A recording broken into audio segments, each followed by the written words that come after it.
Mark.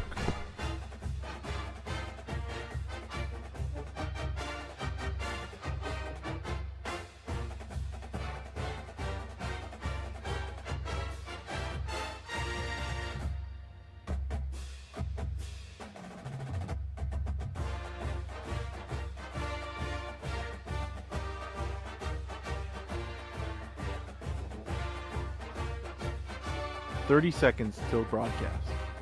Mark.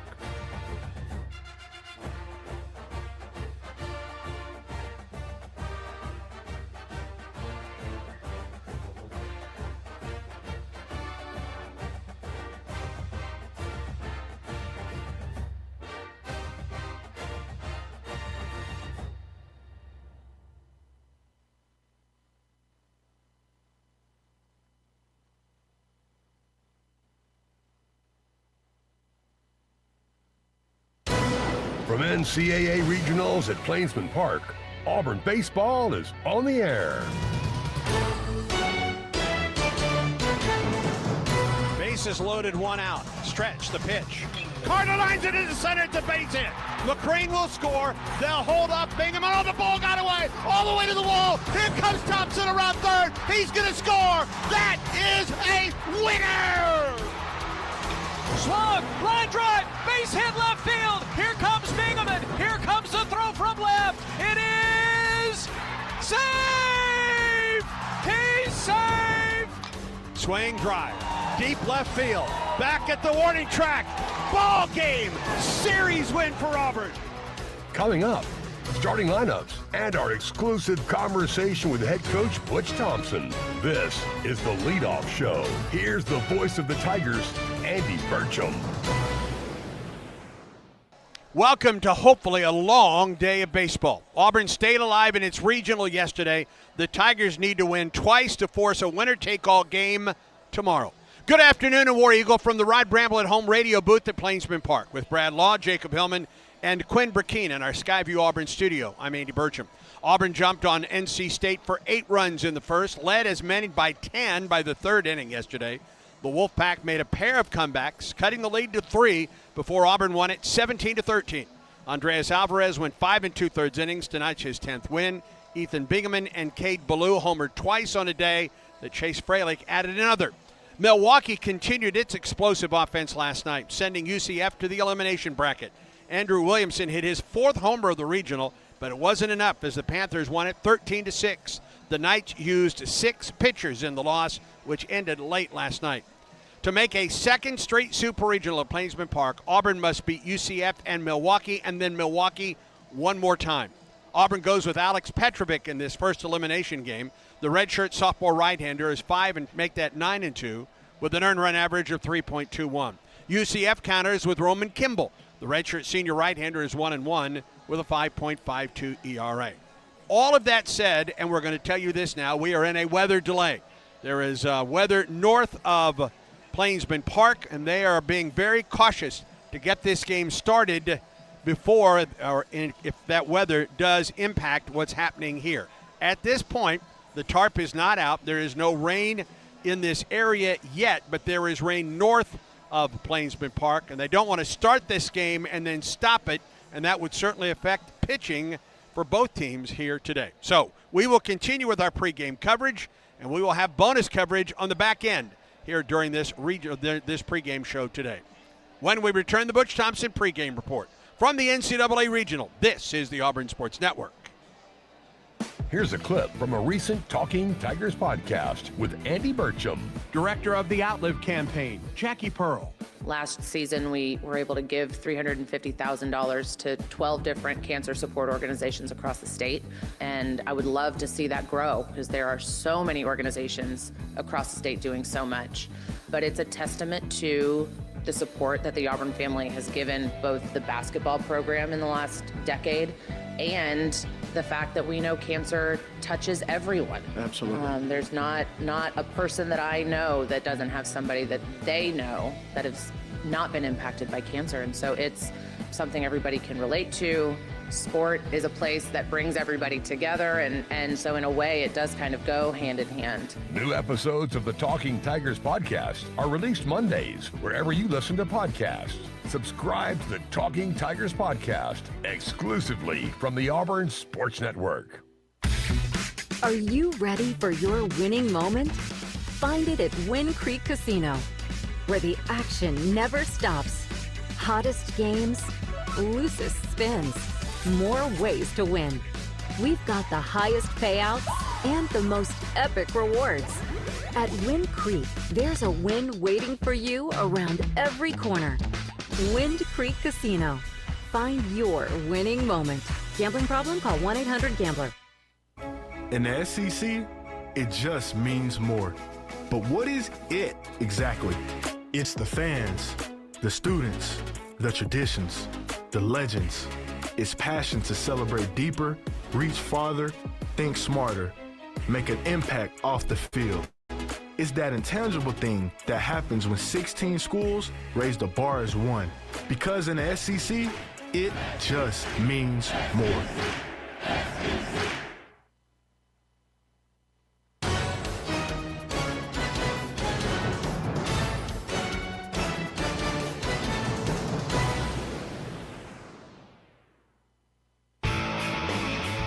Game day coverage of Auburn baseball continues now with the Butch Thompson pregame report.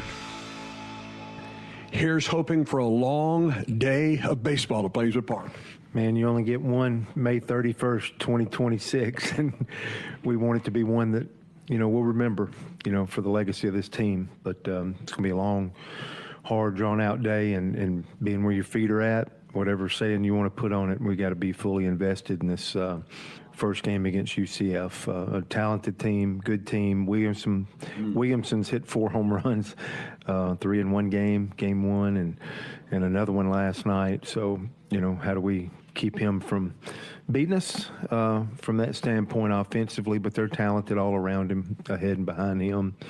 Can we get Petrovic settled? I think that's the key for Alex. When he leverages counts and is putting the stuff where he wants to, the stuff plays up. So I'd love to see him get settled. We really hadn't gotten settled on the mound, which has been our calling card and our biggest strength all year. And it just hadn't happened in 2 days, and kind of feel like you're coaching a different team. But Petrovic is our best available starter left in the tournament, or a proven starter, and he gets a chance to help us, get off to a good start. And I think how quick can Alex get settled and get to his stuff and start moving the ball around and operating, and then Williamson, and we got to stay hot. We kind of tried to, coming off a loss, we tried to just speak it into existence to get hot, and the bats really come out and played 11 of those first 12 guys yesterday. Were productive in that first inning, the big 8 spot, and we needed every bit of it by the end of the game. So this is tournament baseball, pretty chaotic for 2 days, and you got to expect all that to keep your wits about you today, and you got to put your head down, and you got to really find a way to be competitive, work through this first game, and play good baseball. I still don't think we've played we got a better game to play than we've played these first 2 days, and today in this first game against UCF would be great. First really warm, humid weekend of baseball. You think this ballpark's playing a little bit different this weekend? I do. I think the ball is carrying like crazy. And then I think the humidity is doing something a little bit pitching-wise. The runs are up, but that's typical for May. But, is there any extra steps is what we've been talking about overnight for our pitchers to be able to get a grip and be able to put the baseball where they want to. Just the runs are up. But I think it's that time of the year, but then how do you combat it? And it's not just the balls traveling more and the humidity of things going. What are the adjustments that you can make? And pitchers and – Bingaman had a play. There was a tough error and opened a spot for NC State, and said the ball just slipped right out of his hands. We got to figure out little strategies like that to adjust to the moment and the present game situation. So that was a little bit that we're still surviving in this thing. What are those little bitty things that can make a big difference? What was the key to the quick start, other than just speaking it into existence yesterday? I wish I could say more than that. I just got to. That's kind of our deal here. We got to find a way to.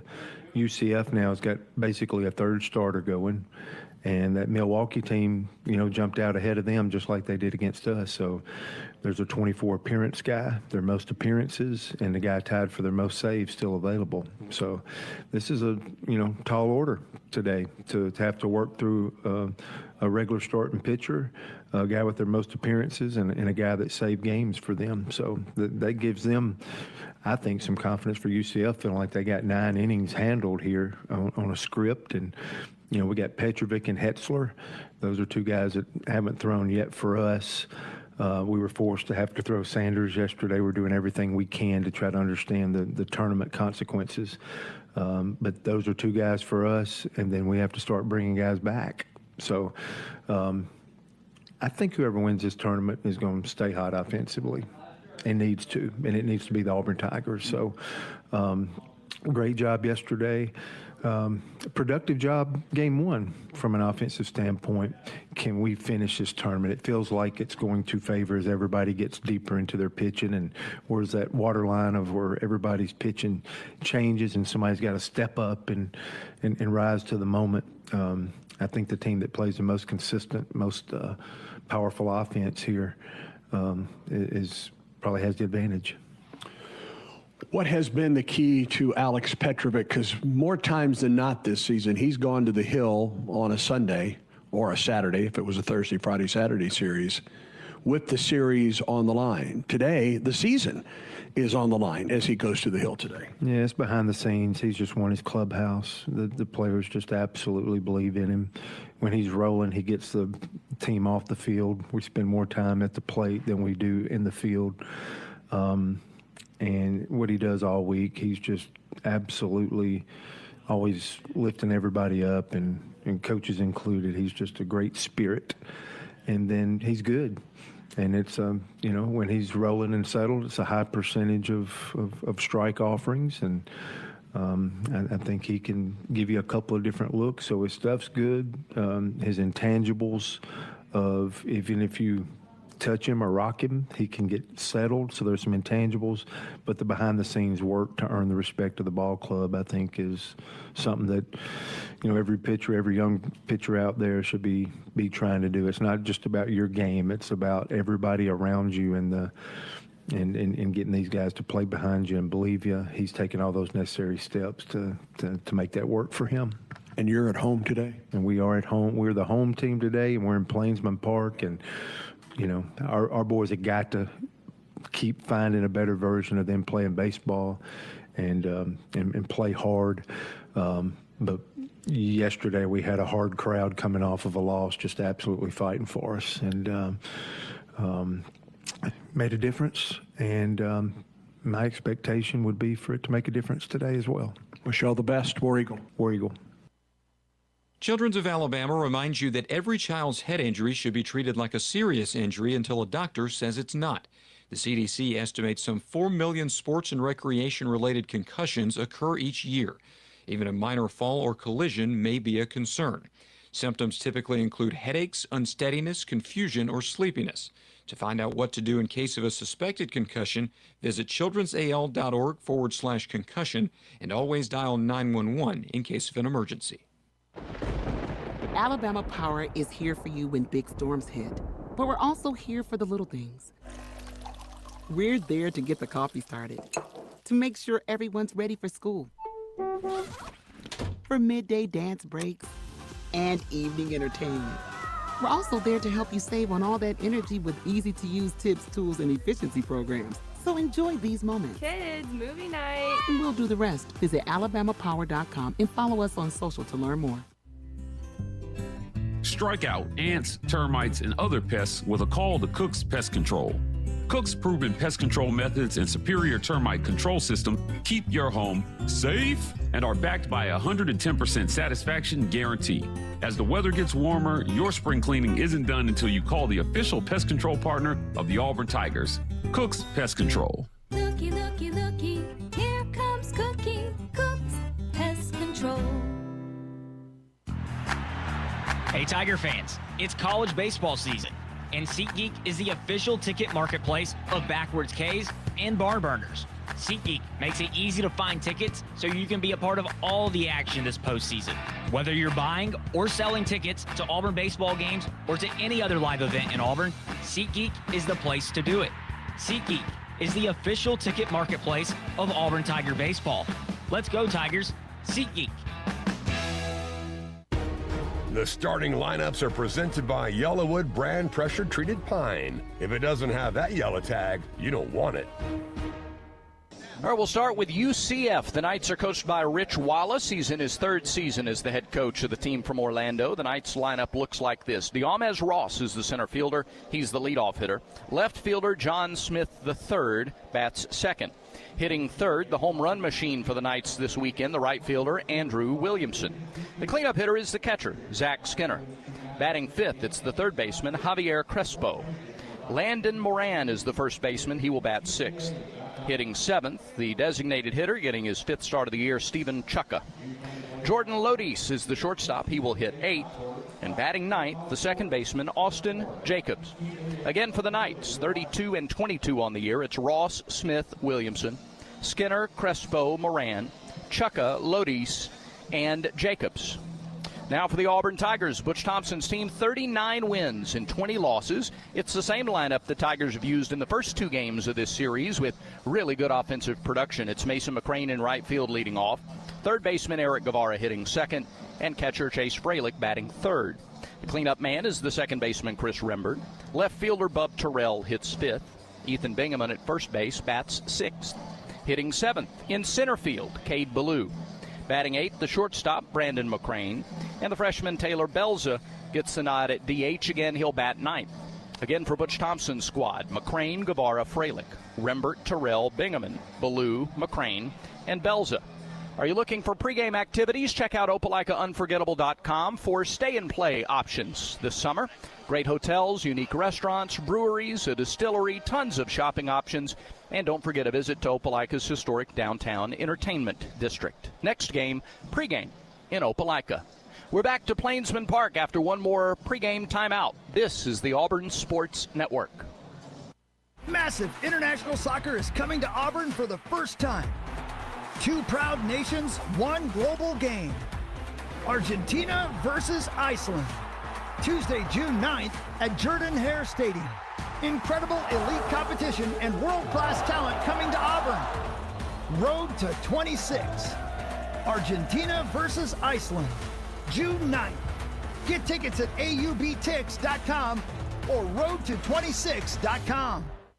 Children's of Alabama reminds you that every child's head injury should be treated like a serious injury until a doctor says it's not. The CDC estimates some 4 million sports and recreation-related concussions occur each year. Even a minor fall or collision may be a concern. Symptoms typically include headaches, unsteadiness, confusion, or sleepiness. To find out what to do in case of a suspected concussion, visit childrensal.org/concussion and always dial 911 in case of an emergency. Alabama Power is here for you when big storms hit, but we're also here for the little things. We're there to get the coffee started, to make sure everyone's ready for school, for midday dance breaks, and evening entertainment. We're also there to help you save on all that energy with easy-to-use tips, tools, and efficiency programs. So enjoy these moments. Kids, movie night. And we'll do the rest. Visit alabamapower.com and follow us on social to learn more. Let's be honest, senior living shouldn't feel senior, and it's definitely not all about yelling, bingo! At Atlas Senior Living, we focus on great care, great people, and yes, great days. And no one telling you you can't have dessert before dinner. Well, maybe once. And with locations throughout the Southeast, chances are there's an Atlas community closer than you think. Atlas Senior Living, exceptional care, even better living. Visit atlasseniorliving.com to find a community near you and schedule a tour today.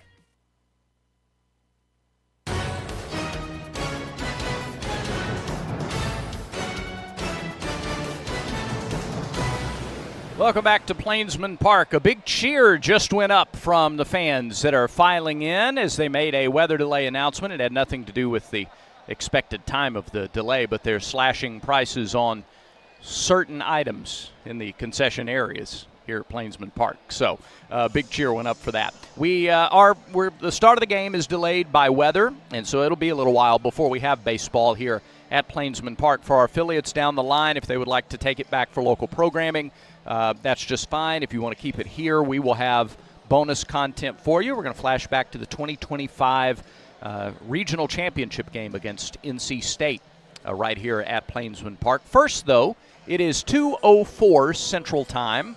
Let's pause 10 seconds for station identification on the Auburn Sports Network.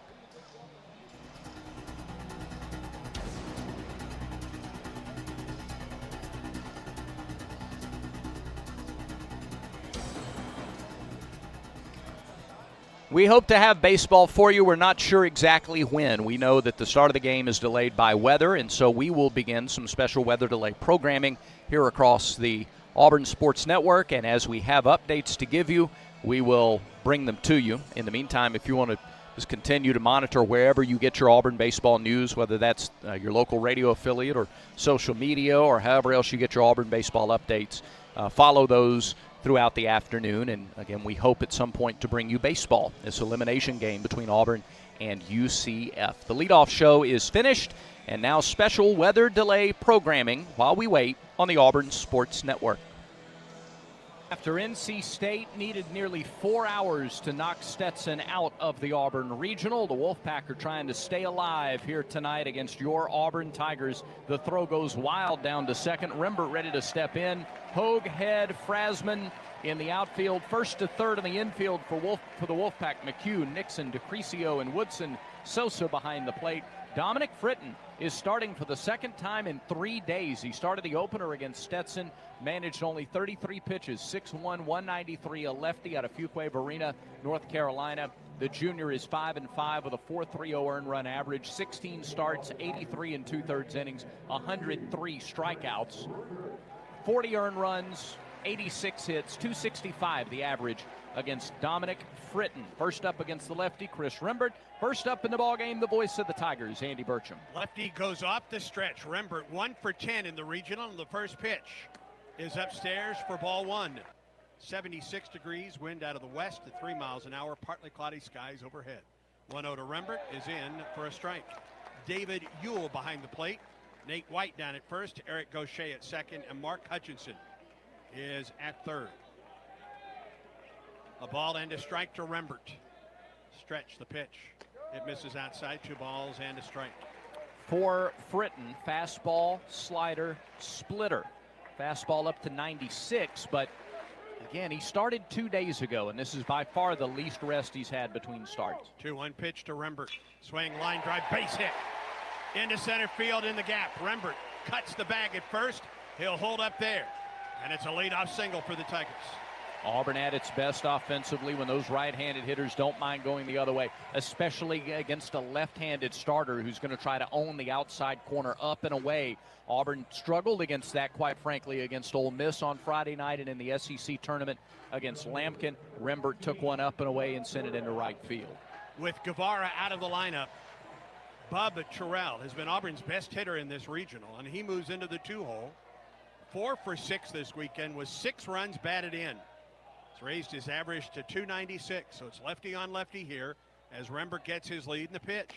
And Bub takes a strike on the inside corner. Something to note, fastball for Fritton, 93 to 96. He's thrown it 3 times so far tonight. They've all been 93. So not to beat the dead horse, but how much does the short rest affect his velocity? 0-1 misses upstairs, an off-speed pitch. This is a North Carolina State team that has 17 pickoffs this year. Fritton has 3 of those. Something to keep an eye on tonight. 1-1 to Terrell. A leadoff single for Rembert. He's at first. Stretching the 1-1. Bub takes it in there for a strike. Took something off of that. A ball and 2 strikes now to Bub Terrell. His 2-run double last night in the 7th turned out to be the game winner. Auburn won by 3 thanks to that leadoff homer by Ike Irish in the 9th inning. He's in the on-deck circle, the 1-2. Just got a piece of it as it fouls back to the screen. Tigers in the home white, actually not the home team, but the home white trousers, the orange jerseys, the blue numerals and lettering. The blue ball caps with the orange AU on the front. It's the road grays, although North Carolina State is the road team with the red trim, red ball caps. Count remains a ball and 2 strikes to Bub Terrell. Glad to have you with us tonight. Pitch all the way to the backstop. It bounces out to the pitcher, and Rembert goes to second base in the wild pitch. Wild pitch number 9 this year for Fritton. Sosa had no shot to get to that one. Lefties hitting .321 against Fritton, righties .227. I'll be honest, I get the replay. The ball just went over his head. He just didn't get the, I think he was looking for something else. Got crossed up on the pitch. Yeah, 2-2 the count. Stretch the pitch. Bub swings, lines it up the first baseline, but foul by about 8 feet. I don't know if that's a slider or a straight curveball because it's a lot of vertical break, and he's got an overhand motion when he throws it. That almost looks like a straight curve, and Bub with a great swing on it, but was just a little bit early. Over 7,300 here Friday night, 7,400 last night, and it's another big, big crowd on this championship night. 2-2 pitch. Strike 3 call. Fastball right down the middle. We will have to wait for the strike call of the home plate umpire, David Ewell. Terrell down on strikes. Good pitch from Fritton, and here is Ike Irish. Fritton is a strikeout pitcher, better than 1 per inning, leads the ACC in called third strikes. Irish into the box, and they're flying all over the ballpark tonight. Birds flying high. Yes, love indeed. that. Rembert with the lead down at second, 1 out with Irish at the plate. Here comes the pitch, and Ike takes the strike. Look low. Must have clipped it coming through. Ike 4 for 9 on the weekend. 3 runs scored, a couple runs batted in, a home run last night. Batting .356 on the season, 17 homers, 54 RBI. The pitch. Outside. A ball and a strike. You know, the bird, the flapping of the wings reminds me of Sonny DeShera in 2022 when they would play his theme music and everybody would clap and it would become an Italian wedding. Yes, indeed. Rembert with the lead, the 1-1. Irish takes it on the inside corner, strike 2. Ike thought that was low. Going to have to adjust to this strike zone for David Ewell tonight. Well, Butch Thompson wants his pitchers to get a little lower in the strike zone. If they can get that called strike, it'll be a good night for Alvarez. The lefty Fritton comes set. The 1-2 pitch to Irish.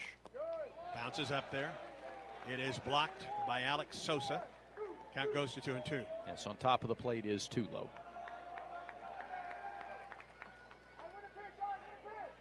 Outfield plays Irish to go the opposite way, and for good reason.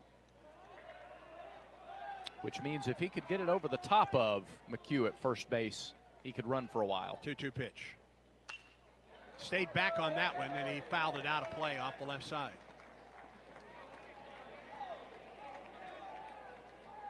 We're just underway in the championship round of the Auburn, Alabama Regional. Tigers, the unbeaten team. North Carolina State has to win tonight to force a final game tomorrow. Ike slightly open, stands from the left side, awaits the 2-2. Here it is. And he fouls off another pitch. Down. And he fouled it back.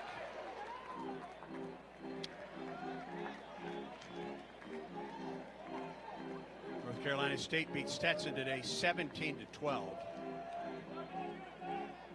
Game that went back and forth until a 10-run 8th inning for the Wolfpack. Another 2-2 pitch. Bounced up there. Good block by Sosa. Count goes full. In that game, Stetson came back and cut the lead to 3. Yeah. But North Carolina State just never stopped scoring in the ball game and ended up winning their second straight elimination win after beating Central Connecticut State yesterday. It was the second most runs they've scored in a game this year since their third game of the year against Fairfield when they put up 19. Here's the 3-2. Ike chops it up the first baseline. Came in with an off-speed pitch. Ike stayed back and fouled it off the right side. Seen a lot more of the breaking ball, not a lot of fastballs to Irish. And I would assume the same would be the case for McMurray on deck. think State likes the lefty-on-lefty matchup. That has been a bit of a problem for Auburn late in this season. We'll see if that continues tonight. 2-2 or 3-2. Irish drives it into right field. It's down for a hit. Rembert had to make sure that Frasman didn't get to the ball. Irish is aboard with his 5th hit of the weekend, and Auburn has runners at the corners with 1 out. Well, he caught every bit of it, just that smooth swing that we're so used to seeing from Irish, and a laser into right. And Frasman had to make a decision at that point. Do you try to come in and make an above-average difficulty play? But I think there was a play to be made, but if you don't make it, a run is in and Ike's at second base or more. And here is Cooper McMurray, 4 for 8. That includes 3 doubles alone last night. He scored 4 times, driven home a run. Auburn first baseman leads the Tigers with 58 runs batted in. He bats with runners at the corners and 1 out in the top of the 1st. Fritton off the stretch and the pitch. Cooper takes the strike. Good pitch. Down in the strike zone. Fritton lasted just a third of an inning, gave up 6 runs. 3 of them were unearned. He walked 3, gave up 2 hits Friday to Stetson. 0-1 the count to McMurray. Fritton off the stretch. And a throw to first, and Irish is back. Rembert trying to be a distraction coming down the third base line, but with Fritton, the lefty, working off the stretch, that's behind him. Yeah. He's got a little freedom to roam out there, though, because they're playing Cooper to pull on the infield. So third baseman further off the line. Here's the 0-1. McMurray fouled it back. Off speed at 81. 0-2 the count. He has gone to a 2-strike count in the last 3 at-bats. All lefties. He struck out Terrell. Irish worked a 3-2 count and singled. And he's ahead of McMurray 0-2.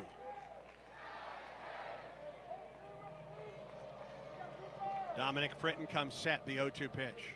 McMurray took it off the outside edge. In their first 3 games this weekend, NC State has used 12 pitchers. Nobody's gone more than 4 innings. They've used a couple of those guys twice. 1 ball and 2 strikes, the count to McMurray. Irish leads from first, Rembert from third. 1 out in the top of the 1st. Irish goes the pitch. Swing, drive, deep to right, but it is foul. Plenty of distance, but it deflected off the screen down in the right field corner.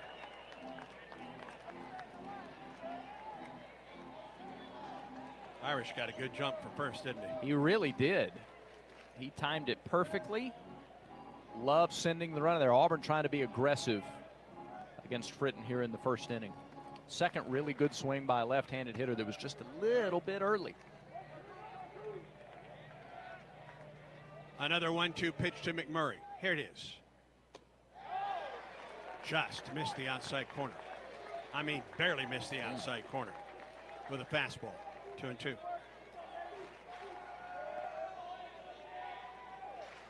Lucas Steele on deck. He'll be the next right-handed hitter for the Tigers. 2 balls and 2 strikes to McMurray. Runners at the corners. The pitch. Foul tip into the glove of the catcher. McMurray is down on strikes. Got him with a fastball at 93, 2 down. Yep, got it in the inside corner. And if he makes a mistake with that pitch over the plate, Cooper's parking it in right field, but he placed it well on the inside. Part of the problem for Fritton in that opener, where he gave up 6 runs and only lasted a third of an inning, he couldn't find the strike zone against. It was a very tight strike zone. That has not been the problem so far tonight. Here's Lucas Steele. Auburn DH, 2 for 9, a couple runs scored, 2 RBIs. Pitch. Foul tip. Started him with an off-speed pitch. 0-1 the count to Lucas. He's hitting .276, 9 homers and 43 runs batted in. Irish with a lead at first and Rembert from third. They're there with 2 outs. Stretch in the pitch. Inside, a ball and a strike now to Steele.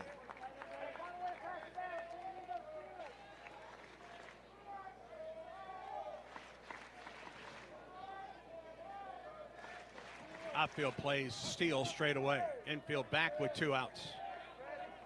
Rembert from third and Irish from first. Irish goes. The pitch is high. No throw to second base. And Irish has his 11th stolen base of the year. The pitch was a strike. So Steele behind the ball and 2 strikes. 11th stolen base of the year for Ike. Now base hit scores 2. Second and third with 2 outs. 1-2 pitch. Steele just got a piece of the slider down.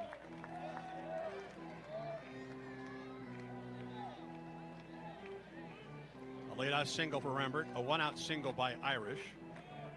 Strikeouts to both Terrell and McMurray. Irish with a stolen base. They're at second and third. Here's the 1-2 pitch to Steele on the way. Just missed inside, 2-2.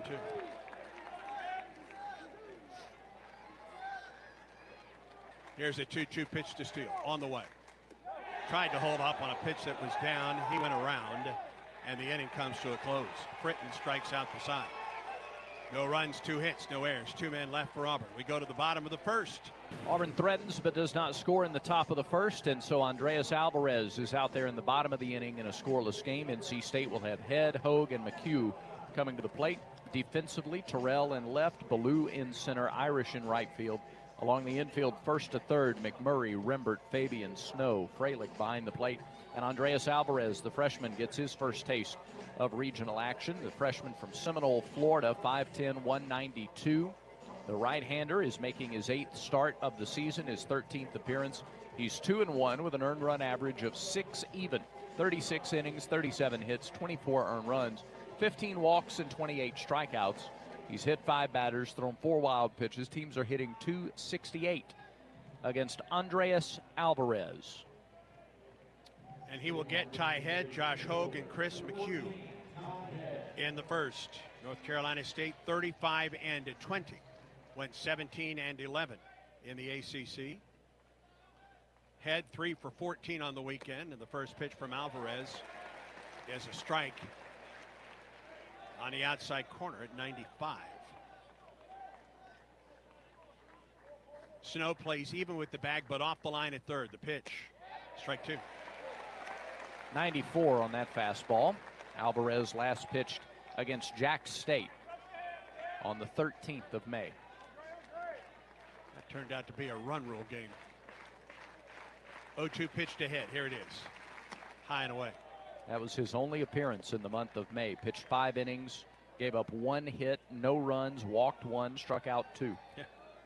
He goes from a midweek game to what could be the championship game of the regional. How about that? 1-2 pitch to Head. Loops it out of play off the left side. And Butch Thompson mentioned the LSU start that he had back in the middle of April. In that game, he went 4 shutout innings, gave up just 2 hits. Didn't strike anybody out, walked 3, but managed to keep LSU off the scoreboard. 1-2 to Head. Ground ball to the right side. McMurray with a backhand stab. Takes it to the bag for the out. A look into that Auburn bullpen right now. It is fully stocked. Yeah. We know that this is going to be a bullpen game for Auburn. Just know you just got to have them down there and get them ready to go when needed. Head down on the 3U. 3 unassisted, first out. And here's Josh Hogue. 8 for 15 this weekend. A home run. He's driven home at 2. Scored 3 times. Lefty against the righty Alvarez, who misses high and away. Hogue is hitting .324, a team leading 11 homers, and 43 runs batted in. 1-0. Swing and a miss at a high fastball at 96.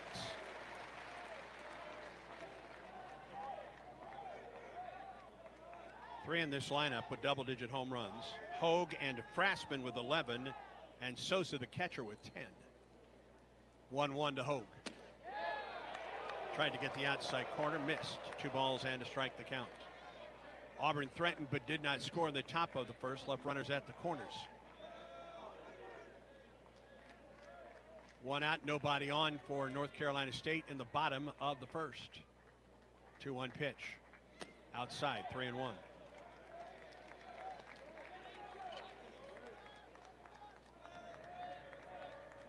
Auburn plays Hogue to pull. And now he has a 3-1 pitch coming up. Here it is. Fastball, got it in just enough. A 94-mile-an-hour heater. Yeah. And Hogue fouled it back. That was good. Hogue knew a fastball was coming. He was sitting on the fastball, but because of the placement, he couldn't drive it.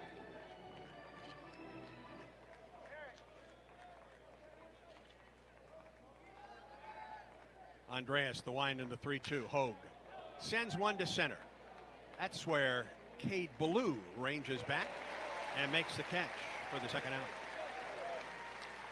94-mile-an-hour fastball. If it's up, you can drive that much further, but because Hogue had to go down just a little bit to get it, and Butch Thompson, you talk about getting to the floor, get a little lower. You talked about that in both of the first two games of this regional. They want to try to get even lower. That's why they like Alvarez going tonight. 2 outs, and here's Chris McHugh, the first baseman for the Wolfpack, 3 for 14. A run scored, a run batted in. Batting .366 on the season. The pitch to him. Slider that misses outside for ball 1. McHugh with 7 homers and 48 runs batted in. His 48 RBI leads the Wolfpack.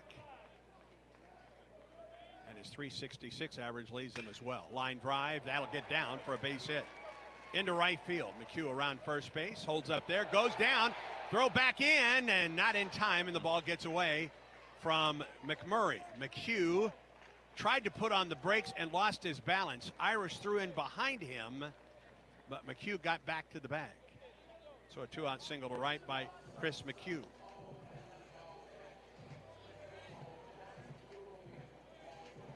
And that brings the catcher, Alex Sosa, to the plate.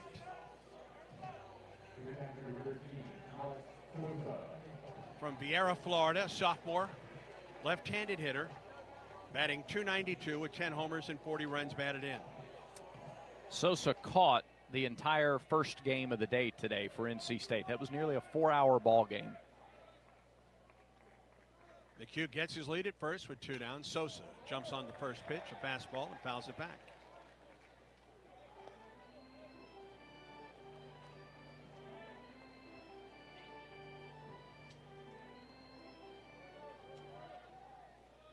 No score, 2 outs. Bottom of the first, a runner at first base for North Carolina State. Alvarez comes set. The 0-1 pitch. Sosa thought about it, did not go after it as it misses down and in. 1-1 the count. They came into this game hitting .314 as a team with 9 home runs, far and away the most homers in the regional. 1-1. Chopper, big hop. Fabian just takes it to the bag at second, and the inning comes to a close. No runs on a hit, no errors, and a man left. We're through 1. No score between the Tigers and the Wolfpack.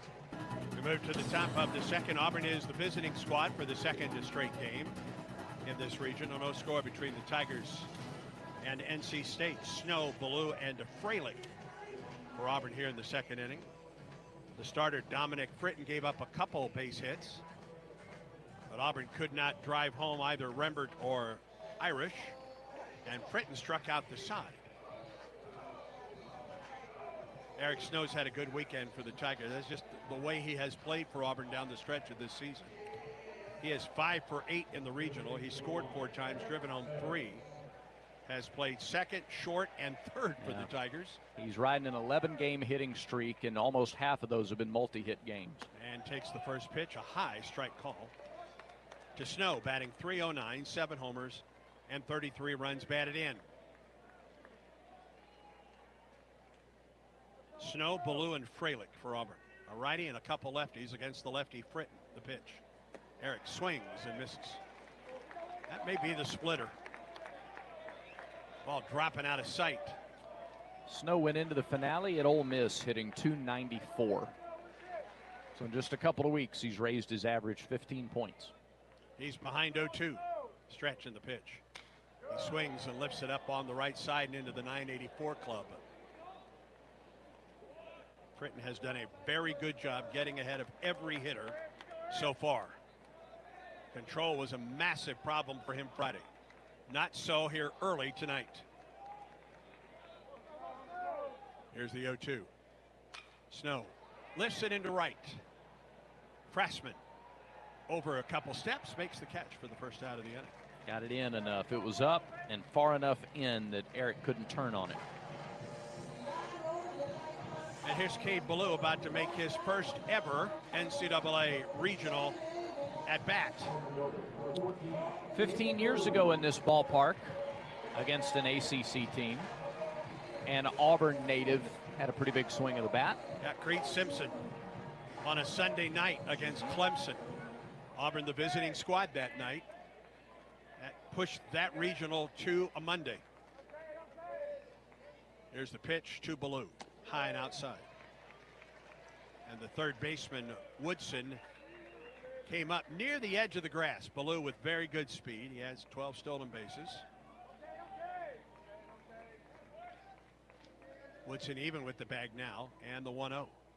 Cade thought about committing to the pitch and took it inside corner for a strike, a ball and a strike.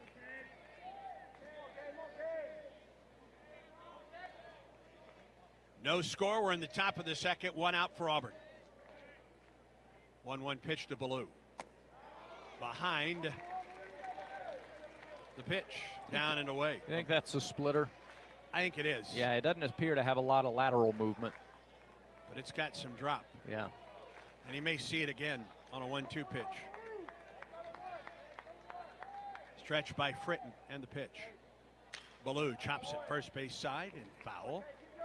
Past the first base coach, Andrew Dutton. Third base coach is Carl Nonamaker. Gabe Gross with the signs from the dugout this season.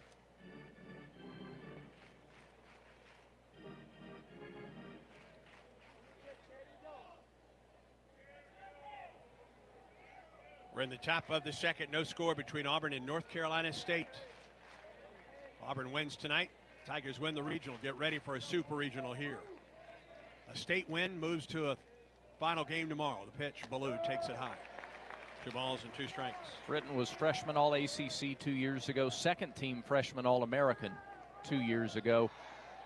5 straight starts, make it 4 straight starts of 5 innings or more before Friday night's Stetson game. Here's the 2-2. Just missed the outside corner. Count goes full. He went to a full count against Irish in the first, and Ike singled to right.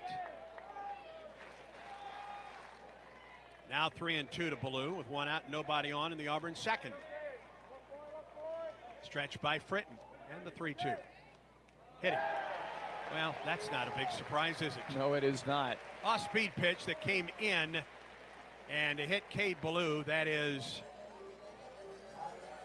the 21st time this season. And Auburn with a runner on board. Now does Auburn try to do running with Cade here or with the lefty with 3 pickoffs? So they're a little more conservative. They were running with Irish earlier. That was with 1 out and runners at the corners.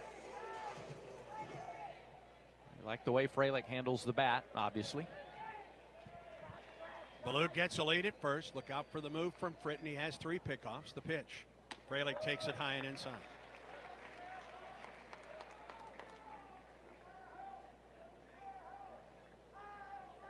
Irish with a stolen base in the first, his 11th. Ballou is 12 of 14 of this season. And he edges away from first. Here's the pitch. Freilich loops it left side, foul ground. Long run for a Hogue, foul ground, and he runs out of room as it falls about 5 rows deep into the stands. 1 ball and 1 strike to count. Thought that one might stay in play.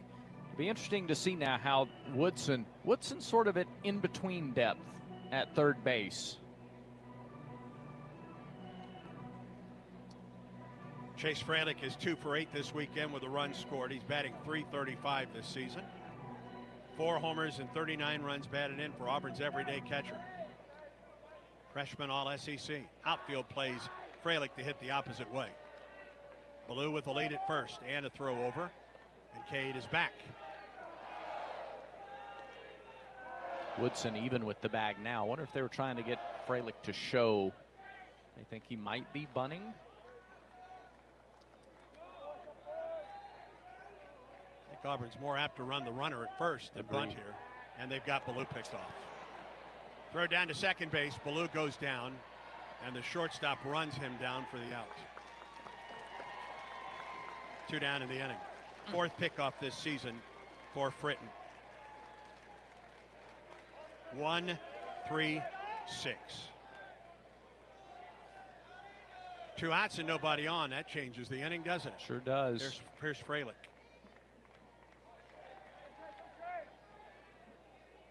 Shortstop chased him all the way back to the first base bag and tagged him on the backside. A ball and a strike to Fralick. Here's the pitch. A little bit up. 2 balls and a strike on a fastball at 93. Fastball gets up to 95-ish. Slider and a splitter. The scouting report that we have on Dom Fritton. Here's the 2-1 pitch. Maybe down. 3-1.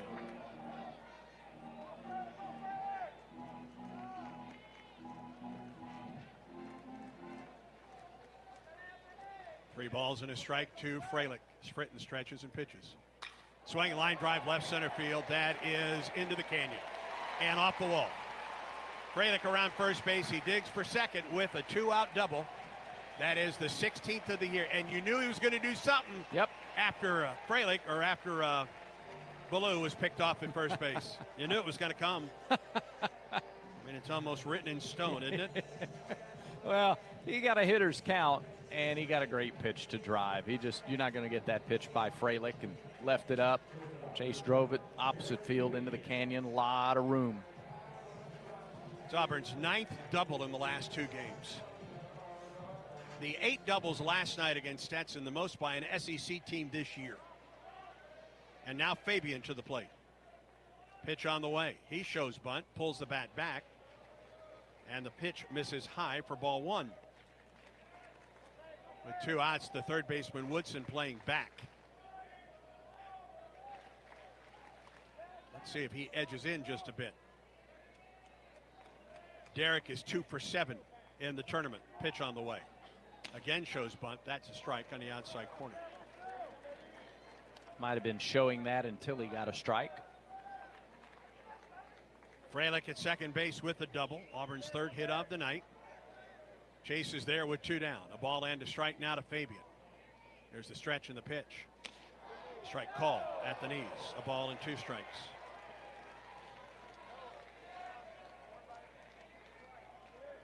Infield back with 2 down. Outfield play straight away. Medium depth with Fabian at the plate. 1-2 pitch coming up to the Auburn shortstop. Here it is. Foul tip off the glove of the catcher. And Fabian stays alive with Rembert on deck. With 1 out, Cade Ballou was hit by a pitch and then picked off. And then Chase Fralick on a 3-1 pitch, doubled into the gap in left center field. Count remains a ball and 2 strikes to Fabian here in the second. The pitch. It missed low, off-speed delivery. 2 balls and 2 strikes the count. Already 54 pitches for Fritton. Now Auburn has missed a couple of opportunities to get runs across, but they put 54 pitches into this NC State starter in the first 2 innings. He stretches. Here's the 2-2. Ground ball to the shortstop. Charges, fields, and throws to first. Fabian is retired, and Auburn is retired in the second. No runs, a hit, no errors, a man left. We move to the bottom of the second. No score between Auburn and North Carolina State. Justin DeCrisio will lead it off. Luke Nixon and Brandon Novy for Coastal Carolina in the second. As Alvarez winds and fires and almost hit DeCrisio. It misses inside. 1-0 to DeCrisio. Chopper on a hop. Fabian gets there, throws to first, low but out. Here's Luke Nixon, and the first pitch from Alvarez is a fastball at 94 for strike 1. Nixon 3 for 14, 4 runs batted in, or 3 runs batted in, 4 runs scored, and a homer. Wind and the pitch. Swing and a miss. He was out in front of the change. 0-2. And if Alvarez has the change working tonight, friends. Yep. Settle in. Beat me to it. Showing the fastball a lot early. Now we see the change up a little more. 0-2 to Nixon. Batting .292. The pitch to him. Line drive up the first baseline. It's foul.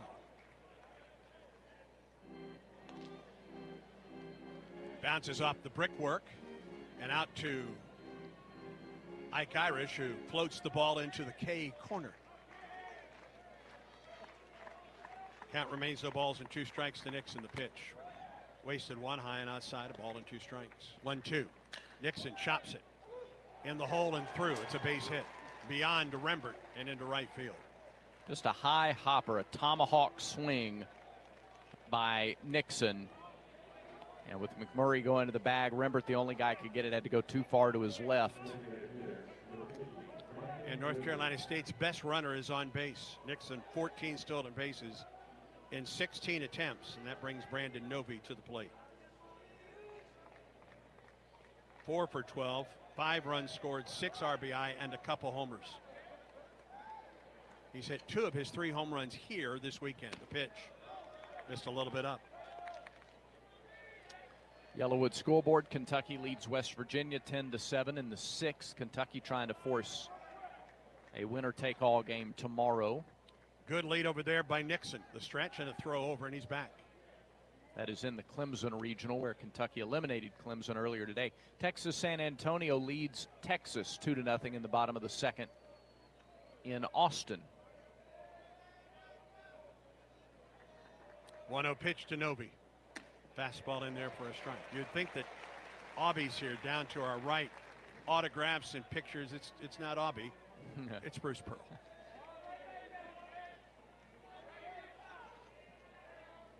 There's royalty in the house, friends. 1-1 to Novy. Throw to first. Close.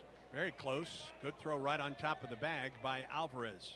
We have seen former Letterman here this weekend and coaches from other sports. We've seen President Roberts here. Another throw over. Nixon back. A 1-out single to right by Nixon. His 4th hit of the tournament. Gets a pretty good lead over there. Now the 1-1. Novy took it inside. 2-1.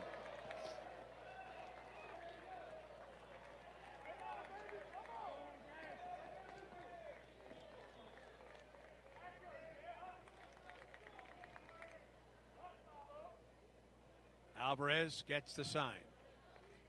Comes set, throws again, first, close, out! Out! Alvarez with his team-leading 3rd pickoff this season.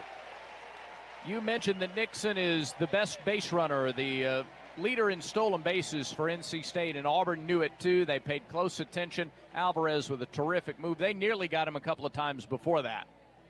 Great tag. I mean, the tag was right on the catch against Nixon. Here's the pitch to Novy. Strike. 2-2. Well, turnabout is fair play. Yeah. 2 outs and no one on now. And Novy, even in the count, 2 balls and 2 strikes. 2-2 pitch. Here it is. Ground ball foul. Past third. Elliot Avant, the longtime coach for North Carolina State. He was the head coach when North Carolina State came to this regional in 1999. Yeah. Gabe Gross played in that regional. 2-2. Missed high, did Alvarez. 3 balls and 2 strikes. Auburn, of course, went to North Carolina State back in 2018 and won its first regional since that 1999 regional. Won 3 straight games, beating North Carolina State in the championship. 3-2 pitch to Novy. Line drive into left center field. It's down for a base hit. Well, just like Auburn in the top of the inning, after the man is picked off from first, the next guy up gets a base hit. A 2-out single to left by Novy. And that brings Ryder Woodson to the plate. Soft liner by Novy. Alvarez tried to get it on the inside corner under the hands. He just pulled his hands in and kind of fisted it out into shallow center. Novy, or rather Woodson, has had a fabulous weekend. He's 5 for 10, has scored 4 times, has driven home a team-high 8, and has hit 3 home runs. He bats with a runner at first and 2 down. Stretch in the pitch from Alvarez. Chopper foul past third. Third baseman for the Wolfpack, hitting .385 on the season. All 3 of his home runs this year have come this weekend. Must be the ballpark. 8 of his 12 runs batted in. You know, it's only 315 down the left field line. Is that right? Yeah. Okay. Alvarez stretches, and the 0-1. He tried to hold up. He did not. 0-2. Auburn didn't need to appeal that one. This is just the 5th start for Woodson this season, just his 23rd game, but he has made up for lost time this weekend. 0-2 as Alvarez comes set. Here's the pitch. Bounced up there, blocked, smothered by Fralick. A ball and 2 strikes. He couldn't hold off on the last one. You could understand why they'd throw the exact same pitch in that situation. Still ahead in the count. Novi at first. He's there with 2 down. The 1-2 pitch. Chopper, third base side, and foul. Auburn does not have Eric Guevara. He will not be playing tonight. Will not be playing tomorrow. They're waiting on an MRI on his knee that he injured in that first to home run, first to home route on that double last night by Ike Irish. It is the same knee he tore the ACL in a year ago. 1-2 pitch. Here it is. Strike 3. Oh! Wow. I apologize. Well, it looked like David Ewell was stepping back to call the 3rd strike, and the pitch looked like a strike. Wow. Whew. Okay. We see it again. I've learned my lesson. No, we cannot. 2-2 to Woodson. Stretching the pitch. Fouled back. Fastball. And he fouled it. Had a good cut at that 94-mile-an-hour heater. New supply of baseballs for David Ewell. Boy, oh boy.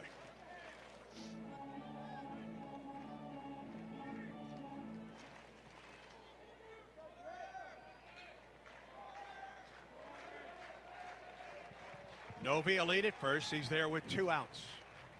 Bottom half of the second, no score between Auburn and NC State. 2-2 pitch. It missed low. Count goes full and Novi gets an early start. Auburn thought they had him struck out 2 pitches ago. Got to overcome it right here. Braden Frashman, the right fielder, waits on deck.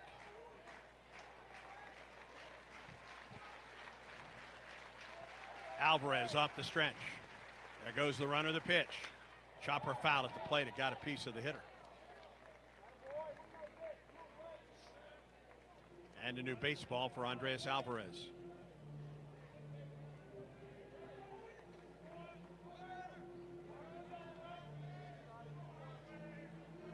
Alvarez at 38 pitches.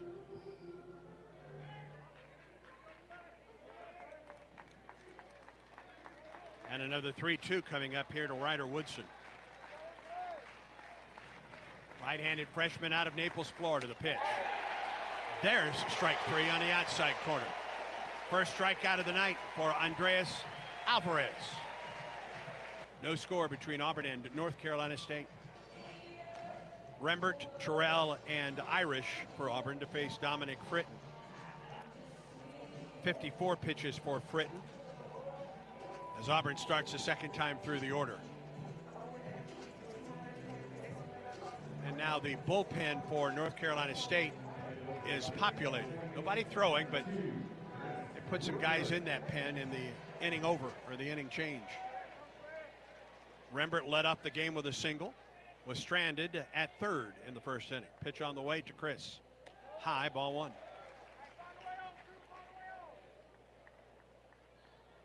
No runs, 3 hits, no errors for both squads. Auburn bats in the top of the third.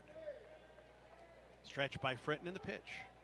Rembert up the middle, off of the pitcher and into left. And North Carolina State will check on its pitcher. Looked like the lower left leg.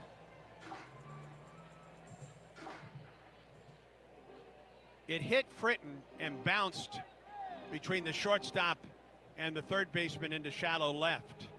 The athletic trainer is out. Elliot Avent is out as well. I'm not sure where that exactly where it hit him, Brad. Yeah, I thought it looked like it got the lower left leg. Could have been the lower right leg. We're going to get another look at it. Right leg, Right and it hit leg. him above. It looked like it hit him right on the shin, didn't it? Yep. Like right below Yeah, the shin. That got him. And he winced and is walking it off with the athletic trainer in tow. And he has not thrown a pitch, even a warm-up. Now he will. Yeah, that right leg for the lefty. That's the plant foot. That ball was headed to center field. It was going to Yeah. be a base hit regardless for Rembert. Oh, it was a rocket. And Chris is 2 for 2 on the night. And like he did in the first, he leads off the third with a single. And we'll get some action already in the bullpen, and you can understand why for North Carolina State.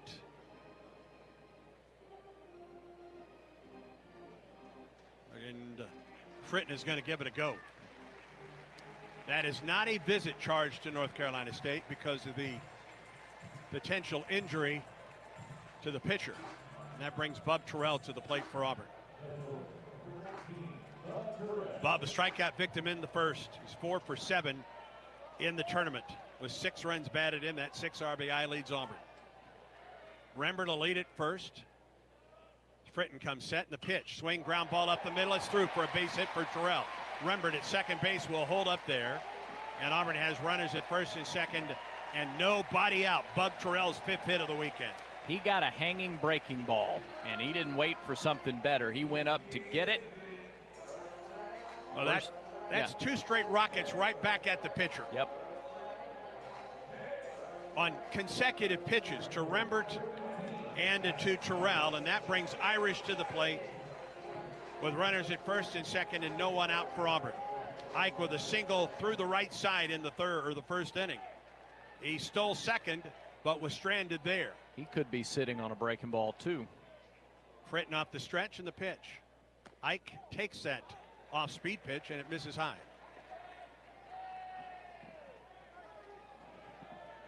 Back-to-back singles on back-to-back pitches for Rembert and Terrell. They're at first and second. Nobody out for Auburn in the third.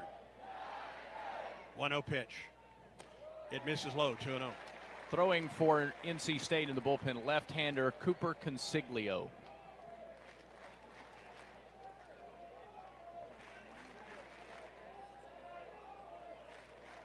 He has not pitched this weekend.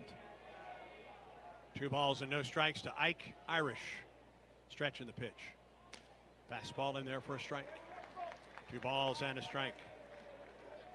Irish 5 for 10 in the regional, including a huge home run here last night in the top of the 9th, giving Auburn a 3-run lead. Tigers won by 3 against Stetson.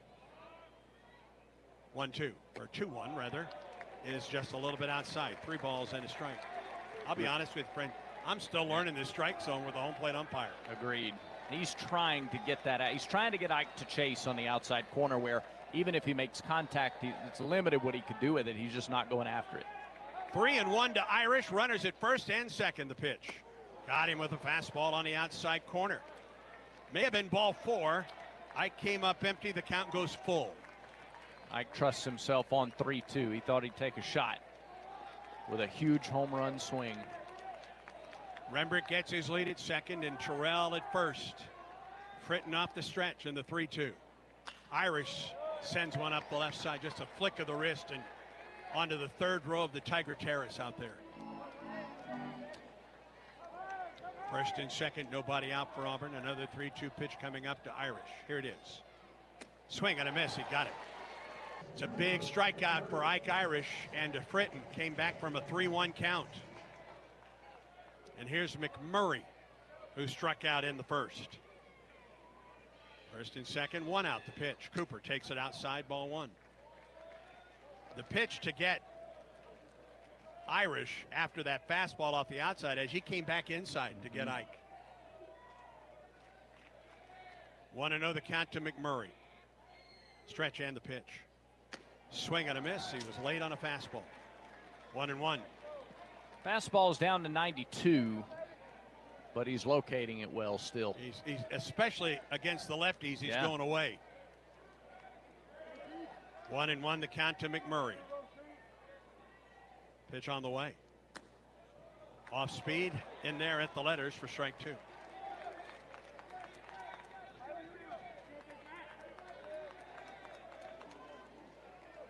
Leadoff single for Rembert. One pitch later, a single up the middle by Bub Terrell. A strikeout to Irish. And now 1-2 the count to Cooper McMurray, the pitch. Ground ball could be 2. Shortstop flips to second for 1. And to first, it's a double play. Nice job by Fritton to work out of trouble in the third. No runs. 2 hits, no errors. A man left for Auburn. To the bottom of the third. No score between Auburn and North Carolina State. Boy, Auburn's had some chances in the first 3 innings, but haven't been able to push a run across. Andres Alvarez back to work for Auburn in the bottom of the third. He will get the 9-1 and 2 hitters. Frasman, then the top of the order, Head with Hogue. 39 pitches for Alvarez in his first 2 innings of work. Both teams have had runners in each of the innings. Auburn had runners at first and second, and nobody out with Ike Irish at the plate in the top of this inning. But Irish struck out, and McMurray hit into a 6-4-3 double play. There, here's Braden Frasman. 3 for 13 with a homer on the weekend. And the first pitch from Alvarez. Swing on a fly ball up the right side. That'll get out of play. Frasman is hitting .275, tied for the team lead with 11 home runs. Has driven home 47, which is 1 behind Chris McHugh for team lead. Batting in the 9 hole, the right fielder. The 0-1 pitch. Bounced up there, blocked by Frelick, who tosses the ball out of play.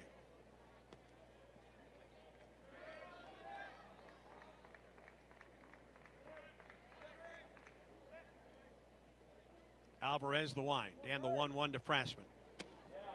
Caught the corner. The ball in 2 strikes. Frasman didn't think so.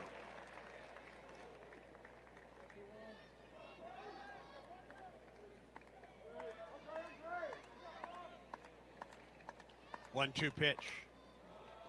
Past Frelick to the backstop. On the fastball. 2 balls and 2 strikes. Glad to have you with us on a simply beautiful evening for baseball on this Sunday night. No score between Auburn and North Carolina State. The pitch, Frasman again sends it out of play off the right side.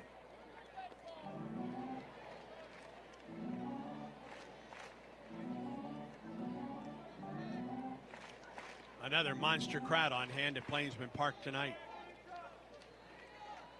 They're hoping to watch Auburn win a championship. 2-2 to Frasman on the way. Line drive, base hit into left center field. That splits the gap. Cut off by Ballou. Runner on his way to second base. The throw in is cut off, and it's a leadoff double.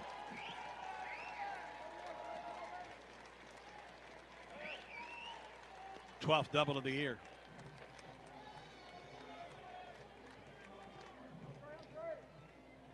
And now to the top of the order for Ty Head.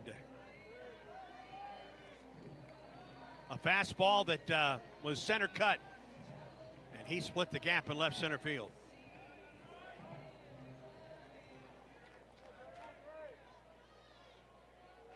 Head chopped one to McMurray at first to open the first inning for North Carolina State. He shows bunt, goes after the pitch, and comes up empty. Good time for an off-speed pitch that dipped way down low, and now NC State's going to call time, talk some offensive strategy.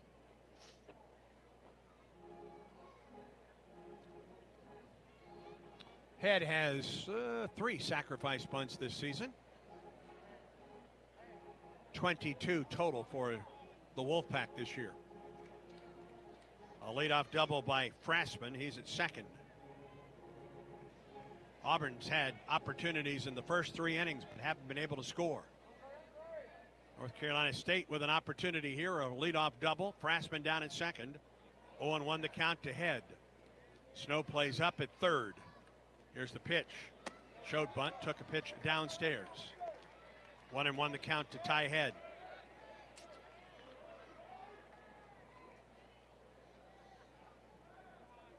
Head batting .278 this season, 4 homers, 33 runs batted in.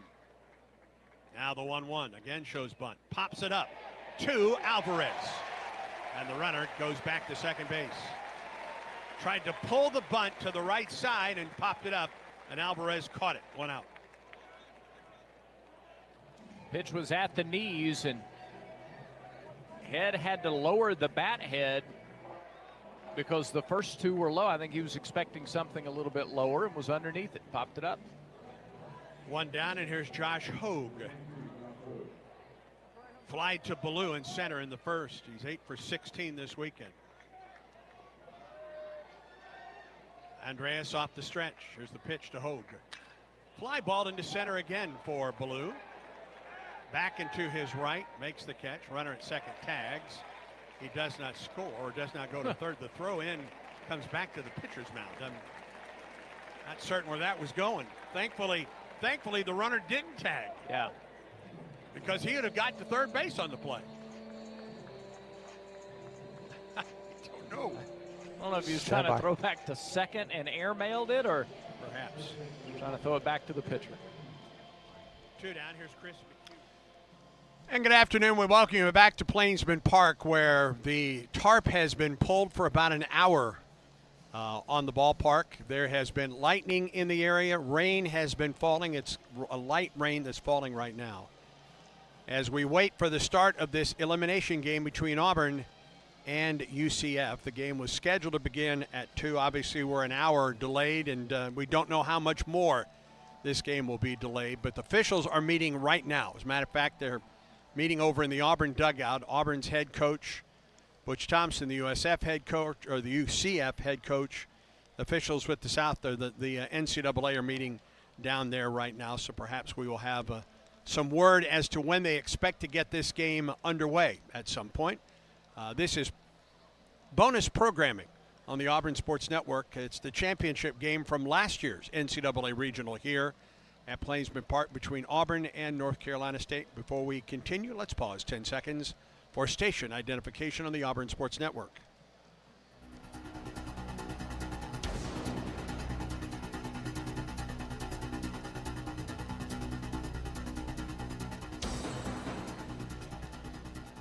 This ball game never did begin because of lightning in the area and then the looming weather that has now started to come through the Auburn area. Rain has really picked up in the last couple of minutes. Good thing that they have had the tarp on the field, especially the infield, as this rain continues. We've had a lot of lightning in the area to the west and the north of Plainsman Park. And again, officials with the NCAA, a couple of reps from the NCAA, and both head coaches are right now meeting in the Hal Baer dugout on the Auburn side at this point to go over procedures, perhaps to come up with a time or maybe just an update as to whether this game will start anytime soon between Auburn and UCF. The winner of this game moves on to play Milwaukee in the first, perhaps, of the championship games. Milwaukee, the undefeated team with wins against Auburn on Friday and UCF late last night. So the Panthers are waiting for the winner of this game, and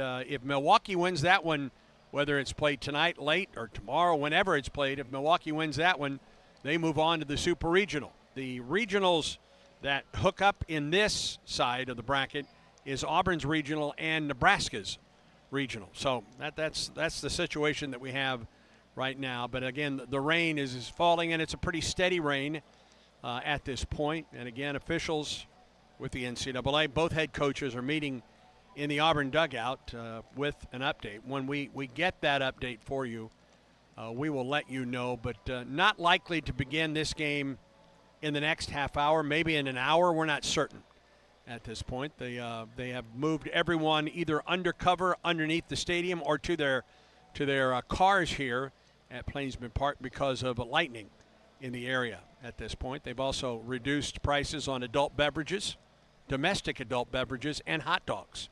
So trying to make this as comfortable for folks to stick around for the start of this game, whenever that occurs between Auburn and UCF. But again, when we learn of a time that this game will begin, we will let you know. But we'll head back to more bonus programming the 2025 regional championship game between Auburn and North Carolina State. 4 for 15 in the regional. Plainsman at second base with 2 outs in the inning. As Alvarez comes set in the pitch. Drops in there for strike 1.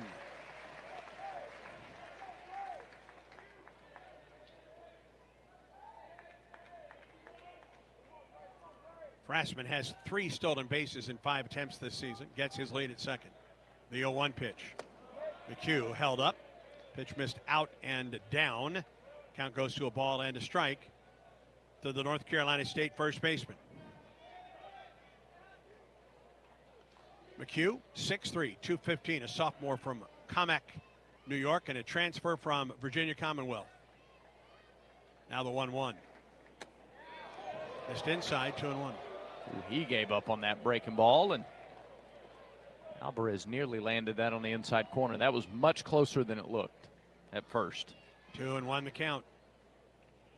Plainsman with the lead at second. He's there with 2 outs. And the 2-1.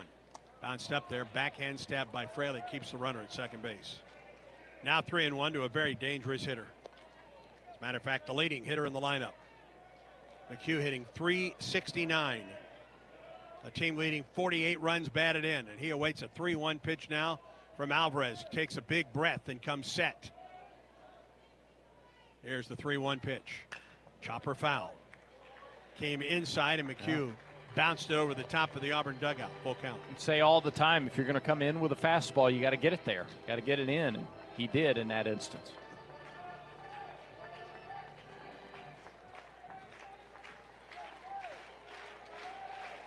Crowd back into it.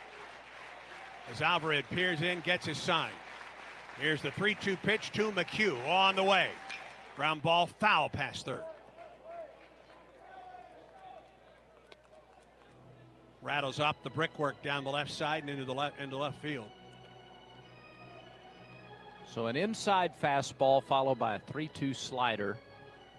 Still haven't seen the changeup as much as you might think. Another 3-2 pitch coming up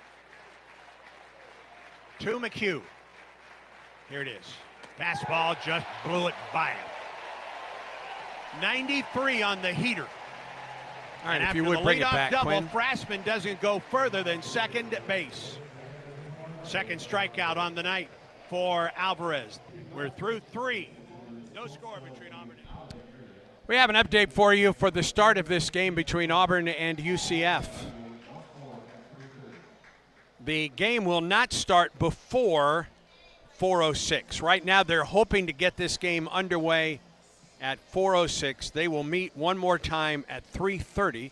Officials with the NCAA, both head coaches will meet with the NCAA officials, the NCAA reps here. But again, this game will not start before 4:06. They're hoping they get this game underway at 4:06, but they will get together at 3:30 to reevaluate the weather that's moving through the area. But again, tentatively a start time of 4:06. But again, the officials will meet at 3:30 to reevaluate the weather conditions here. Again, it looks like it's going to at least be another hour before we get this game underway between Auburn and UCF. The winner moves on to play Milwaukee. Milwaukee is the undefeated team in this regional, the number 4 seed in this regional. The winner of this game moves on to play Milwaukee. That winner of this game would have to beat Milwaukee twice to advance to the Super Regionals. But again, this game will not start before 4:06. They're hoping to start this game at 4:06 Central Time. And we'll send you back now to more bonus programming of Auburn and North Carolina State in the championship of the NCAA Regional a year ago. No runs, 4 hits, no errors for North Carolina State through 3. Steele, Snow, and Ballou for Auburn here in the 4th. And to take you through the middle 3 innings, Brad Law. All right, Andy, thank you. Steele struck out against Fritton his first time. Fritton is at 68 pitches as he gets ready to go to work here in the 4th. Steele with 9 homers, 43 runs driven in on the year. Transfer from Samford.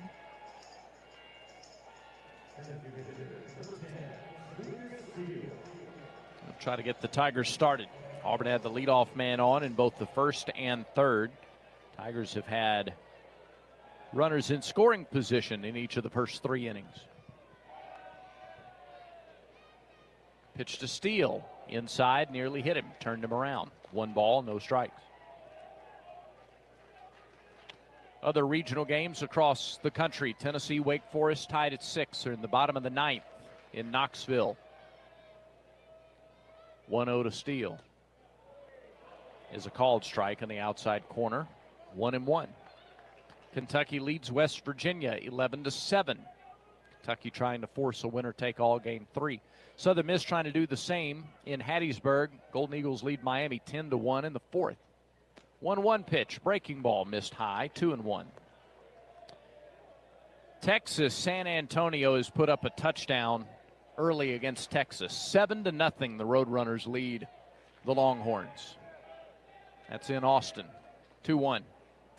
Way upstairs. 3 balls and 1 strike to a good hitter. Oklahoma's taken the lead over North Carolina in Chapel Hill, 6-3. Sooners trying to stay alive, force a game tomorrow.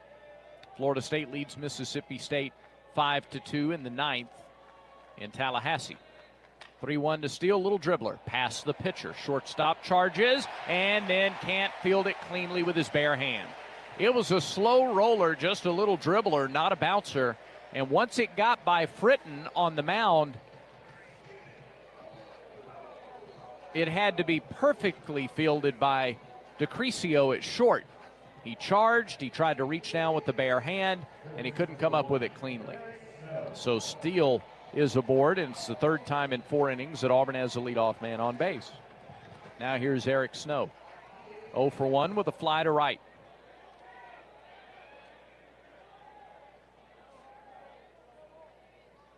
Pitch from Fritton. It was high, and it was fouled off to the right side. A high fastball. Snow went after it, fouled it away. 0-1.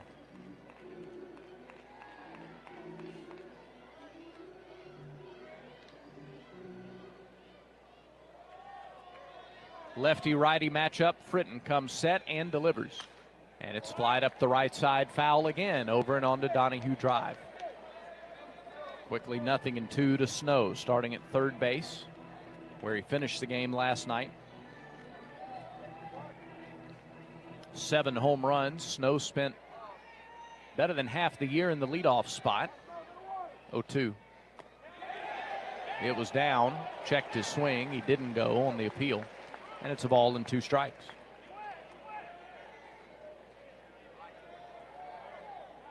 Ole Miss trying to force a winner-take-all game tomorrow. Ole Miss taking on Murray State. Rebels lead the Racers 4-3 in the 3rd inning in Oxford. 1-2 pitch to Snow. That is in the dirt and blocked nicely by Sosa, who skipped to his left and made the stop. Steele had thoughts. Yeah. Had to retreat to the bag quickly. So glove save and a beauty by Sosa behind the plate. Nobody out, 1 on, top of the 4th, no score. 2-2 pitch. Taken low, 3-2. Snow with a patient at bat. He went after the first couple and fouled him away, and he's come back to work the count full. Fritton is at 78 pitches here in the 4th. Consiglio was throwing in the bullpen earlier. Don't see any act. Yeah, there's still somebody throwing. Payoff pitch to Snow. Grounded foul, left side. Second time through the order against Fritton. First time through, Tigers had 3 hits, 3 strikeouts. Second time through, 3 hits so far. And another 3-2 to Snow. Ground ball, chopped, foul, past third. Third baseman pretty close to the line, Woodson, but still, that was just a foot or so away from extra bases for Snow and maybe a run.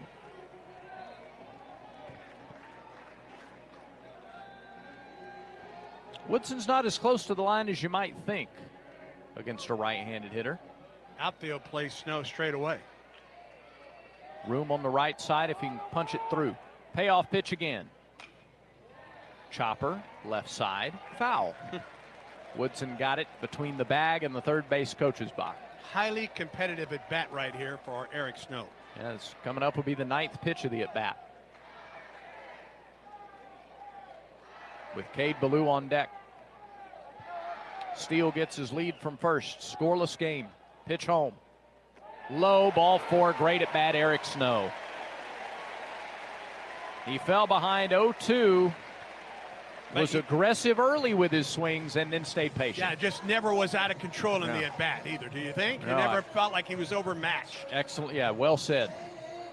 That is the first walk of the night, in addition to a hit batter by Fritton. Now here's Cade Ballou, who was hit by a pitch. And Auburn for the second straight inning with runners at first and second and nobody out. Yeah, they've had a runner in scoring position in all 4 innings so far. Some point you got to think you keep chopping at that tree, it's going to come down. So Ballou has the axe and steps in. Hope he's like George Washington here. First pitch. He showed bunt. Corner infielders sprinted in. The pitch was low. Ball 1. Especially the first baseman McHugh. Yeah. The third baseman Woodson retreated it to the bag. See if Auburn keeps the bunt on here. With Freilich on deck. Time called. Catcher Sosa is going to go out and talk to Fritton And that may and be the infield. That may be also to give Consiglio a little more time to warm up, possibly. Of course, Ballou showed bunt on the first pitch. Yeah. And we saw the first baseman crash and the third baseman retreat to the bag. Do they change up the defense if Ballou shows bunt again? The proverbial wheels are turning right now. Auburn trying to, at the very least, move those runners up 90 feet. If not, do more than that. Ballou runs well. Here's the 1-0 pitch. He squares. He pulls back. He takes a strike. It's 1-1. And it was the same defense. McHugh crashing from first and Woodson retreating to the bag at third.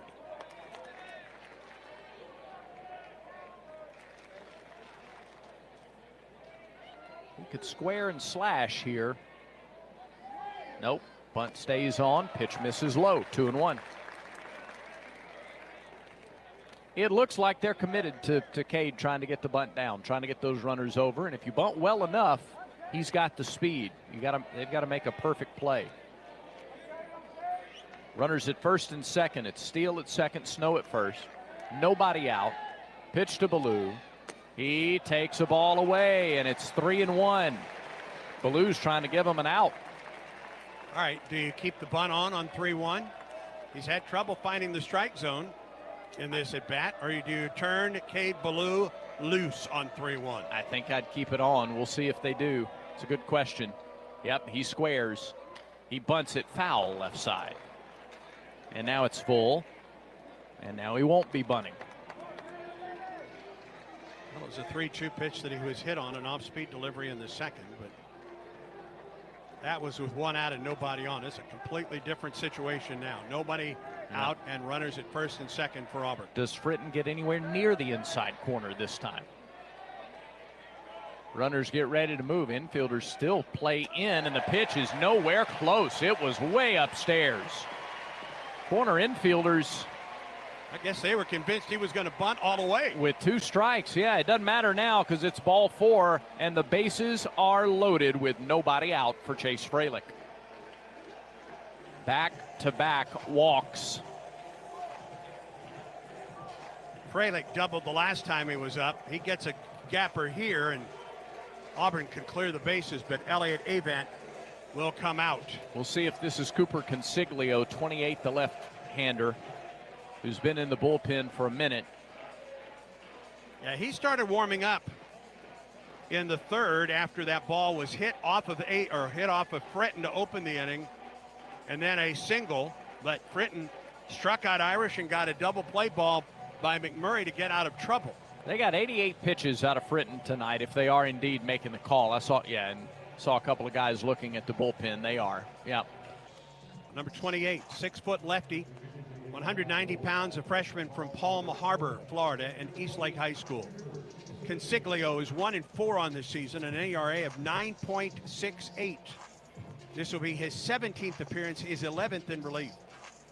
30 2/3 innings. He's given up 40 runs, 33 earned on 45 hits, 34 strikeouts. He has walked 23 in 30 2/3 innings.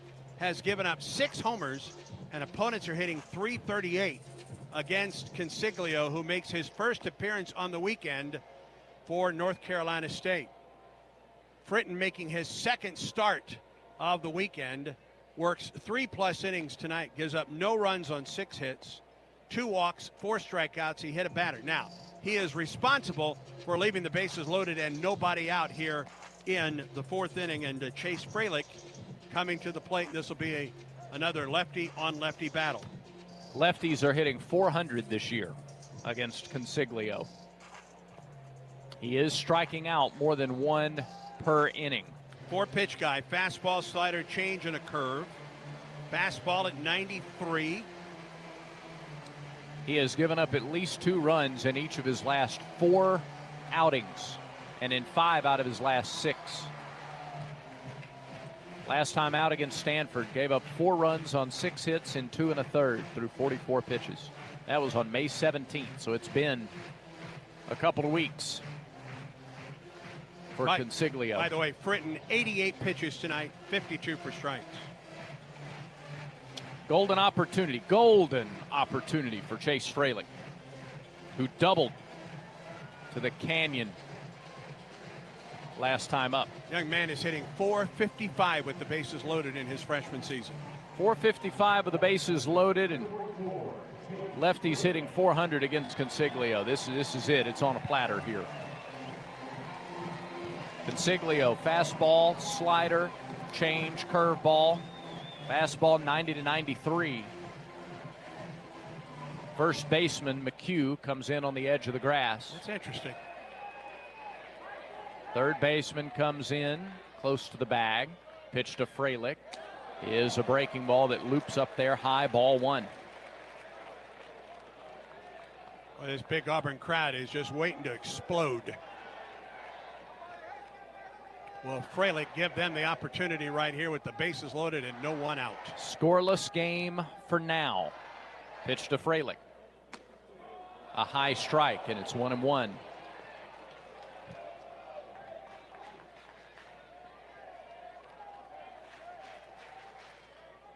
Consiglio back on the rubber. Looks to third. Comes set. And fires. And misses. Low. I like the patience by Fralick right here. You Yeah. don't think sometimes you go up there looking for that one big swing in this opportunity, but Chase is showing some patience. See what he's got. This is the 13th different pitcher they've used in the regional. 2-1.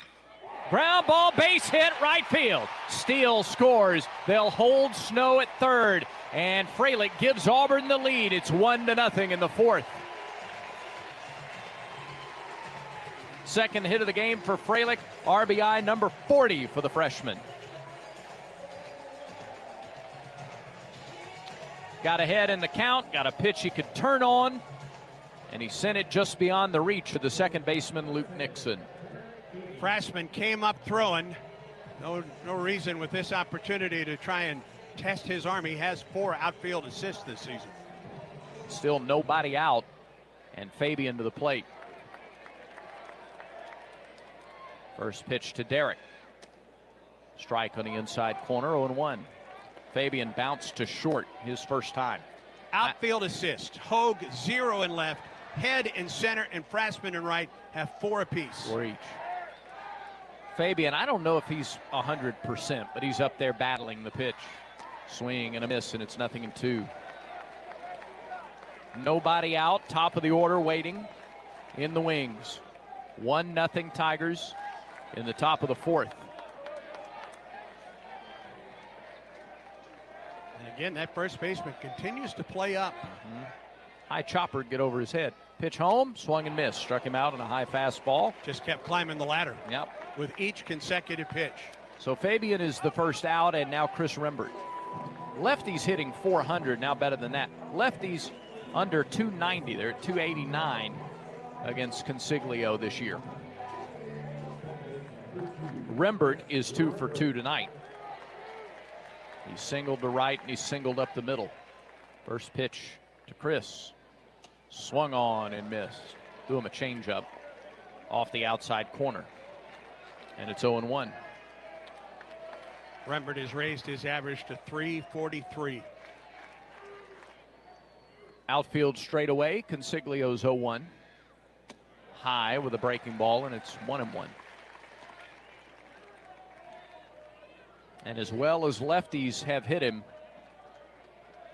you got 3 in a row coming up after Rembert. Bases loaded, 1 out, 1 in. Pitch. Swung on and missed. Same pitch. They got him 1 strike 1. 1-2.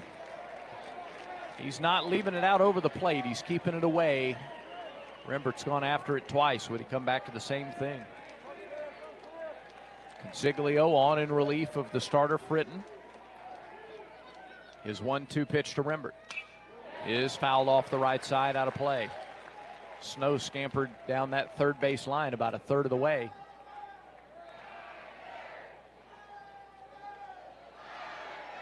Again, the lefty doesn't see that as much as the righty does. The 1-2 pitch to Rembert again. Line drive, right field, base hit, Snow scores. Rounding third, heading for home is Ballou. Throws cut off. 2-run single, Chris Rembert. He's got 3 hits. Auburn has 3 runs. It's 3-0. Well, he went to school in that at bat, didn't he? Came up empty on 2 changeups on the outside corner. They tried to get a fastball on the outside corner, and Rembert would have nothing of that. A bullet into right.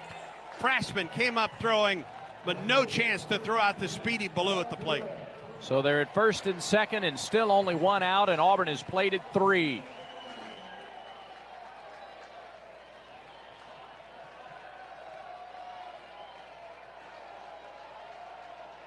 First pitch to Terrell. Strike at the knees, 0-1. Bub has singled and struck out. That was against Fritton, his first look at Consiglio. 0-1 pitch.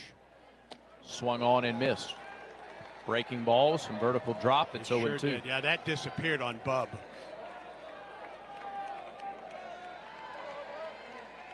Irish on deck.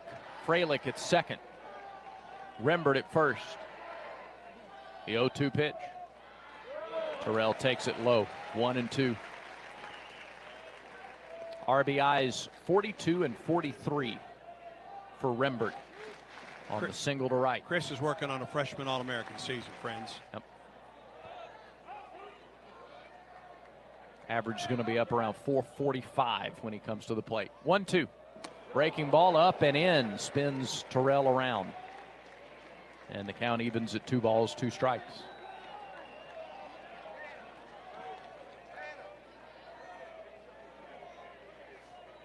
Good to finally get to the pitching staff for North Carolina State. All 3 runs charged to the starter Fritton. 2-2.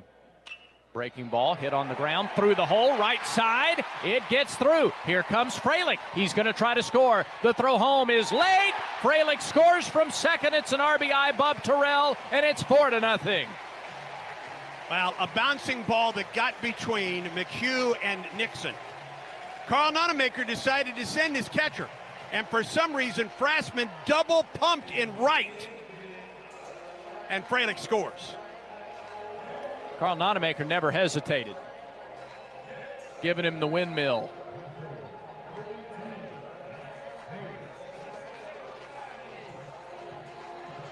And here's Ike Irish.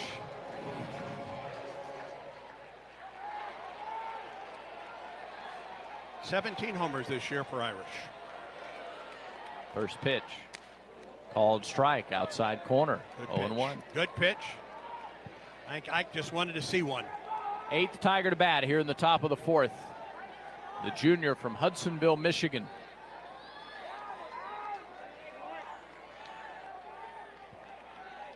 He's 1 for 2 tonight, 0-1. Woo, looping breaking ball, and it was up and in. Ooh. Irish had to dip out of the way. 1 ball, 1 strike. Say the cherry tree has fallen here in the 4th inning. Yeah. George did his job. 1-1. High again and inside. 2 balls and a strike. Irish with a single and a stolen base in the 1st inning. He struck out against Fritton in the 3rd. George did his job and he fessed up to it too. All right, that's enough. 2-1. High fly ball way out of here. Holy cow. 3-run bomb. Ike Irish. My goodness. 18th home run of the year. And the Tigers have busted it open in the 4th. It's 7-0.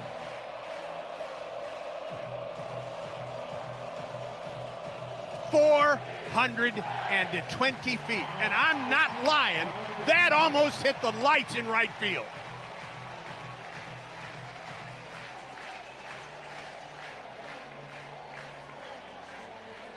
I hope that ball had its star ID.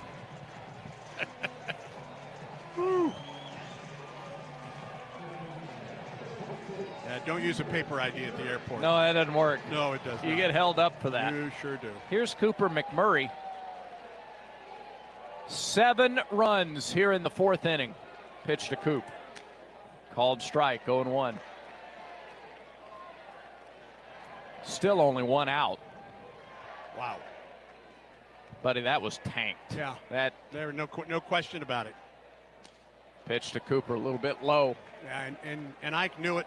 He just dropped the bat and started to first. Second home run in as many nights for Ike Irish. 18 homers. He's up to 57 RBIs. McMurray takes an off-speed pitch in there for a strike, and it's 1-2 to the first baseman.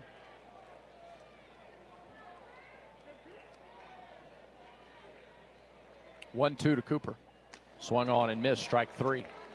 Went after an off-speed pitch low, and there's the 2nd out of the inning. Crowd still buzzing after the Irish home run. Lucas Steele started the inning with a single. Came around to score on Frelick's base hit. And Lucas gets his 2nd at bat of the inning. In the first game of this regional, Stetson scored 7 times. All right, Quinn, if you can bring it back for just a moment. 7 times in the 1st inning. All right. And won the game easily. It took the 4th inning for Auburn to put up a 7 spot tonight. You ready? Yes. 1-0. High fly ball, shallow center. Head trots in, looks up. You're listening to bonus coverage of last year's championship game of the Auburn Regional between the Tigers and North Carolina State. We are awaiting the start of this elimination day between Auburn and UCF, and this game will begin at 4:06 Central Time. They're preparing to take the tarp off the field here at Plainsman Park. Auburn's pitcher, Alex Petrovic, along with catcher Chase Frelick, have headed to the bullpen as he has begun or is about to begin his warm-ups for Auburn and UCF. The winner later on today hopefully gets Milwaukee in the first game of the championship round of this NCAA regional. Again, this game will begin at 4:06 Central Time. Our coverage will begin at 4:02 Central Time right here on the Auburn Sports Network. Until we get there, we go back to coverage of Auburn's win against North Carolina State in last year's championship game of the Auburn Regional in the NCAA tournament. To the plate, this crowd at Plainsman Park comes to its feet. 7 runs on 5 hits. The big one, the 3-run blast by Ike Irish, 420 feet. Nobody left on base. We go to the bottom of the 4th inning. Your new score, Auburn 7, NC State nothing. 7-0 Auburn. The Tigers with 7 in the top of the fourth. Andreas Alvarez with about a 25-minute wait in the dugout before coming back out as the team was scoring those 7 runs. He'll get Sosa, DeCrisio, and Nixon. Sosa, DeCrisio, Nixon. Middle third of the order due up here in the bottom of the fourth. 7-0 Tigers. And as exciting as that inning was in the top, time to go back to work because this North Carolina State team has hit more home runs than anybody else in this regional. Throw strikes, don't leave it up, trust the defense. Here's the pitch. Just missed the outside corner, right? 1-0. 1-0 outside, 2-0. 2-0, chopper right side, foul. McMurray gloved it, but in foul territory. Count goes to 2 balls and a strike on Sosa. Grounded into a fielder's choice to end the first inning. 59 pitches for the freshman, Alvarez, who readies himself again, shoulder square to the plate. Into the wind, his 2-1. Strike on the inside corner, 2-2. At the knees, inside corner. And Auburn will go to the shift. Maybe the first time we've seen Auburn go to the shift tonight. I think you're right. Alvarez picked up his first win of the season against Vanderbilt, 2-2. Ground ball right side, McMurray backs up and gloves it in between hops. Shovels to first for Alvarez for the out. 1 down. But he had no chance to do anything else there. That ball got on him in a hurry. Had a lot of top spin. Sure did, and a nice job by Alvarez to get there. McMurray thought about going to the bag himself, but Andreas was at the bag. That's a heck of a play. Whew, that's a good play by Cooper McMurray right on top of the line. So 1 down, and DeCrisio is the batter. First pitch. Didn't get the outside corner, 1-0. DeCrisio out of Orange County, California, bounced to short. In his first at bat, he's 0 for 1. Pitch is a high strike call, 1-1. It all evens out. Luke Nixon waits on deck. Nixon, the son of Major League Baseball great Trot Nixon. Pitch. Strike down the middle, 1-2.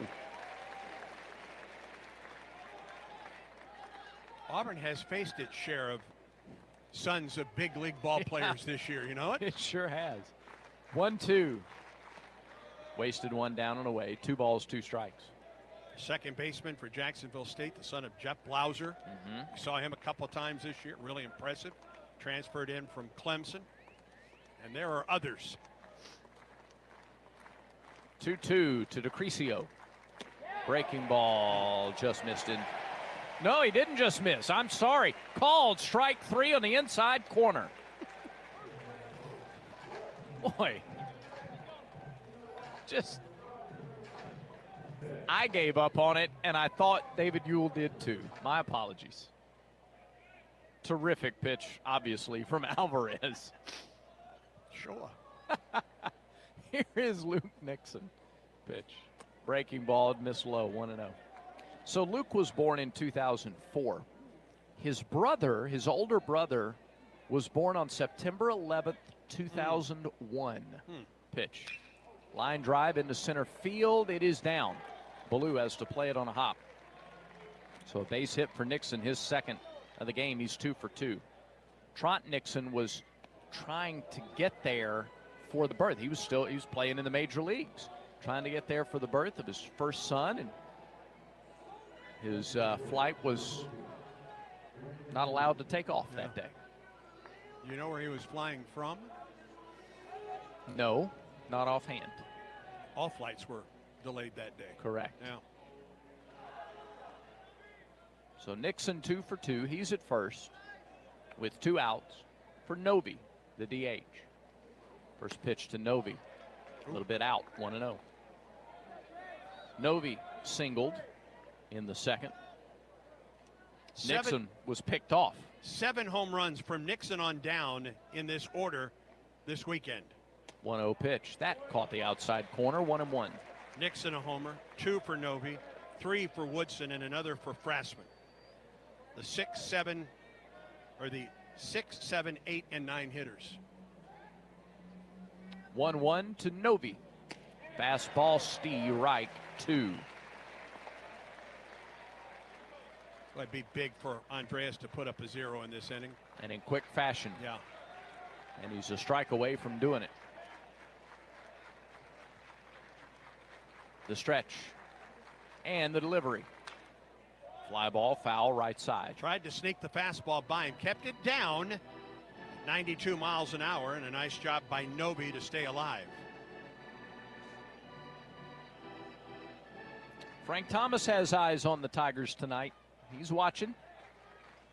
Auburn on top 7-0.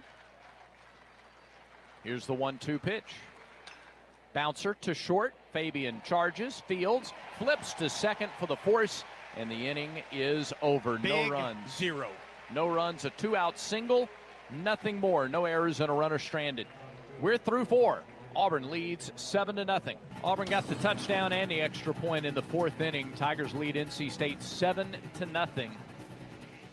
And it'll be Snow, Ballou, and Freilich against Cooper Consiglio, who threw 27 pitches, gave up 4 runs on 4 hits of his very own after coming in relief of Fritton, the starter.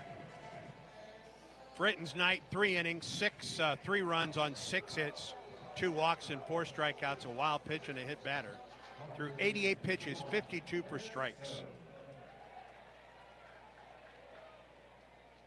First pitch to Snow is right through there. Getting strike 1 has not been an issue for Consiglio. Snow has walked and flied to right. Pitch. Ooh. Another strike just below the knees, and it's 0-2.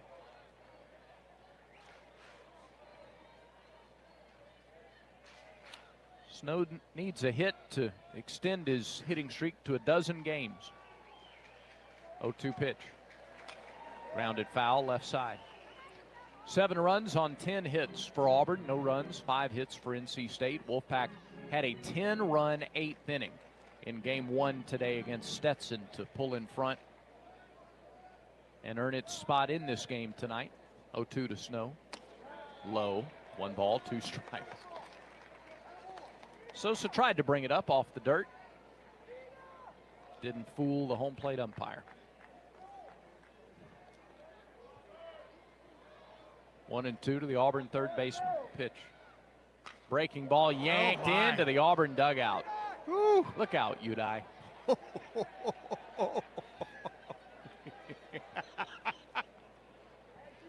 A relieving smile on Udai's face right now.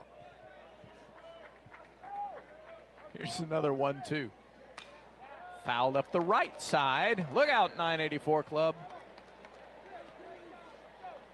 Auburn assistant trainer, athletic trainer, Udai Saruda, came to the States to pitch in the Pacific Northwest. And another 1-2. Bounced up there, 2-2. He developed knee trouble and went into the athletic training business. This is his first year on the Plains. He and Anthony Sanderson and Dr. Michael Goodlett, they've been out here helping with all of the games this weekend. 2-2 again, bounced up there to Snow 3-2. Yeah, that included the center fielder for Stetson that ran right into the center field late in that ball game earlier today. Young man from Phoenix City. Yeah, had to take him off the field, and I've not heard anything since then, but he looked pretty banged up. Payoff pitch to Snow. Ground ball too short. Scoots out there to Crescio. Throws to first low, but picked out by McHugh for the first out. 1 down in the top of the 5th. Now here comes Cade Ballou, who walked last inning, came around to score. He's walked and he's been hit by a pitch. So Cade, seeing his first action of the weekend, has been on base twice. He was trying to bunt last inning. Runners were first and second, nobody out, but they just couldn't throw him strikes. First pitch, low, 1-0.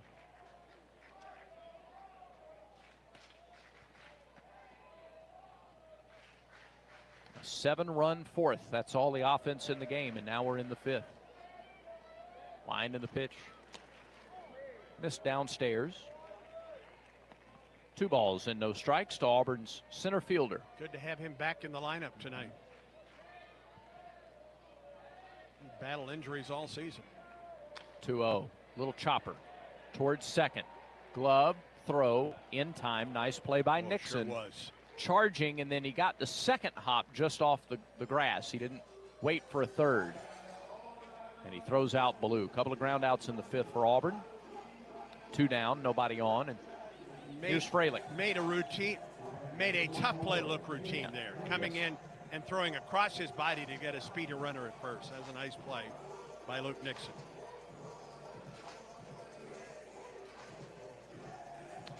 Final score from Knoxville. Wake Forest beats Tennessee 7-6. That forces a winner-take-all game tomorrow.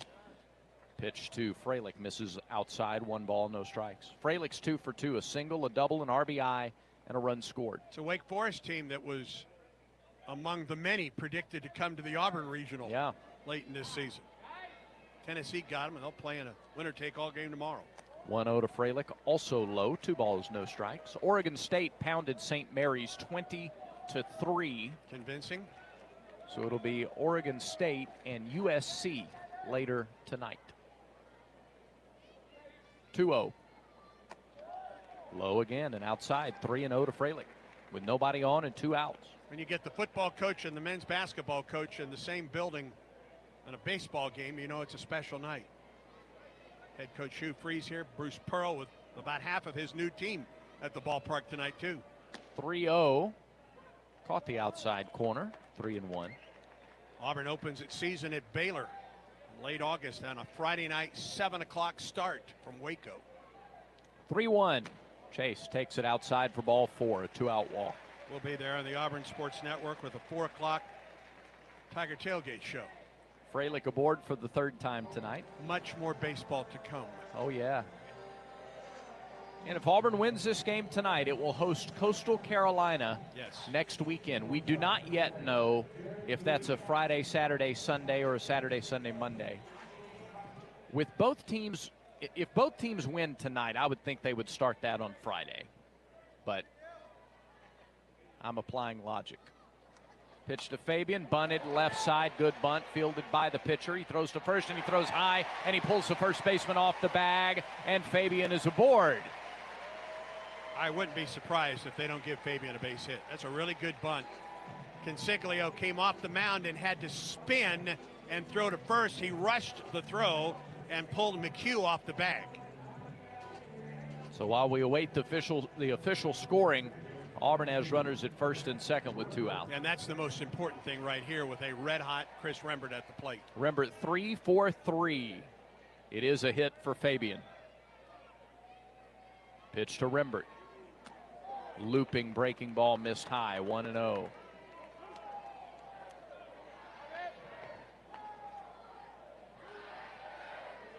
Rembert, a 2-run single last inning. 3 for 3 in the game. 4 hits on the weekend. 1-0 pitch. Another breaking ball that was never close. It stayed high, 2-0. Consiglio at 47 pitches, and that may be it. Elliot Avant is out, the head coach. More bodies headed to, or another pitcher headed to the NC State bullpen. There has been some activity out there. Anderson Nance is a freshman right-hander who's been out there.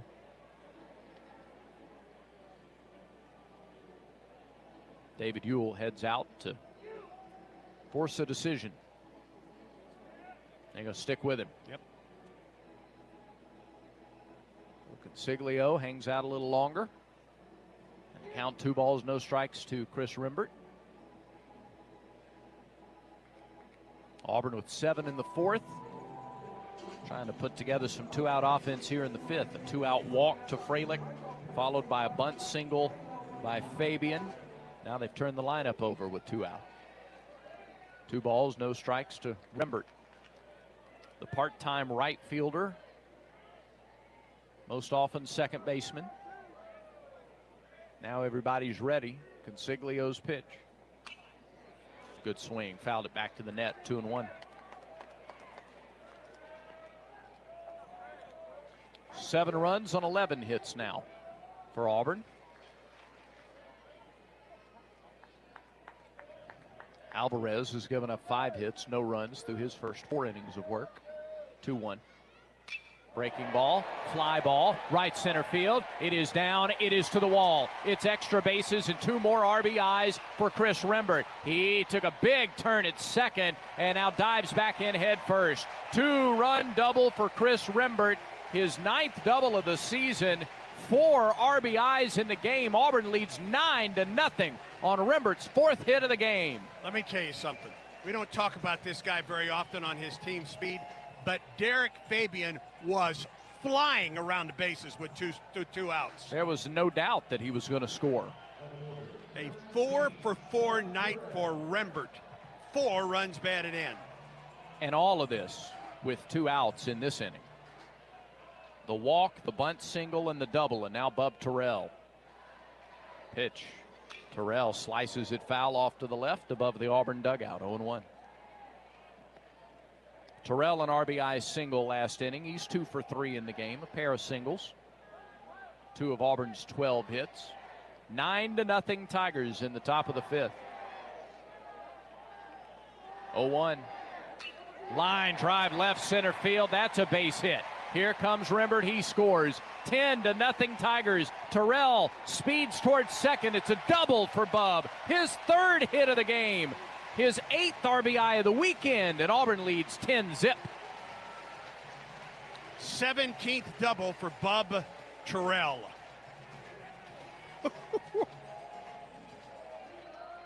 Buddy, he's had a weekend, hasn't he? You're not kidding.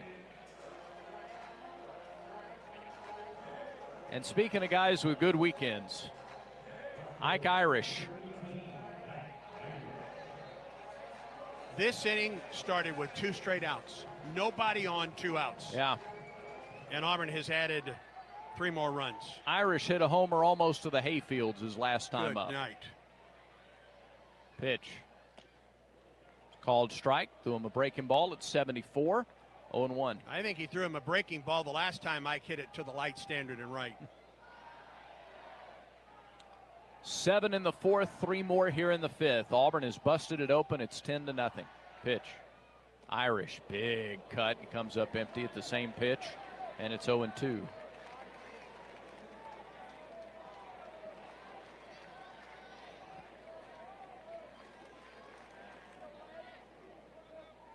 Two strikes, 2 outs. Terrell at second. The pitch. Missed outside. 1 ball, 2 strikes. To Irish, the Auburn graduate. First team all-conference. Going to be fun to watch this guy play for a long time. Buddy. After his Auburn days. 1-2. Bounces up there, 2-2. And what he has done at the end of this season, down the stretch, the most important games for Auburn. Yep. Boy, he has to be highly sought after in that draft coming up. 1st round pick. All right, Quinn, bring it back. You don't want to pass up this guy. 2-2. Swung on and missed. He was trying to put out a window in the dorms. And the inning is over. All right, we welcome you back to Plainsman Park. We were expecting to start this game between Auburn and UCF, an elimination game in the NCAA tournament, the regional round, at 4:06 Central Time. There has been a lightning strike that is going to require a further delay at this point. Officials with the NCAA, with both head coaches, administrators, meteorologists, have been meeting for the last 10 minutes or so. Both teams had started to warm up their pitchers, and both of those pitchers have now been shut down for the time being. A lightning strike and another delay, and that at this point, Brad Law, yep, that's all we know at this point. We do not have a projected start time other than it will be later than 4:06 Central Time. Yeah, and it's interesting to look at the radar. There is a cell that just hasn't moved very quickly. It's now south of Auburn that's got some lightning in it. There's another cell, quite frankly, that is up around the lakes, up around Lake Martin and Alex City. That could be a factor at some point. It's also not moving very quickly, so it could always dissipate. This is not a line of storms in front of a front that's going to blow in and blow out in a fairly predictable time. These are storms that are flaring up. Sometimes they flare up and go away. Other times they flare up and linger. And it appears that the latter is the case in this instance. Well, and that cell that's in between Auburn and Alex City does have some lightning in it, according to the radar that we're looking at. Now, granted, we are not meteorologists, just like you, but and Andy, what you don't want to do, no, absolutely not, start the game at 4:06 and then have to go into a delay 20 minutes later. No, it's much better. Neither one of these teams want to do that. I mean, both of these teams are extended on their pitching at this point to win this regional. One of these teams is going to have to win 3 games in the next 2 days, including this one. So, yes, absolutely. Whether it's UCF, whether it's Auburn, neither one of these teams want to start it, stop it, and then have to pick it back up, and then perhaps play a second game.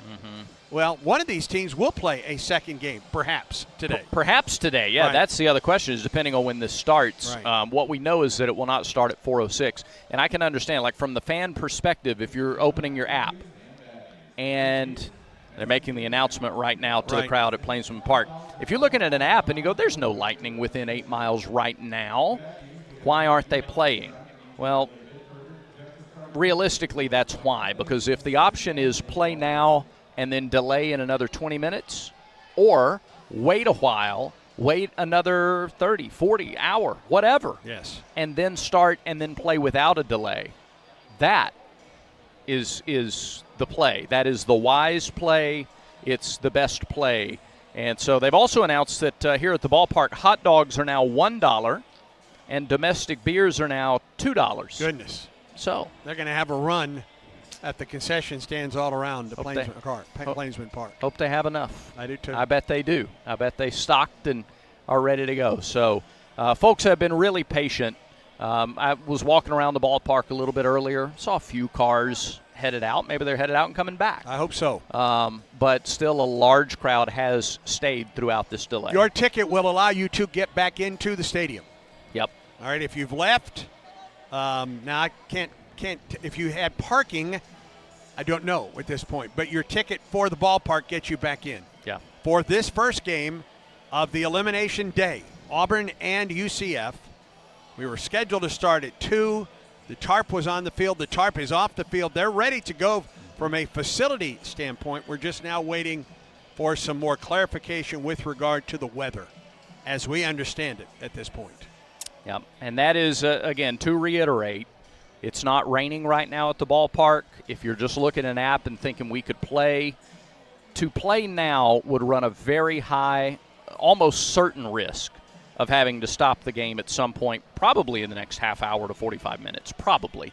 And that's just not the wise decision. It's not a decision either coach wants to make. None of these teams want to do that. So wiser to continue to wait. And so that is what we'll do. While we have a moment, while we're close to the top of the hour, let's pause 10 seconds for station identification on the Auburn Sports Network.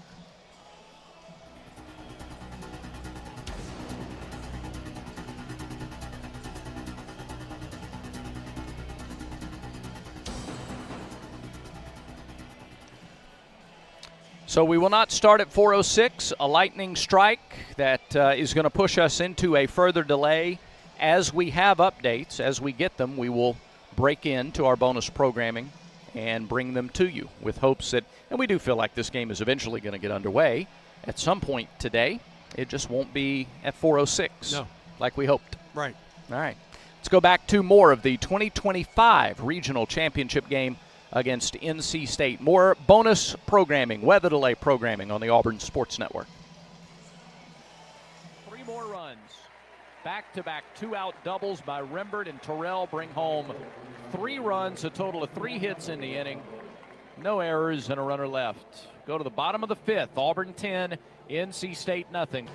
Auburn leads North Carolina State 10-0 as the Wolfpack come to bat in the 5th inning. And Andreas Alvarez has given up 5 hits, but no runs through the first 4. He'll face the 8, 9, and 1 hitters. Woodson, Frasman, and Ty Head. Alvarez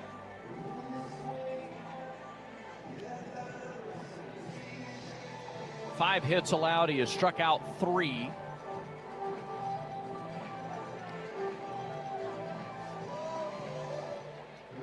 And he goes to work. Freshman against freshman. Alvarez against Woodson. The pitch. Pass ball fouled away. 2 hours deep into the game. We're in the bottom of the 5th. Game that started at 7:06. It was originally slated for about 6, but it was the second game of the day. NC State and Stetson went 3 hours and 40 minutes. 0-1 pitch. Off speed, lands on the corner for a strike. 0-2. Texas is trying to stay alive in its regional, playing Texas San Antonio. The Roadrunners lead 7-1 in the bottom of the 5th. 0-2. Upstairs with a fastball, 1-2. The national #1 seed, Vanderbilt, eliminated from the tournament.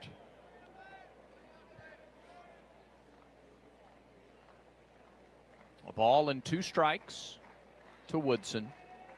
0 for 1 with a strikeout. The pitch. 0 for 2 with 2 strikeouts. He waved at a slider off the plate. Really good sequence by Alvarez, 1 away. That Austin regional is paired against the Los Angeles regional, where Arizona State plays later tonight.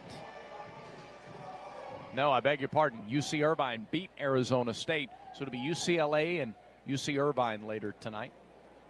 Frasman waves and misses at a first pitch fastball. 0-1. Back to the Nashville regional. Wright State eliminated Vanderbilt in the first elimination game today. Wright State now trails Louisville 2-0, top of the 3rd. The Cardinals undefeated in that regional. Pitch. Fouled back. Another high fastball. 0-2. Ole Miss leads Murray State 13-4, top of the 4th. Rebels need to hold on to that win to face a winner-take-all game tomorrow in Oxford. No balls, 2 strikes, 2 Frasman. Alvarez rocks, plants, fires, and misses low. 1-2. Frasman doubled to lead off the 3rd and was left stranded at second base. Oklahoma leads North Carolina in the Chapel Hill regional 8-5 in the bottom of the 7th. The Sooner win forces a winner-take-all game tomorrow in Chapel Hill. The 1-2 from Dre. Swung on and missed. Up and in. The fastball overpowered him. 5th strikeout for Alvarez. 2nd in the inning.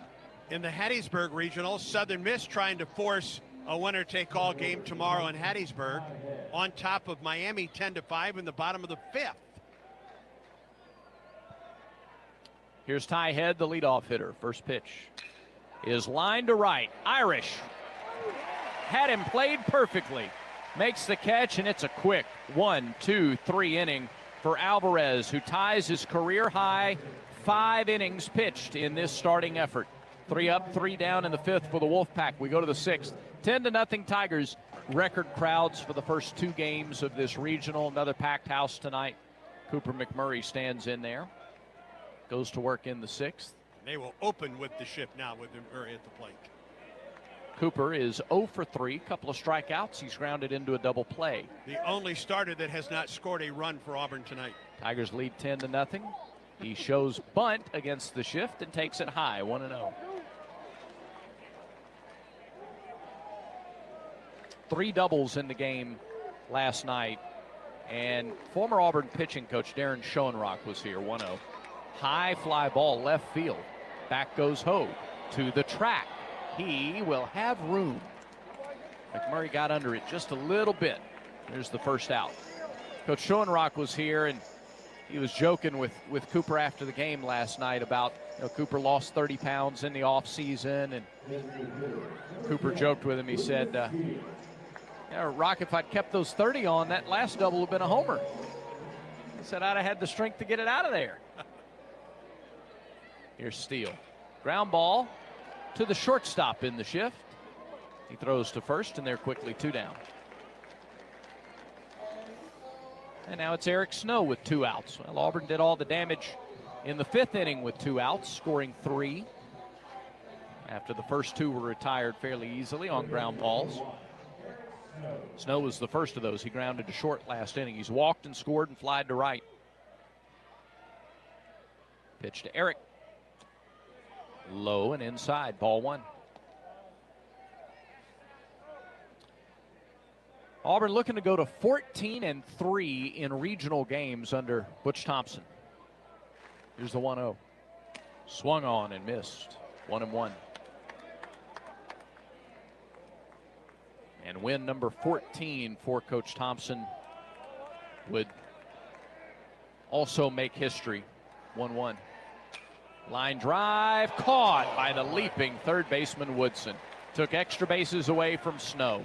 Perfectly timed jump, and yeah, some in the crowd literally take their hat off to the third baseman Woodson with a fine defensive play. Auburn's retired in order in the 6th. 10-0 Auburn. Andreas Alvarez with 1 more out will set a new career high for innings. He's already set a new high for pitch count in this game. He's at 82 as he goes to work in the 6th. Against Hogue, McHugh, and Sosa, the 2, 3, and 4 hitters. In the biggest stage of his young career at Auburn, he has been spectacular tonight. Well, you made a comparison earlier in a break. Mason Barnett against UCLA in 22. Yes. Different. That guy was a senior. Right. But it was the championship game of that regional, and he was unhittable almost in that win against UCLA. First pitch to Hogue. Inside, 1 ball, no strikes. Of course, that game was halted because the weather had to be finished the next day. Yep. On that Monday afternoon. Alvarez 1-0. Missed outside, 2 balls, no strikes. Sent Auburn to Oregon State. Oh, what a trip to Corvallis. Auburn won't have far to go for the Super if it wins this one tonight. 2-0 pitch. There's a strike at the knees, and it's 2-1. And I think that Coastal Carolina will get hotel rooms in Auburn. Yeah, they will have to drive an hour and 10 minutes one way, will they? They will not. 2-1. Outside, 3 balls, 1 strike.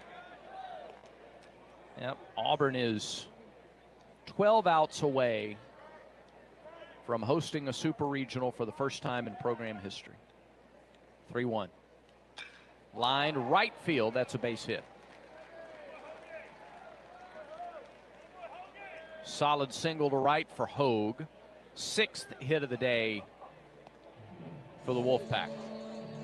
This is uncharted territory, at least at Auburn, for Andreas Alvarez as he works into the 6th. His 5 innings tonight ties a career high. His 87 pitches continues to establish a career high tonight. He went 5 innings in his last appearance. That start at Jack State. And then he went 5 in his first start of the year. Misses just outside to McHugh, 1-0. He's not missing by much, but I mean, not missing anything off the fastball. That was 92. And maybe the location a little bit different. He faced North Alabama in the first midweek of the year and was dynamite. There's a breaking ball that misses low, 2-0. I can remember you coming back to the office the next day and how excited, because I wasn't here for that, but how excited you were to see what Alvarez did that day. His changeup that night was special, 2-0. Low, 3 balls, no strikes. His location that night was really good. And Cooper McMurray goes over, the senior. Going to go try to settle the veteran down, or settle the freshman down and get him back in rhythm. 3 balls, no strikes. Auburn leads 10-0. Auburn has somebody up, not really throwing, but at least up in the bullpen. That's Cade Fisher that's up right now. And Hogue, the runner at first. Back-to-back 3-ball counts. Alvarez hadn't gone to a 3-ball count since the 3rd inning. Pitch. There's a strike. A fastball, inner half, 3-1.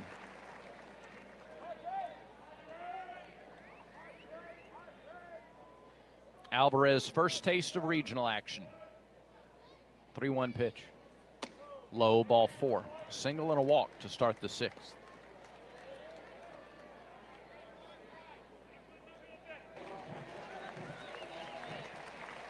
Crowd is coming to their feet. The Tigers coming out of the dugout to greet Andreas Alvarez. Love the recognition from the crowd here. The freshman tips his cap as he comes off the mound, and the guys in orange want this crowd to be even louder for the freshman Andreas Alvarez. 5 innings of work, no runs, 6 hits, 5 strikeouts in his regional debut in a game that could send Auburn to its first ever super regional hosting opportunity. After 5+ innings tonight by the starter Andreas Alvarez, the Tigers go to the bullpen for the first time for junior left-hander Cade Fisher, 6'3", 202, a transfer out of Dalton, Georgia. He transferred to Auburn from Florida. Fisher on the year 1-2, a 5.05 earned run average. This will be his 13th appearance, his 3rd in relief with a save. 35 2/3 innings, 20 runs all earned on 30 hits, 45 strikeouts, 22 walks, 6 homers, and opponents are hitting .233 against Andreas Alvarez. That one save was that 3-inning power save in the win, the deciding game win against Tennessee in Knoxville. Fabulous outing tonight for Andreas Alvarez. 5 innings, no runs, 6 hits, 5 strikeouts, a walk. He threw 92 pitches and 57 for strikes. He is responsible for the runners at first and second. Nobody out as Fisher comes on to face North Carolina State here in the bottom of the 6th. Cade Fisher faced NC State last year in Omaha with Florida. Pitched 4 innings against the Wolfpack, gave up 3 runs on 4 hits, walked 1, struck out 3. He threw 75 pitches in that outing. Game that Florida won in the College World Series. So, Fisher has faced NC State in the postseason recently. Alex Sosa, the batter. Nobody out, 2 on. Tigers lead 10-0. Pitch. Fisher starts him with a strike on the inside corner. 0-1. We saw Fisher hit 92 miles an hour in Hoover a couple of times with the fastball. Lefty-lefty matchup. Fisher delivers. Misses low and away. And that may not be the be-all, end-all for Cade Fisher, but when he was struggling through the middle part of this season, his fastball was 85, 86 tops. And up. Yes. A lot. That has been corrected, or has these last 2 times out. 1-1 pitch, fouled back, 1-2. Hogue at second, McHugh at first. Nobody out in the 6th. Auburn leads 10-0, a 7-run 4th inning and a 3-run 5th.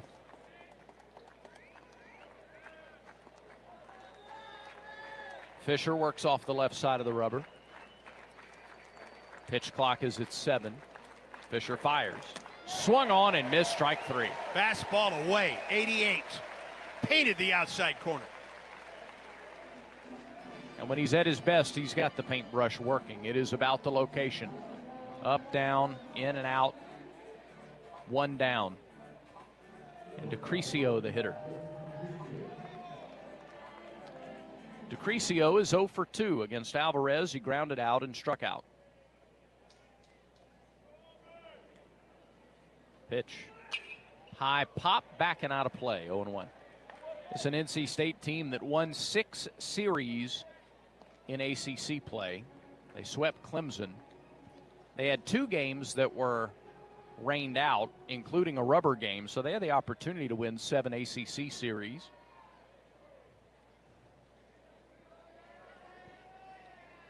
They have given up some big innings that have cost them here this weekend. The pitch is high, away from, it pops out of the mitt of Freilich, but base runners stay put. A ball and a strike to DeCrisio.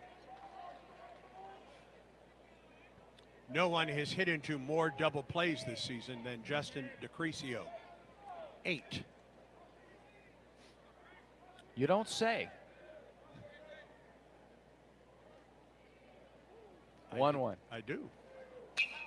High fly ball Shallow left. In comes Terrell. He waves off Ballou. Bub makes the catch in shallow left center. 2 down. So Fisher has come in. Gotten a strikeout and a fly out, and here's Luke Nixon. Nixon's 2 for 2 with a pair of singles.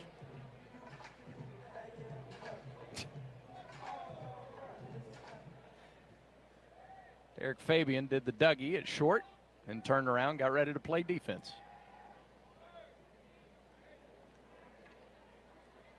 Pitch to Nixon. A little bit up. 1 ball, no strikes.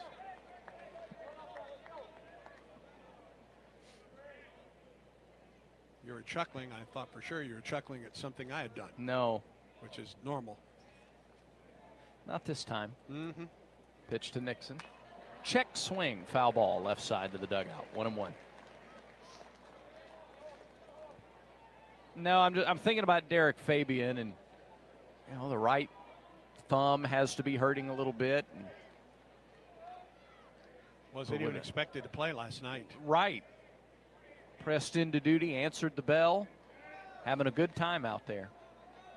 1-1 pitch. There's a called strike, 1-2.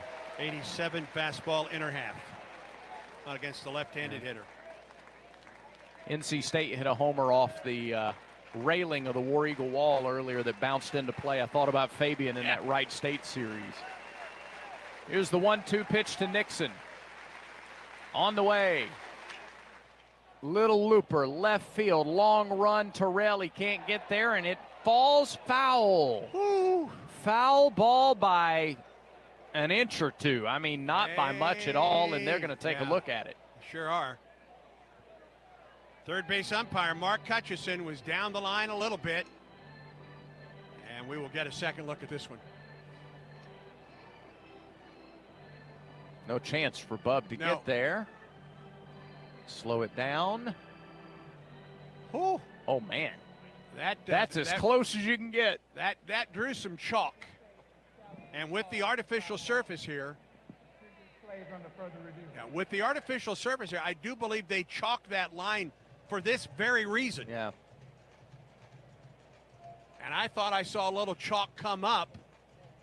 It's either chalk or it's pellets in the light, but yeah, and here's the thing. Let's say that this call is reversed. Yeah, where do you put him? A run is home. Do they give them 2 runs on this play? Or do you put him at second? I think it got the line, Andy. I do too. I think it barely got the outside of the line. Yep.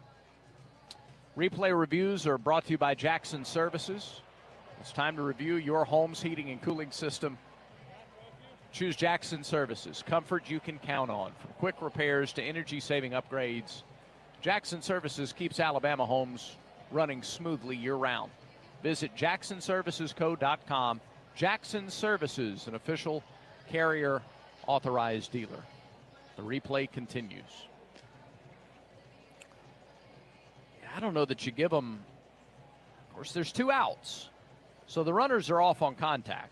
They may get both runs home. 2 runs are going to score if it's allowed to continue. I agree. And here comes the call from the home plate umpire, David Ewell. But do they treat it like a ground rule double? We'll find out. Yeah. We'll find out now. After review, the call of foul will stand. Well, not confirmed, but it stands. And Elliott Avant can't believe it. Now, I didn't think you were supposed to be able to argue reviews. You're not supposed to be able to. But he's arguing a review.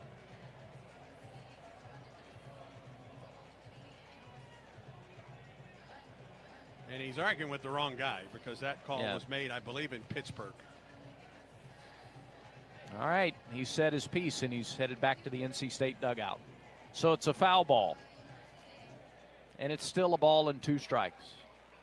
Fisher threw a couple of warm-up tosses during the review. Now he's ready. The 1-2 offering to Nixon. Just missed. A little outside. It's a good pitch, though, by Fisher. Sure was. Not much he can do with it at the knees and on the corner. So now a 2-2 from the Auburn lefty. Runners at first and second. 2 outs. Pitch. Bounced up there and gets away from Freilich and all the way to the backstop. And the runners advance. So they're at second and third with 2 outs. And the count is full. Hogue to third. McHugh to second.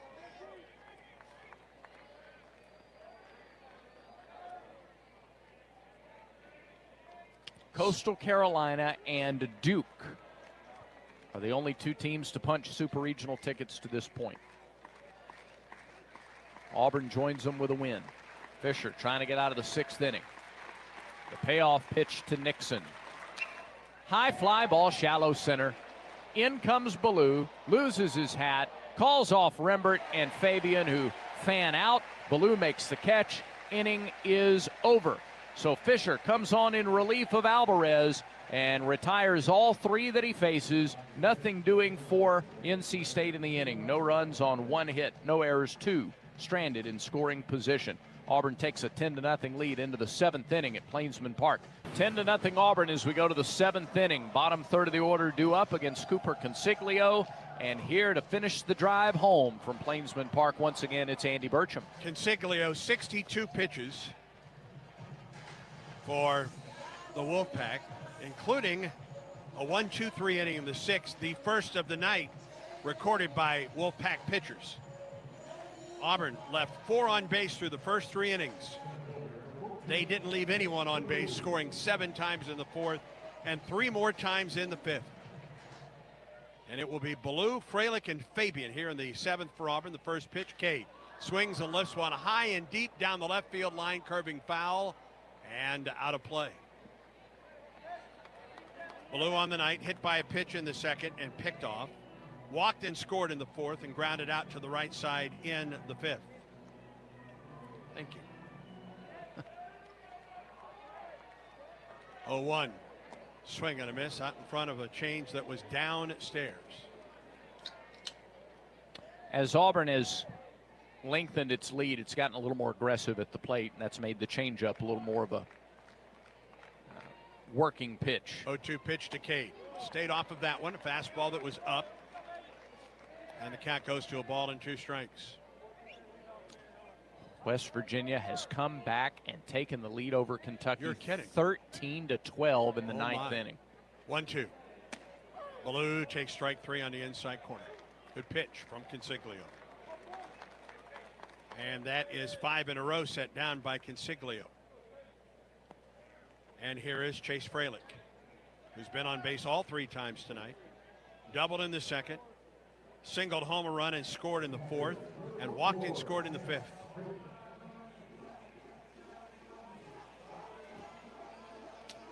Yellowwood Schoolboard, Oklahoma in the 9th leads North Carolina 9-5 in Chapel Hill. First pitch to Freilich. Swing, lifts one up and out of play into the Tiger Terrace down the left side. Florida State is on to the Supers. Seminoles beat Mississippi State 5-2. 0-1. Freilich takes it outside. Count is even and a ball into strike. Now the 1-1. Just missed inside. 2 balls and a strike.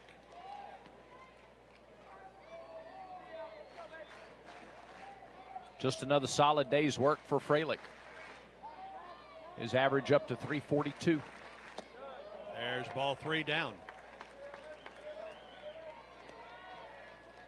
You look up and down this lineup. 4 hits for Rembert, 3 for Terrell.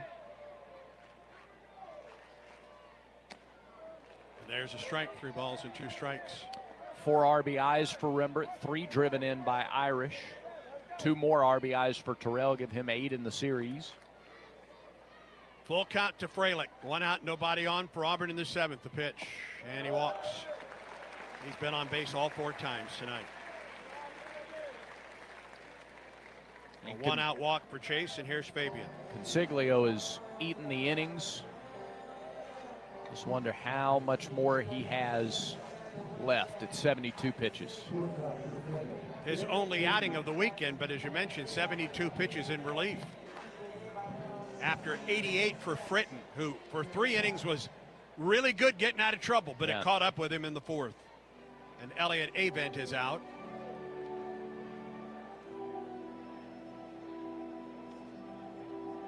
As Freebird plays in the background.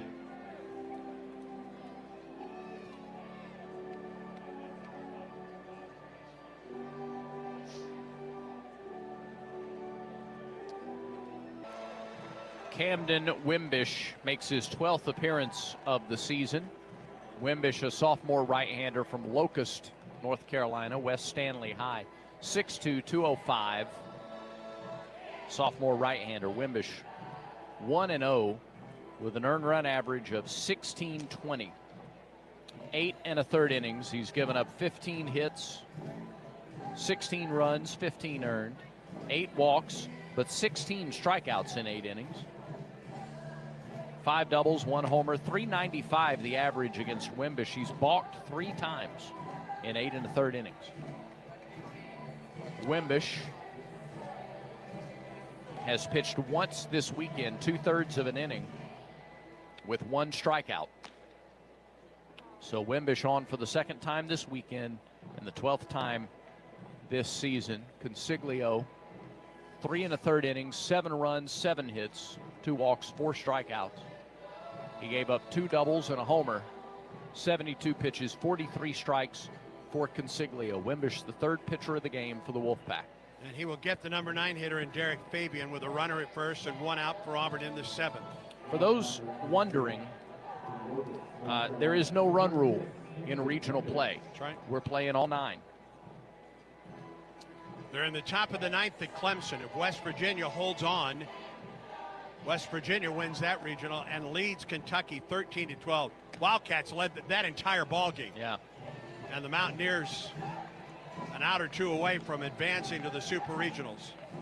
Oklahoma trying to force a winner-take-all in the North Carolina Regional, leading the Tar Heels 9-5 in the top of the 9th. Oklahoma, the home team there. And that's final That's now. a final. So there will be a winner-take-all game at North Carolina. Southern Miss trying to do the same thing at its regional against Miami, leading 12-5 in the 8th inning. All right, here's Fabian with a runner at first and 1 out in the Auburn 7th. Pitch on the way. Derek takes the slider in there for a strike. Fabian is 1 for 3 tonight, a bunt single in that Auburn 5th, where Auburn scored 3 runs and it started with 2 outs and nobody on. Freilich at first with a 1-out walk.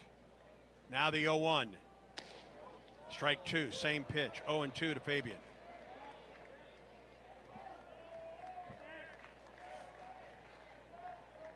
Ole Miss trying to force a winner-take-all game tomorrow against Murray State and leads 16-6 in the 5th inning in Oxford.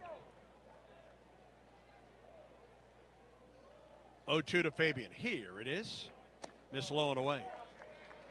Louisville trying to just blow through the Nashville Regional. Leads Wright State 3-0 in the bottom of the 5th. The Cardinals are unbeaten. Arkansas trying to do the same thing to Creighton in Fayetteville. The Hogs lead the Blue Jays 6-3. That game is in the top of the 5th. Here's the 1-2 to Fabian. Ball 2 outside. You know, the thing about that Ole Miss Murray State, if Ole Miss can come back and win that regional, it'll host, because Duke won the Athens, Georgia region. So Ole Miss still has a chance to host a super on the table. LSU trying to win its regional on top of Little Rock 3-2, bottom of the 5th down in Baton Rouge. 2-2 pitch to Fabian. Held up on a pitch that was upstairs and appealed to first, and he did not go.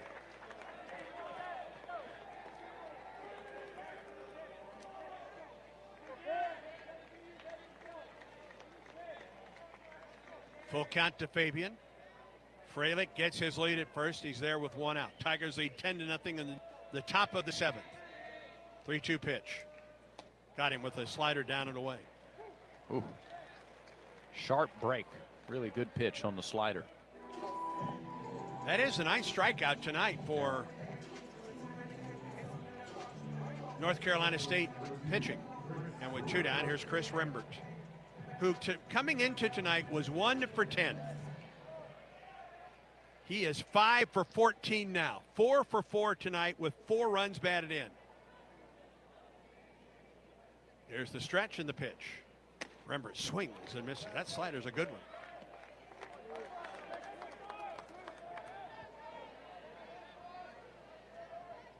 Camden Wimbish. Stretches. Here's the 0-1. Low and away. That's a final now in Clemson. West Virginia gets 6 in the bottom of the 8th and then keeps Kentucky off the board in the top of the 9th. Wow. West Virginia beats Kentucky 13-12 to advance to Super Regionals. A ball and a strike to count to Rembert. 2 down, a runner at first. Stretching the pitch. Rembert got jammed and fouled it up and out of play off the right side. Where does that regional match up, Brady? Baton Rouge. So West Virginia will head to LSU if In the all Tigers. likelihood. Yeah, if the Tigers finish business. 1 ball and 2 strikes to count to Rembert. Wimbish comes set. Right-hander fires. Missed high. The other one to watch is Texas San Antonio. In the top of the 8th, leads Texas in Austin 7-2. Yeah, Texas has got to win this game to force a winner-take-all. With this 4-for-4 night, Rembert's average is up to 350. He awaits the 2-2 pitch from Wimbish. Here it is. Popped him up. Left side of the infield. DeCrisio gives way to the third baseman Woodson, who makes the catch, and the inning is over. No runs, no hits, no errors. A man left for Auburn. We go to the bottom of the 7th. 7th inning stretch time at Plainsman Park. Auburn 10, North Carolina State zip. Bottom half of the 7th, it will be the 7, 8, and 9 hitters for North Carolina State. Typically after take me out to the ball game for Auburn home games during the 7th inning stretch, they play War Eagle. You can't do that in the NCAA tournament. So tonight, and maybe they've done this all weekend long, it's the Village People in YMCA. Well, it is fun to stay at the YMCA. So I hear. Yeah. Cade Fisher, second inning of work, came on in relief after Andreas Alvarez pitched a gem for 5 innings tonight. Brandon Novi, who is 1 for 2 on the night, will lead it off. Fisher throws and finds a strike at the knees.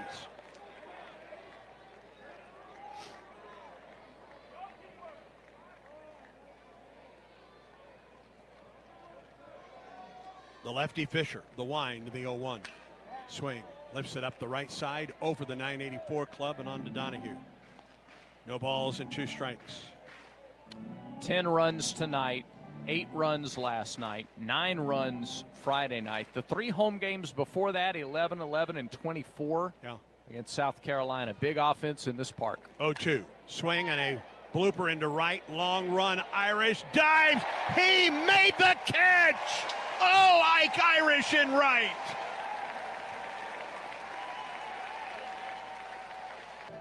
Note about the offense in this ballpark. The game before the South Carolina series was the finale against Mississippi State. Auburn scored 14 in that one.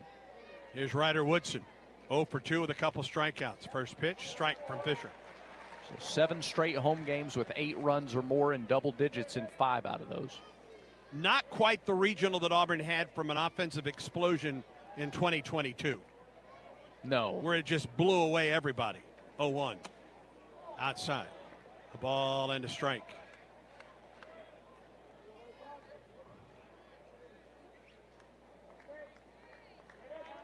Cade Fisher, the wind and the 1-1. Swing and a miss. Blew it by him. Sure did. 87. All right, Quinn, we need to break in, And that's please. the The sweet spot for Cade Fisher. Yeah, just for a refresher, my goodness. 3 years ago here, Auburn scored 19, 21, and 11. We welcome you back to Plainsman Park, waiting out a lot of weather today. A game that was supposed to start between Auburn and UCF in the NCAA tournament at 2. And it has been delayed now for a couple hours. And from what we understand, they are now giving us a tentative start time for this game at 5:06 Central, Brad Law, which means our coverage will begin at 5:02 Central. Yep. We hope. Pending any further announcement. But the 2 head coaches, the NCAA site rep, and grounds crew officials have just emerged from a meeting And that is the word that we're getting. All right, they've just made that announcement to the crowd here, too. Well, that makes it really official then. Yeah, that's right. Yeah, no going back now. No. Unless there's more weather. Right. But at this point, our coverage will resume, at least from Plainsman Park, at 5:02 Central Time with a first pitch of 5:06 Central Time. For Auburn today, Alex Petrovic on the hill for the Tigers. For UCF, it will be Roman Kimball to get the start. Lineups have been in for 3 hours now. Don't think we'll see anything different, but now both teams start to emerge from their dugouts and will re-warm again, and the pitchers will get a full warm-up time now as we get ready for Auburn and UCF. The winner moves on to play Milwaukee in the championship round of this regional. Milwaukee is 2-0. Both Auburn and UCF are 1-1. Season is on the line for these two teams as they get ready to play at 5:06 Central Time today. And what happens after? We don't know. Right. We don't know about the timing of a game after this or what. We know right now the team is simply focused on winning this next game because you got to win that for the next thing to matter. So Alex Petrovic did a little bit of warming up earlier. And I think stopped. both pitchers had started their warm-ups. I don't know if Alex had actually started his warm-up in the bullpen. We saw him playing catch in the outfield, some long tosses, as it were, with Chase Fralick. But I believe before he actually went to the bullpen to continue his warm-ups, everything was shut down as a result of the weather. Again, this game will begin a new start time of 5:06 Central. Our coverage will resume from Plainsman Park at 5:02 Central. In the meantime, we should be able to, I don't think this will even take us all the way to the end, but you've been listening to last year's regional championship game, that matchup against North Carolina State. We'll go back to more of that now, a little under a half hour more of that before we come back to Plainsman Park at 5:02 for tonight's first pitch at 5:06. If we have any additional updates before we get there, we'll break in and bring them to you. Until then, until 5:02, ahead of a 5:06 first pitch, we go back to more weather delay programming on the Auburn Sports Network. In and at 90 miles an hour. And when he can hit the outside corner and then come back in with that, it's a tough matchup. Let me tell you something. If this is what we're seeing from Cade Fisher, what a weapon he is for this Auburn Tiger team, as hopefully it gets set to host a super regional and beyond right now. 2 down, and here's Braden Frasman. Pitch on the way. Missed upstairs.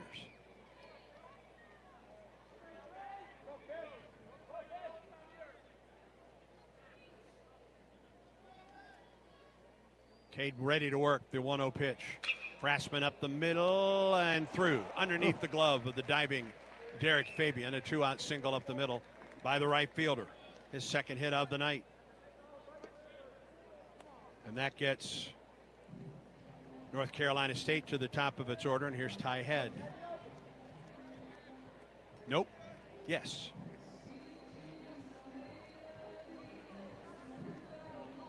Derek Fabian has to reattach his belt as he dove for that ball. Yeah, the shirt came untucked. Okay, well, can't have that. No. Head 0 for 3 on the night. Stretch in the pitch. Just missed the outside corner.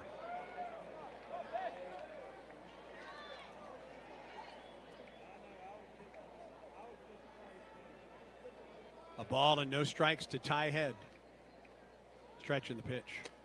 Strike call on the inside corner. 10 runs, 13 hits, no errors for Auburn.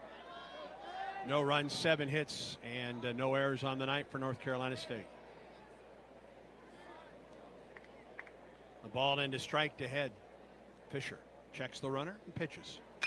High and deep and very foul to right. Early on a changeup. Think about where this Auburn program is now, 10 years into Butch Thompson's tenure, and where it was the last time Auburn played NC State in a regional finale. Tigers had made a regional the year before, But this was the regional win. 1-2, high and away, and lost in heartbreaking fashion at Florida State in Butch Thompson's first foray into postseason with Auburn. And ran roughshod through the North Carolina State Regional in Raleigh. Went to Florida, lost that heartbreaker to the #1 overall seed Florida in 3 games, lost game 3 of that in extra innings in 18.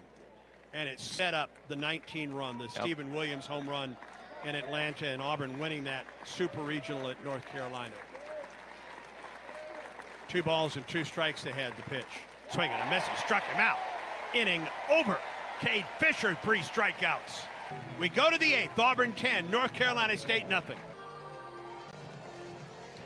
Terrell, Irish, and McMurray, all lefties, to face the right-hander Camden Wimbish. 7 in the 4th and 3 more in the 5th. All the scoring in this one so far tonight. And Bub Terrell has been all around it this weekend. Bub, 3 more hits tonight. He's 3 for 4. 7 for 10 on the weekend with 7 runs batted in. The freshman out of Alabaster, Alabama, awaits the first pitch from Wimbish. And here it is. And Terrell takes the off-speed delivery in there for a strike. Struck out looking in the first, singled in the third, singled home a run and scored in the 4th, and doubled home a run in the 5th. Bub's average up to 306. Here's the stretch in the 0-1. High and away.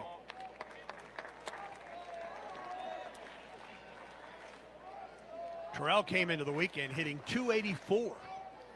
He's up to 306 in his first regional ever. Stretch by Bub in the 1-1. Outside, 2 balls and a strike.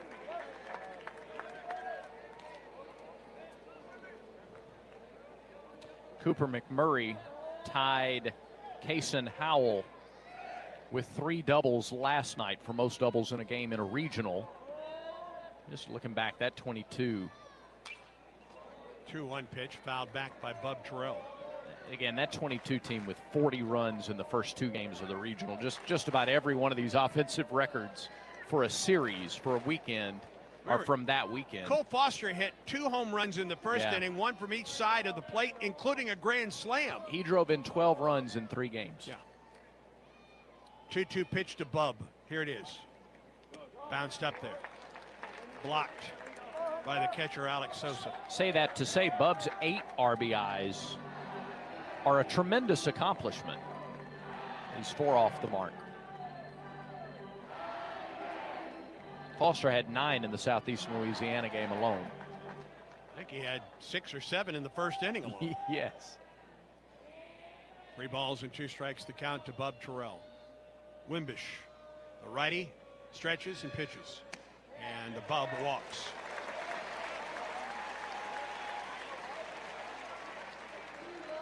And here's Ike Irish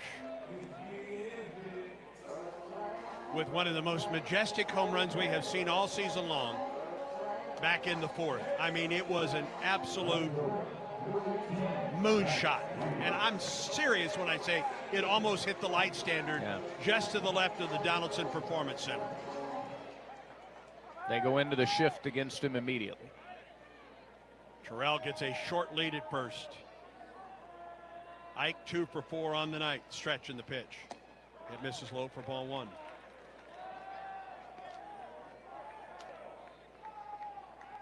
Average at 359. 18 home runs on the season. Has driven home 57. Here's the pitch. Ball 2 outside.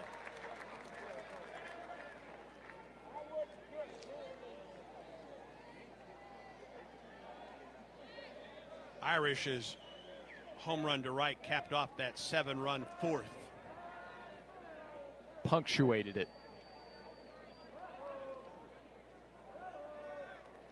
2-0 the count to Ike. Stretch by Wimbish in the pitch. Strike. Outside corner, 2-1. His home run last night Gave Auburn some breathing room in the top of the ninth in that win against Stetson. And he went to left out in the canyon. It was after all the drama with Dutton and the umpire, and they'd pulled to within 2. 2-1 pitch. Ball 3 outside to Ike.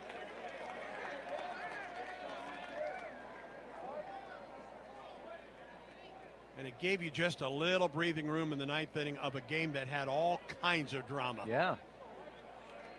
And then Ryan Hetzler finished it off. Got stronger as the game went on last night. Indeed. 3 balls and a strike to Irish. Here comes the pitch. And he walks. Back-to-back walks for Ike Irish.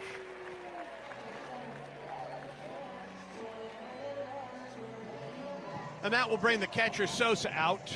There is activity in the bullpen for North Carolina State. And the Tigers are 6 outs away from hosting the first ever Super Regional in this illustrious program history.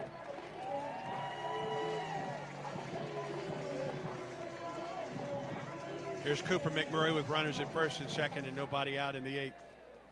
McMurray looking for his first hit of the night after a 3-double night last night. Terrell at second and Irish at first. And the pitch. And McMurray watches it go high for ball 1. He walked Terrell on a 3-2 pitch. He walked Irish on a 3-1 pitch. And Wimbish has now fallen behind Cooper McMurray 1-0. Checks the runner. Terrell at second. Comes set below the belt, the 1-0. McMurray takes a strike. Cooper with 58 runs batted in, 1 in front of Ike Irish for the team lead. His 14 home runs trails Irish's 18. Average sits at .329, and he awaits a 1-1 pitch from Wimbish. There it is. Fouled up and out of play off the left side. For a ball and 2 strikes now to McMurray.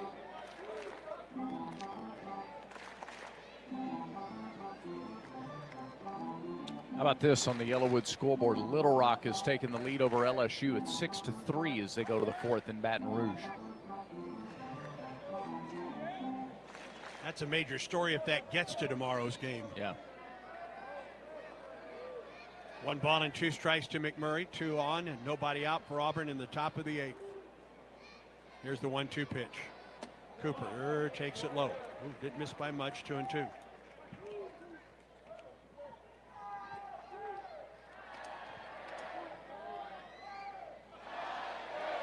It's going to be a late night here at the ballpark, but well worth it on a Sunday night. 2-2 pitch to McMurray. Ground ball off his foot, and he goes down in a heap.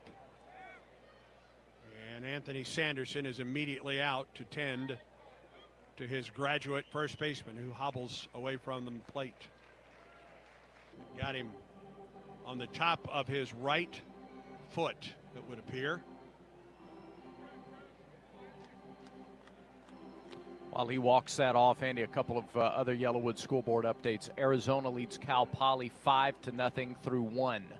So the Wildcats can go to a super with a win tonight. Louisville can do the same with a win over Wright State Cardinals with a 4-0 lead in Nashville in the 6th. And Arkansas leads Creighton 8-3 in the 6th in Fayetteville. Runners at first and second. Nobody out as McMurray bats in the top of the 8th, and Auburn on top of North Carolina State 10-0. Here's the 2-2 pitch.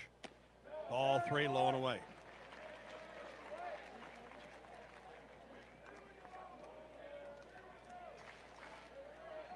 Terrell at second and Irish at first. Back-to-back walks to lead off the inning. Count goes full now to McMurray.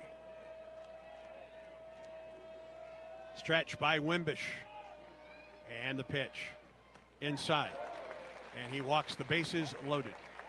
Lucas Steele turns around to bat left-handed against the righty Wimbish, but he may not get a chance to face Wimbish. Elliott Avent is out. And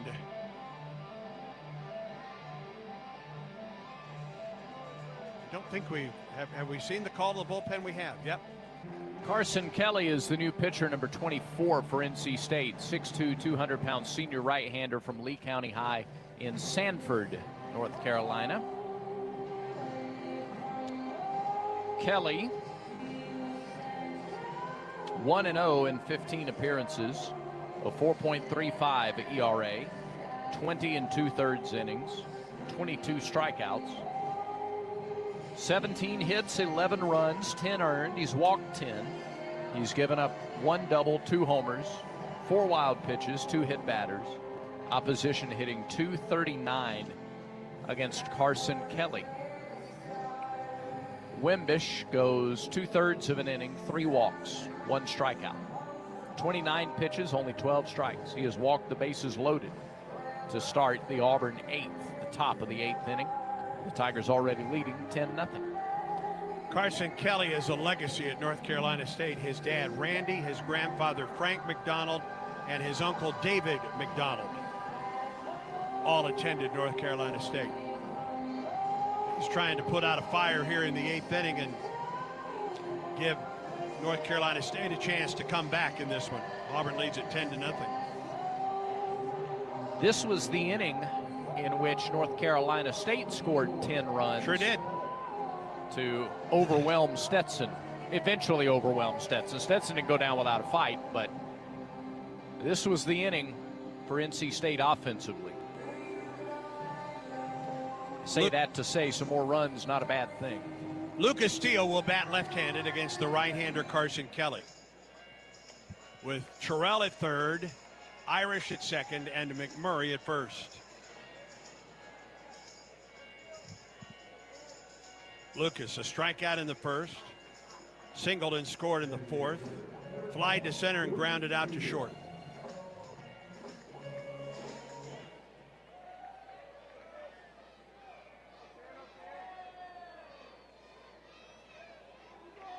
Pitch to Kelly, or excuse me, to Steele, misses outside from Kelly, 1-0.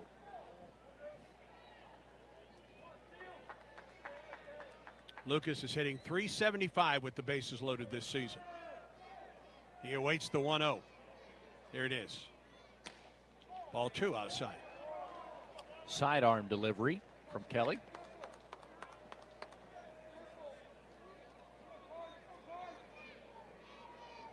Game is approaching 3 hours old. We're in the top of the 8th. Tigers lead 10-0.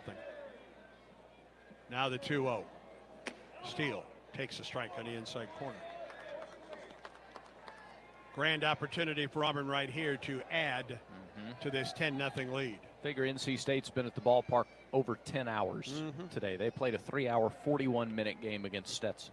2-1 pitch to Steele. All 3 high. Nowhere to put him. Bob Terrell at third, Ike Irish at second, and Cooper McMurray at first. Auburn bats with nobody out and the bases loaded in the top of the 8th. Tigers a visiting squad for the 2nd straight game. Now the 3-1.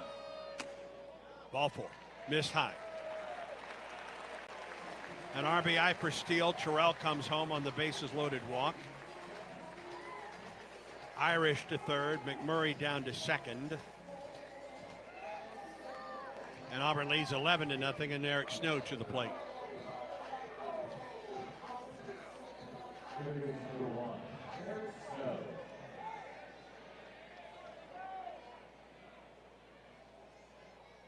Snow looking to extend a hitting streak tonight. Takes the first pitch in there for a strike. We have a guy watching on YouTube who claims to have counted everybody in the parking deck. Huh. Almost 1,000 strong on the deck. About that. 0-1 pitch. Swing and a miss. That sidearm delivery swept away from Snow.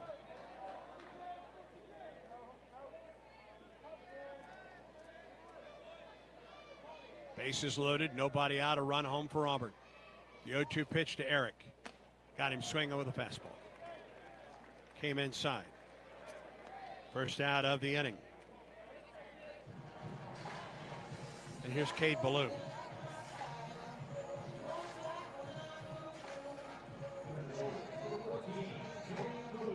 Tigers hold on to this 11-run lead. There will be no reason for an winner-take-all game tomorrow, and the Tigers will get ready to host Coastal Carolina in the Super Regional this weekend. Blue, the pitch, swing and a miss. Kane was looking for another grand slam on that one. Hit by a pitch in the second. Walked and scored in the fourth. He's grounded out and has struck out tonight. Played a solid center field for the Tigers. Pitch on the way. Foul ball off the end of the bat. 0-2 the count to the Auburn center fielder. How about that? Yep, final on the Yellowwood scoreboard. Texas San Antonio beats Texas 7-4. Roadrunners are headed to a super regional. No balls and 2 strikes to Ballou. Stretching the pitch. Cade swings and misses. And Kelly has struck out back-to-back hitters. And Fralick comes to the plate with the bases loaded and 2 outs. UTSA will face the winner of the Los Angeles Regional, where UCLA can win it with a win tonight over UC Irvine. That game's UCLA and Irvine there in the top of the first. Chase Fralick's been on base all 4 times tonight. Double, drove home a run with a single. He has walked twice. And the pitch is in there for a strike to Chase. He bats with 2 outs and the base is loaded right here.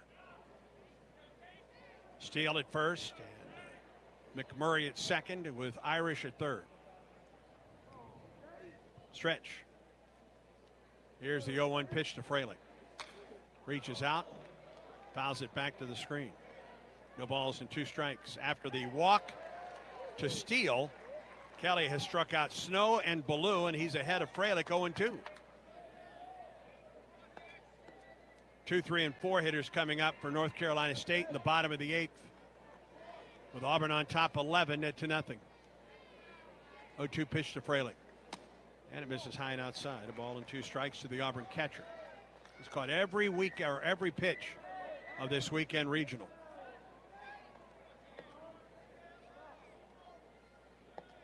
And he is 4 for 10 in his first regional.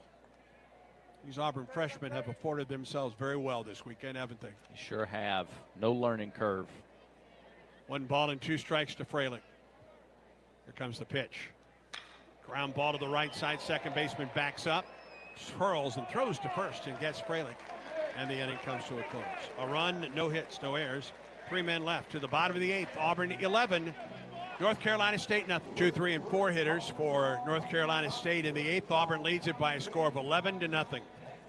Tigers are 6 outs away from a regional championship. The Tigers second here at home in the last 4 years. It would be Auburn's 4th regional championship under Butch Thompson. But 6 outs to go. The first 2 on the road. At North Carolina State in 2018. The next year in Atlanta. In 2022 here. And Auburn 6 outs away from getting another regional championship here at Plainsman Park. The significance of this one this year is that it would set up Auburn's first ever super regional host with Coastal Carolina coming to town, but got to get there. We saw this North Carolina State team today scored 10 runs in the 8th inning to take the lead and hold on to beat Stetson. Here's Josh Hogue against Cade Fisher, the pitch.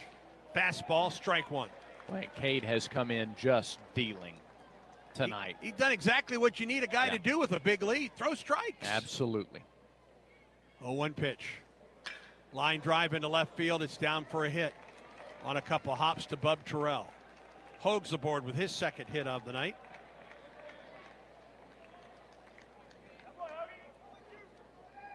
And that brings Chris McHugh to the plate. Singled in the first and was picked off by Andres Alvarez. The first inning, both the top and the bottom featured a pickoff tonight. I take that back. It was the second inning when that occurred for both teams. Pitch on the way to McHugh. Strike call on the outside edge. Singled in the first. Struck out in the third and walked in the 6th. Just the 4th at bat tonight for McHugh.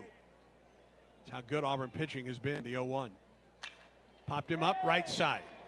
Shallow right. Rembert goes out and makes the catch. Boy, how fast did Rembert move to get out there to that spot in short right field? You run to the spot and then slow up or stop, and he did it, moving quickly.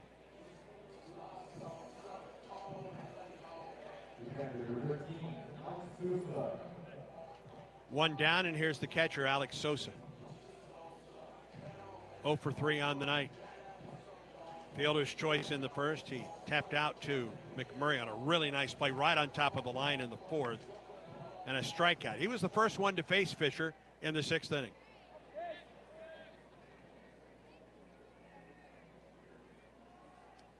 Stretch in the pitch. Swing and a miss. He was out in front of the changeup.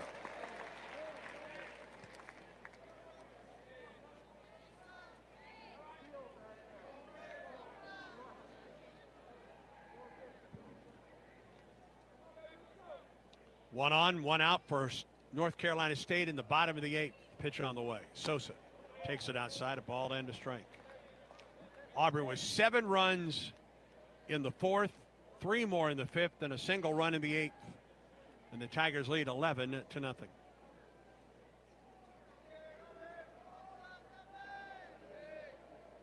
Runner gets his lead, the 1-1. Fouled back. A ball and 2 strikes to Sosa.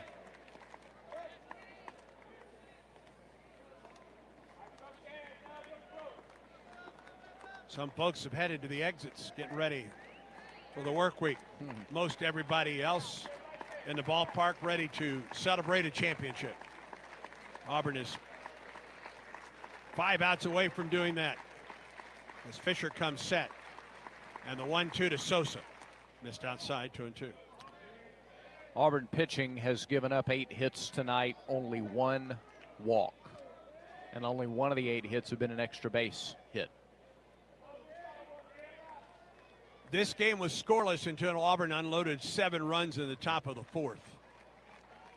Both teams had multiple opportunities to score in those first 3 innings. 2-2 pitch, Sosa. Up the left side, curving foul and out of play.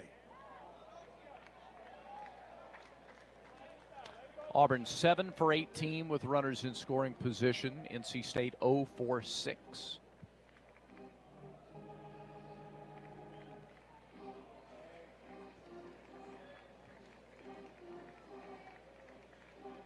And they have only, well, they've had the leadoff runner on base 3 times. 2 balls and 2 strikes to count to Alex Sosa. Stretch in the pitch. Line drive, it's fair. Inside the bag and down into the corner. Irish gets the ball back to the infield. Runners hold up at second and third.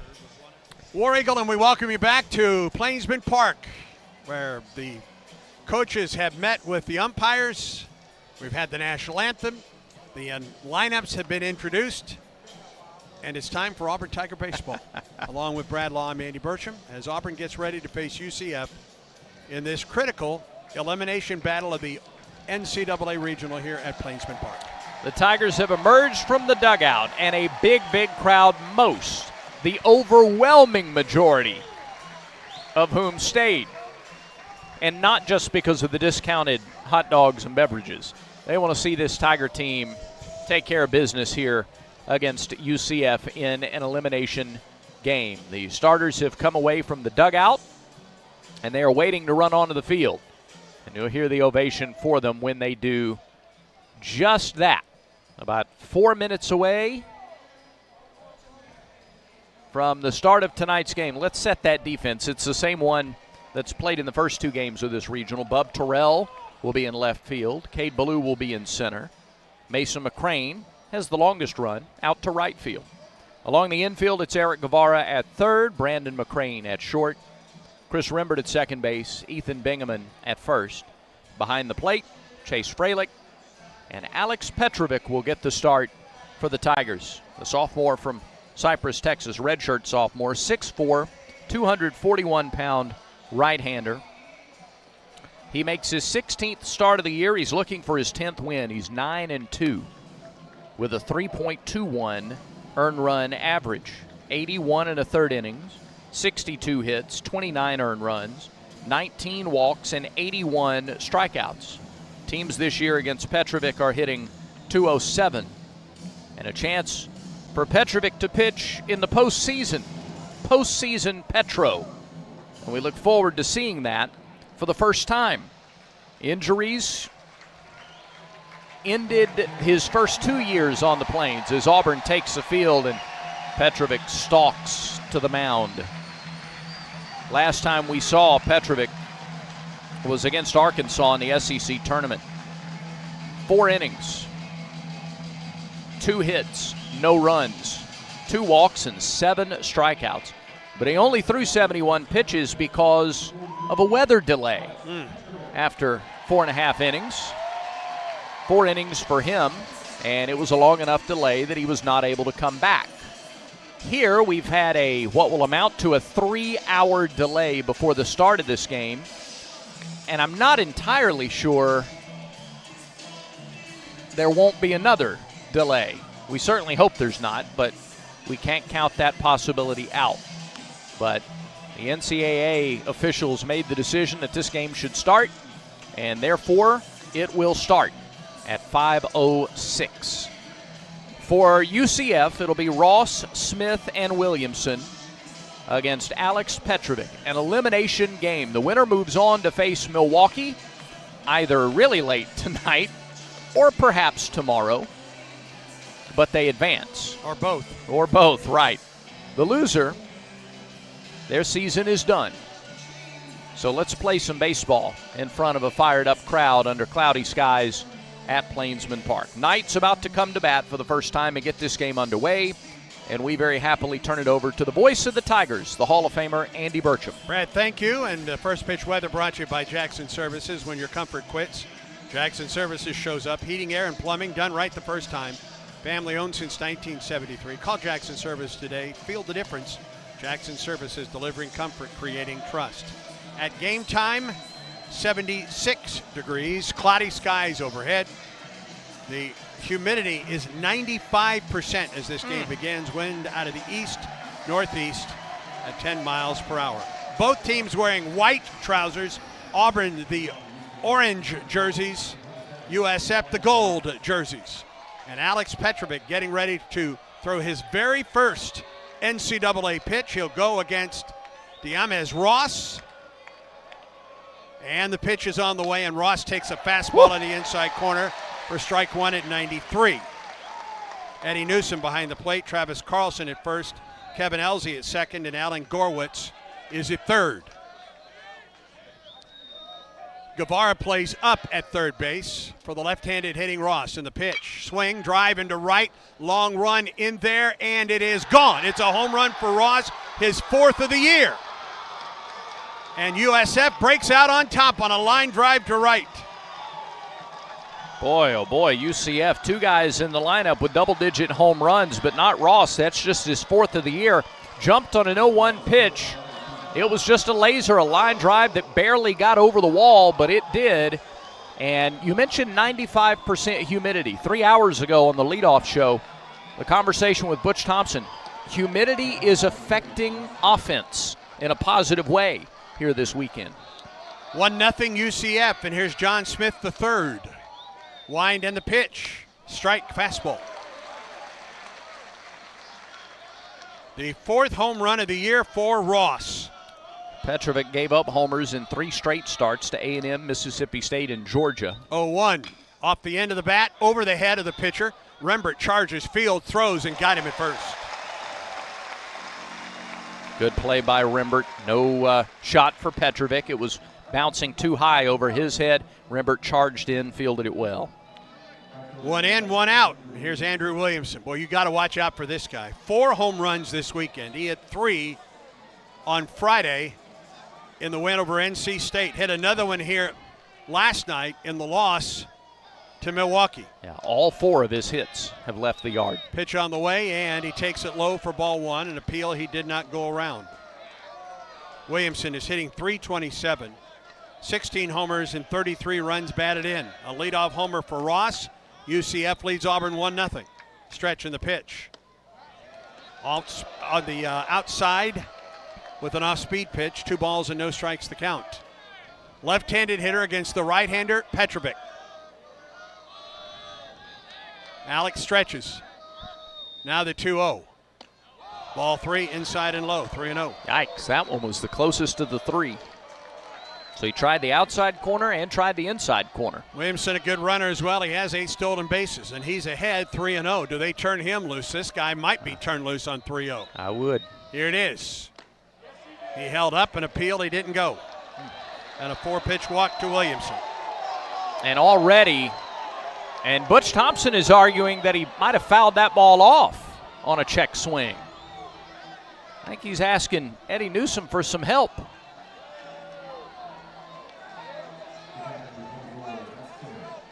Don't think they're going to get it. No, they're not even going to conference. All right, here's Zach Skinner, the catcher. Team leading .358 average, 5 homers and 40 runs batted in. Williamson will lead at first in the pitch. Fastball high.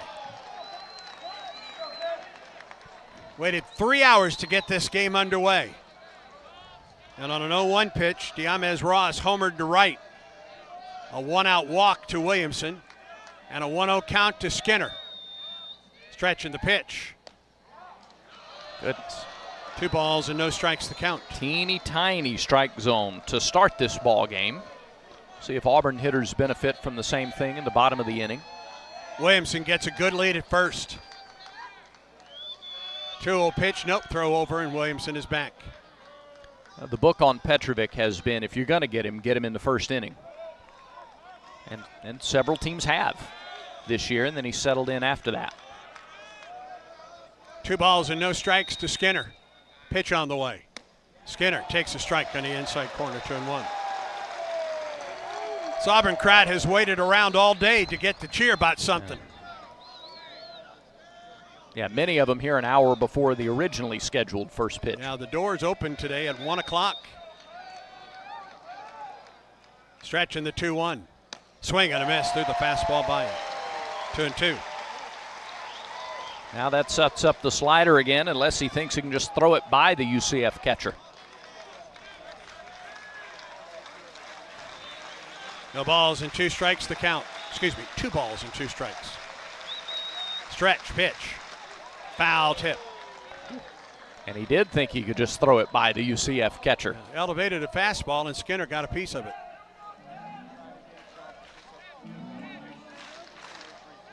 1-0, UCF leads it. A runner at first, 1 out. We're in the top of the first. Auburn, the home team in this elimination game. Petrovic stretches. Comes set at the belt, throw to first. Williamson back a little bit closer, but safe. 8 stolen bases, 13 tries. They're not a team that runs just a ton, but Williamson might be a candidate. They've not attempted a stolen base in their first 2 regional games. Another throw over, Williamson back. Their best runner is a guy that, well, he didn't need to sprint as he opened the game with a homer to right. Diamez Ross. Williamson gets his lead. Another 2-2 to Skinner. Strike 3, outside corner. He tried to hold up. I'm not sure it mattered. No, it didn't matter. That was a called third strike, outside corner. Beautiful break on the slider to freeze the UCF catcher. First strikeout of the game for Petrovic and the Tigers. The K-Counter presented by Kia of Auburn, where you're always #1. Here's Javier Crespo. Third baseman, 1 for 9 on the week in the tournament. Batting .324, 5 homers, 26 runs batted in. Right-handed hitter against Petrovic, who hurls. Swing and a miss at the slider.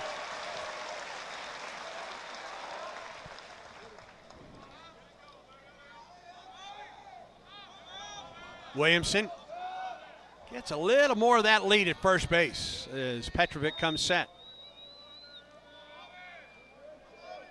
Here's the pitch. Yep. Oh. Didn't get the call on the inside corner. Gracious. Extra tight. Ball and a strike to Crespo. That was a good pitch. Regardless of the call. Right. Williamson gets his lead. He's there with 2 outs now. Throw over. A little bit high with the throw. Tag applied by Bingaman, but Williamson is back. A leadoff homer from Diamez Ross. A one-out walk to Williamson. Strikeout to Skinner. And now a ball and a strike to Crespo from Orlando, Florida. The pitch slips outside. 2 balls and a strike. Both teams benefit from being patient, trying to work pitch counts, get them high. Teams are looking for answers behind the starters. The rest of the way in this regional benefits you to be patient at the plate. 2-1 pitch, the runner goes, swing on a fly ball into center. Long run for Ballou. He's at the track, and he made the catch and crashes into the wall. He saved a run. Cade Ballou in right center field. Is it too early? No. All right. We'll do it again if we have to. That's right. That's our defensive play of the game, presented by Cook's Pest Control. Best defense for your home is Cook's Pest Control, South's most trusted name in pest control since 1928, and the official pest control provider of the Auburn Tigers. A run on a hit, no errors, a man left. 1-0, UCF with the lead. Auburn comes to the plate, and this is the Auburn Sports Network. There's team pride, and then there's extra Tiger pride. When I'm carrying the Auburn University Regents Visa debit card or prepaid Regents Now card, that's exactly what I get. Whether I'm grabbing some extra Auburn gear or picking up an extra dozen wings for the game, this card always brings it. Sometimes I get an extra War Eagle from the cashier too. Visit Regions.com/Go Tigers to get yours. Extra changes everything. And at Regions, Extra is our ordinary. Official bank of the SEC, member FDIC. If you are a fighter, Modelo is your reward. So listen close. You put up with a lot, but you always hold it down for your people. You are strong, you are fearless, you are the baddest on the block. You are an elbow grease factory, a force of nature. You are not to be reckoned with. You are a ride or die, a powerhouse of productivity. You are a fighter, and Modelo is your reward. You've earned every last drop of this rich golden lager, so raise it up high. Modelo, the mark of a fighter. Drink responsibly. Beer imported by Crown Imports, Chicago, Illinois.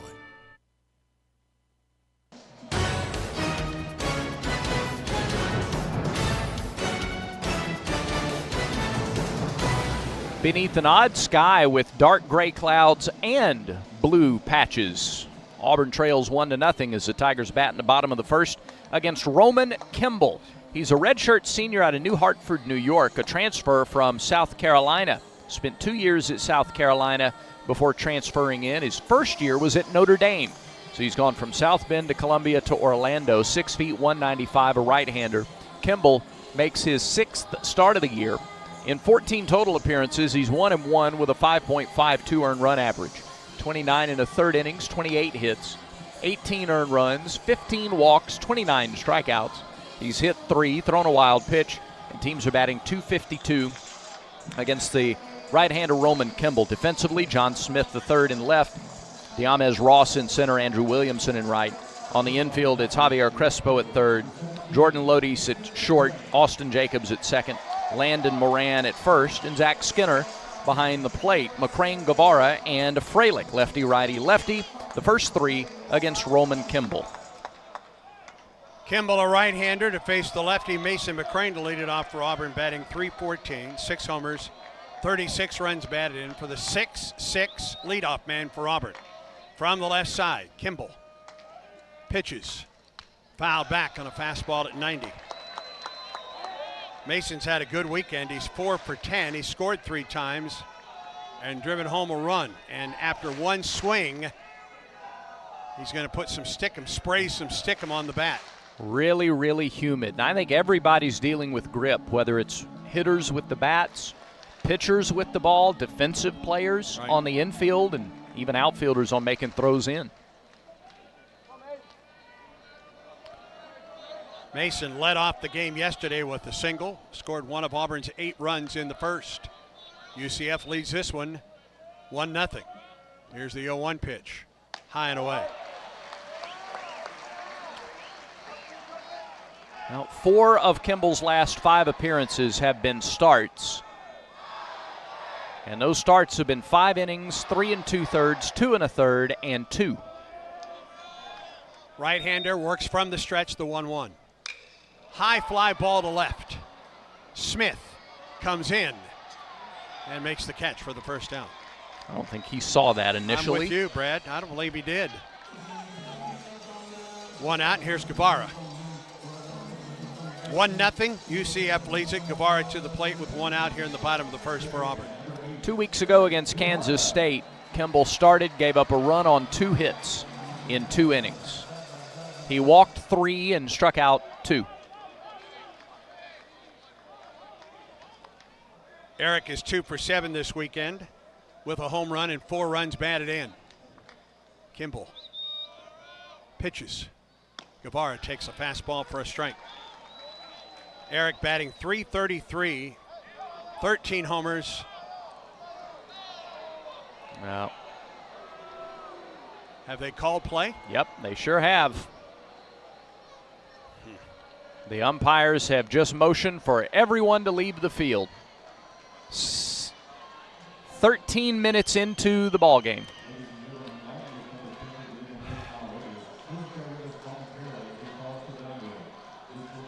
The game is halted in the bottom of the first. 13 minutes after the first pitch.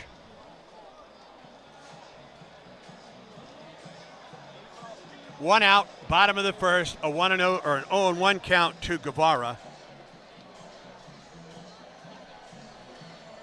Yep, there's a big cluster, a big cell that stretches from north of Selma all the way past Wetumpka, and it's moving east.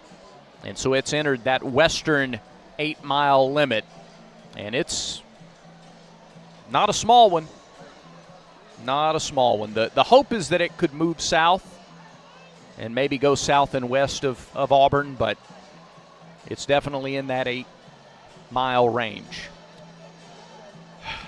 And so we move into a weather delay in the bottom of the first. After Alex Petrovic threw 1 inning. I'm going to reserve comment right now. Yeah. About how this has been handled. I'll just leave it at that. Yep. Well, a lot of people looking at their phone right now making decisions, and I'm not talking about folks for either school at this point. Yeah, I mean, look, we've been through an entire season of decisive, clear, communicative decision-making. And then you get to the postseason and... when it's in somebody else's hands. Exactly. So we have a stoppage in play. Understand why you have to stop it right now. That's not the The better question was why start it at all. There you are. At 5 o'clock. There you go. That's the better question. But that was not in Auburn's hands. Nope. So we are under a weather delay. And if it is for light, did they mention that if it was for lightning it is? So then it's at least a half-hour delay at the very least. Yeah. And we stop in the bottom of the first with 1 out and an 0-1 count to Eric Guevara and a 1-0 lead for UCF. All right, we have bonus content ready to go for you. This is the most recent Talking Tigers podcast. And I'll tell you what, if you watch the Auburn football coach on social media, he's been awfully active today. Been a pretty good week, I believe. Pretty good weekend. This was the first weekend of official visits on the Plains. We're not talking about the Big Cat weekend. This was official visit weekend for Auburn. And you will hear Harding Harper talk about that a little bit. So this is the Talking Tigers podcast with Harding Harper III. You can listen to it wherever you hear podcasts. We give it to you now as weather delay programming once again here on the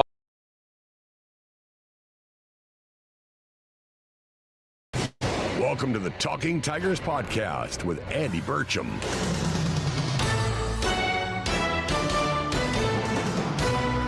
He grew up in Birmingham, played his high school football in Montgomery, then college at Vanderbilt. Harding Harper III now works as Auburn's executive director of recruiting.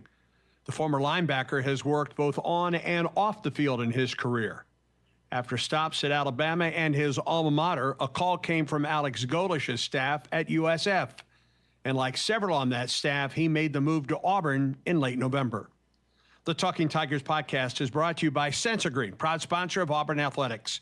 The experts at Sensoryne with Carrier create a cool indoor retreat for heating, cooling, and insulation, offering total comfort care for your Tiger family in East Alabama and Huntsville. Contact today at sensoryne.com. Carrier, turn to the experts. Now the Talking Tigers podcast with Harding Harper III.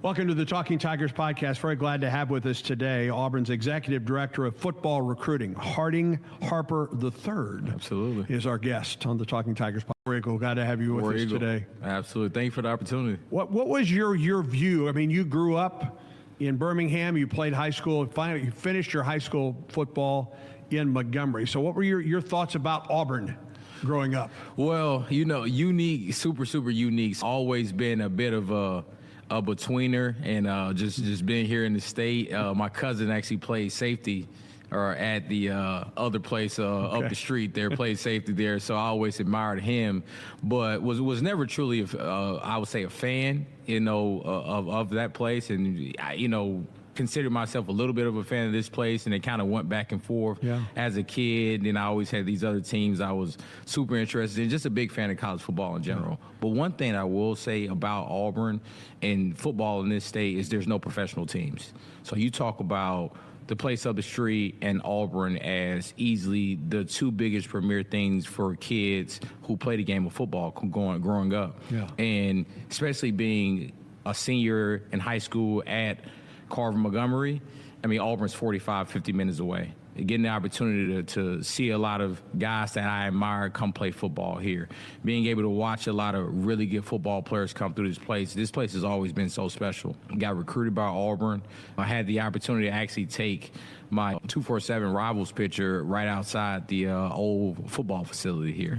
So you think back to that and you really look at it. I mean, just always was amazed at what this place was, amazed at the talent, amazed at Jordan Hare Stadium, what this place is, and just the true tradition and camaraderie around it. I mean, you talk about fan support, what this town means to these people, or what the university means to these people. I mean, it is just absolutely amazing.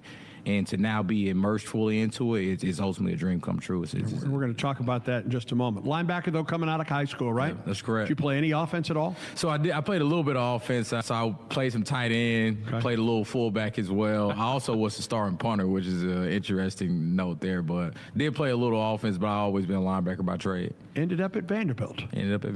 But what drew you to Nashville? What drew you to the Commodores? What drew me to the Commodores is the time, I would say the steam around the program. Got the opportunity to play for James Franklin, current head coach at Virginia Tech now. And it was really the guys who I was signing in that class with. I think we did a tremendous job of building chemistry, and we felt like a brotherhood as high school kids, as high school seniors transitioning, taking the next big transition for us.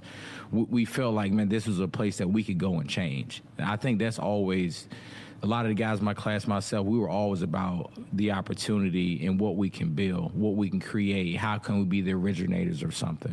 And for us, we were essentially, I don't want to use the word sold, but we were sold on a picture of what that place could be and what we could turn it into. Very much so, like a lot of aspects of what we're doing now is helping these guys understand that we don't really even have to sell anything here. This place is phenomenal in itself.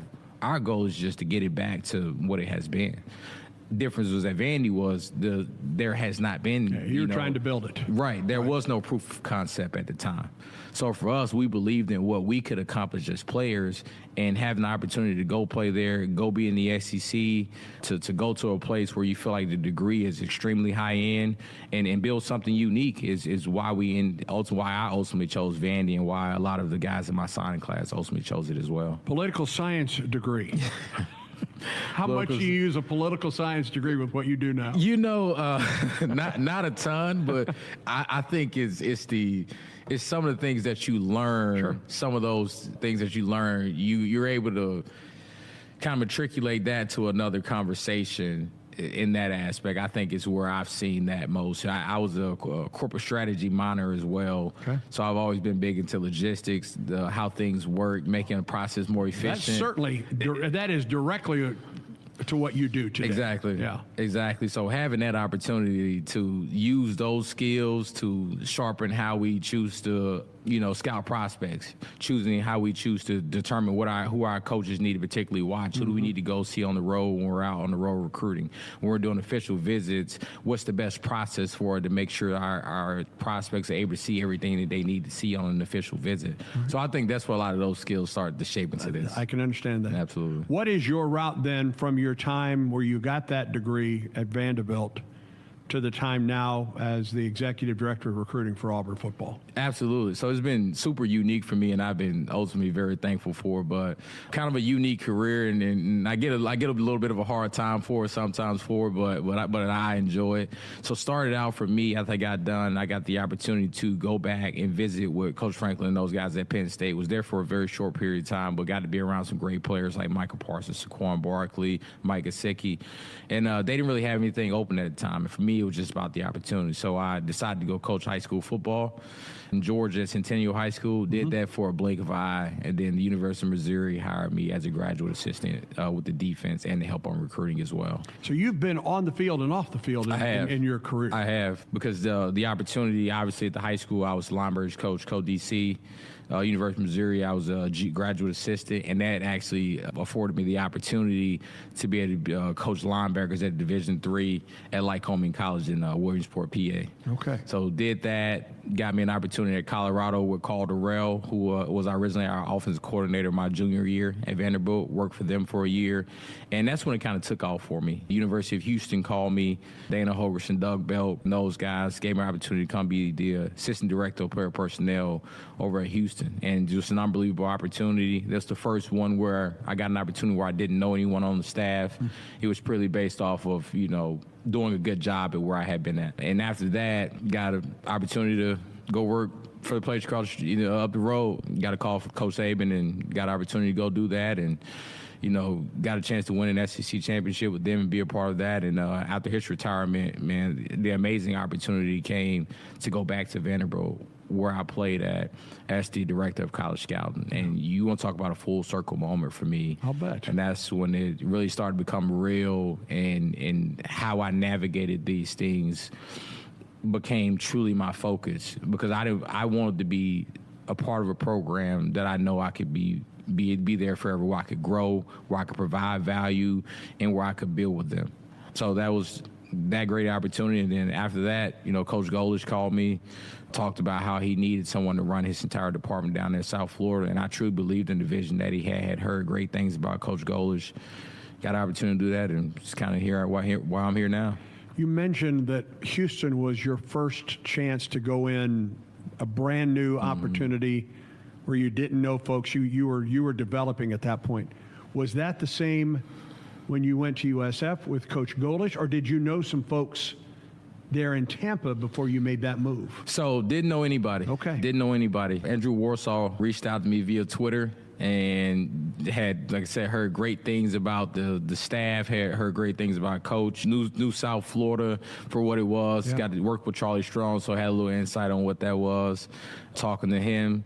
And really just believed in my conversation with Coach. Thought he was super methodical in how he interviewed me. I thought he was very detailed. I thought it brought the best out of me in that interview. I think it's one of the most detailed interviews processes I have been through. So for me, I understood that level of detail was going to be exuded in everything he did within the program. So I didn't know anybody there, actually. It was brand new, and just had got an opportunity and jumped head first into it. Where was the program when you went to work at USF? At what point in Coach Golish's tenure there? So Coach Golish was transitioning into his third year, which was this past year. I joined them in February of 2025. Okay. So February of last year. So going into the third year of the program, so pretty established, I would say, from a cultural standpoint, from a structural standpoint, pretty established. So for me, it was a unique opportunity coming in as the leader of multiple departments, leading people who had been there for now their third year, or people who had worked with him before at Tennessee who knew him, him, who knew his structure, knew how he wanted things done. And when you come in as a leader, it's a unique aspect because you are, in theory, in charge of those people or in charge of leading those people. But the biggest thing that you have to do is you have to talk to them, you have to listen to them, get their insight on things. Because I wanted to go about it the right way and make sure they knew and understood, hey, you guys have built this place up to what it is. Even though I'm being brought here to be put in a certain position, I want you guys to help me help you. You put me in the best possible position to help you guys achieve some of the things that you feel like is a shortcoming for you. And whatever you guys feel like that I could take an extra step into, help me do that as well. And I think that was my biggest focus, stepping into that type of system. So it's a different dynamic for you now, because even though it was 1 year, you had been on this staff when a good portion of that staff made the transition from USF to Auburn. Absolutely.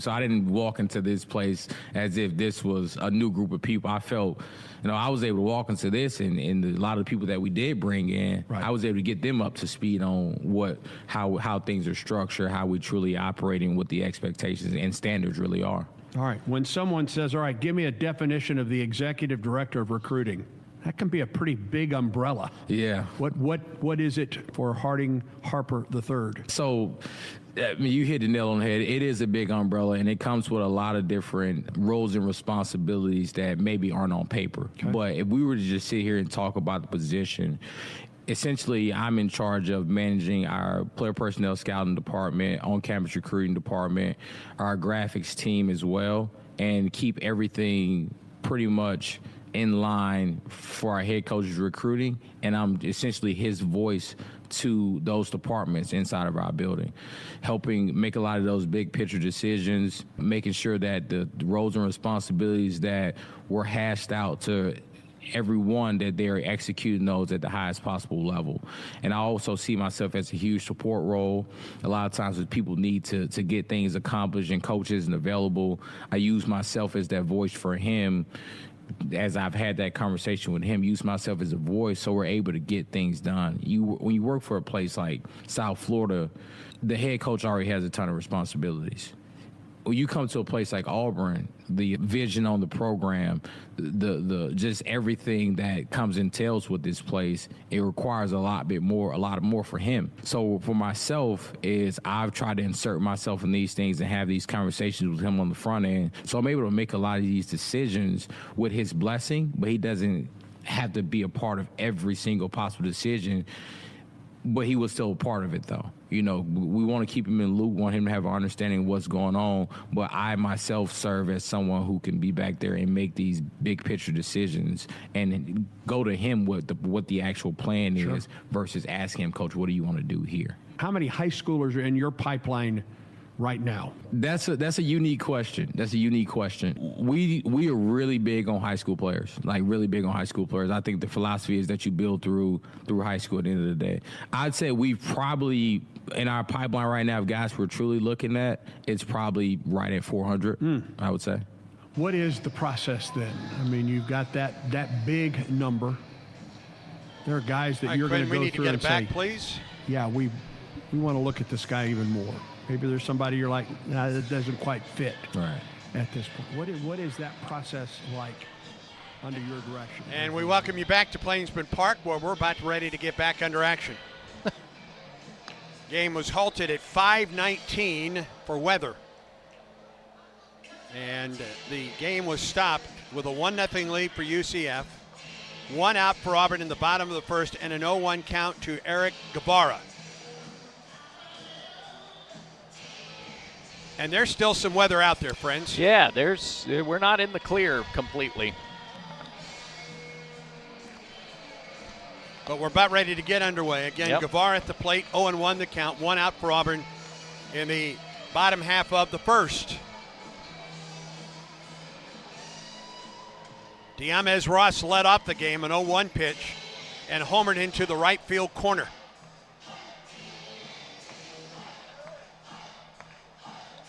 UCF has taken the field, its defense. The umpires are back on the field. Eric Guevara just outside the on-deck circle, waiting to bat. They need to give Kimball a little bit of time to warm up, obviously. He's been over there in the dugout for UCF since 5:19. As it turns out, this will be about a 20-minute weather delay. And the NCAA officials are still on the field. Still talking to the umpires, and there's an awful lot of palms up, shoulder shrugging happening right now that we're not used to seeing at Plainsman Park. The first base umpire, Travis Carlson, has come in to talk to the NCAA reps. Now the head coach for UCF goes out and says something to Eddie Newsom.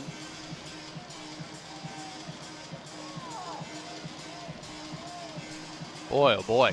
And they've just told Roman Kimball to throw another warm-up pitch.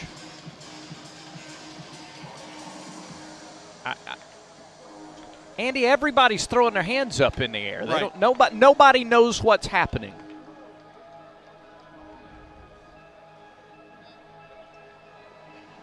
And now Eddie Newsom is asking Oh, Butch boy. Thompson to come out.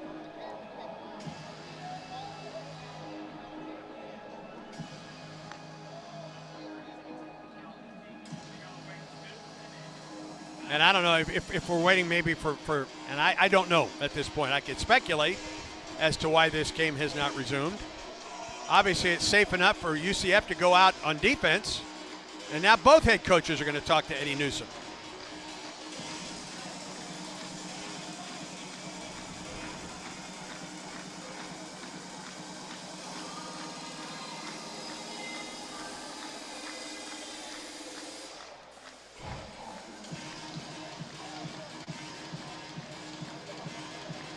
One nothing UCF. We're in the bottom of the first, one out and an 0-1 count to Eric Guevara when play was halted for weather at roughly 5:19 Central Time. UCF took the field. Kimball started his warm-up tosses, and then everything stopped. And now Eddie Newsom, the home plate umpire, Travis Carlson, the first base umpire, and I'm not sure who is the crew chief in this right now, are talking with the two NCAA reps and the two head coaches at this point. Typically, again, just judging from what we have seen for several years now, if there is a lightning strike within 8 miles, then it's a half hour before you resume. Just about the time we went to our podcast for bonus programming, we were told it may be 10 minutes before we come back. So now we're kind of right in the middle of that. Right. Yeah, both coaches are having to look out for the well-being of their players. That's more important than I don't know. Here we go. And finally, we're going to play. Would love to have been in on that conversation. No kidding. Or several of the conversations we've been witness to from afar. All right, Guevara to the plate. It was a weather delay of about 22 minutes. 0-1 the count to Eric. One out for Auburn, bottom of the first, 1-0 UCF. Roman Kimball, like Petrovic, works off the stretch. And the pitch. Swing, line drive right at the shortstop Lodi's. 2 outs. Andy, I think some of this issue might have been apparently the TV broadcast, because they have to put their people out of the area for 30 minutes. Yeah, it's an ESPN, I believe, if I'm not right. Yeah. I believe that's an ESPN rule. So they have limited camera coverage. And I don't know if they delayed resuming because of that. Well, and that includes the cameras that are used for replays. Right. 2 outs, and here's Chase Freilich. Nobody on for Auburn. We're in the bottom of the first. Kimball, the stretch and the pitch. Freilich shows bunt, takes an off-speed pitch for strike one. A fly out by Mason McCrane to left. A hard line drive by Guevara after the weather delay to the shortstop. And now an 0-1 count to Freilich.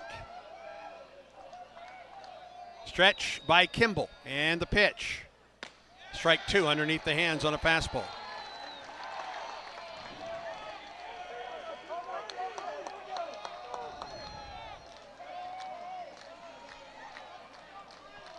2 outs, nobody on for Auburn. 0-2 the count to the Auburn catcher.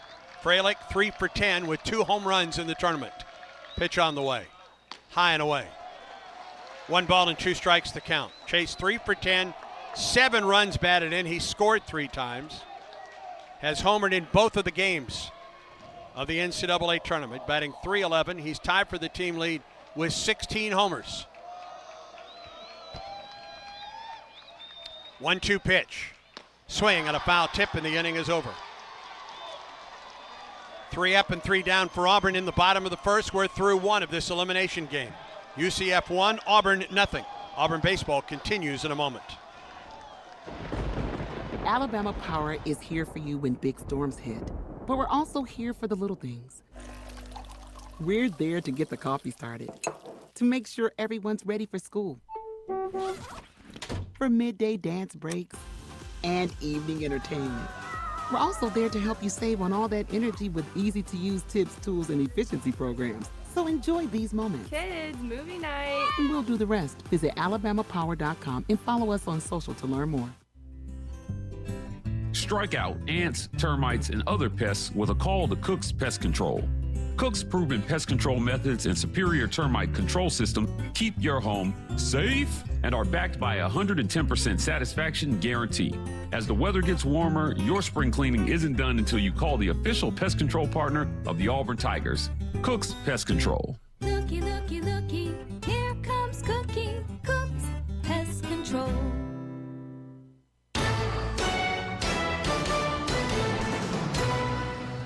We go to the top of the second, 1-0 UCF leads it. Alex Petrovic threw 18 pitches in the top of the first. That was a while ago. In the interim, we've had a 21-minute weather delay, and Auburn retired in order in the bottom of the first, and it will be Moran, Chukka, and Lodis. Thankfully, it was only 21 minutes, and it would be the equivalent of a really long inning offensively for Petrovic. He's probably had a 30 or 35-minute wait in the dugout at other points this year. It will be the 6, 7, and 8 hitters against Petrovic here in the top half of the second. A leadoff homer by Diamez Ross.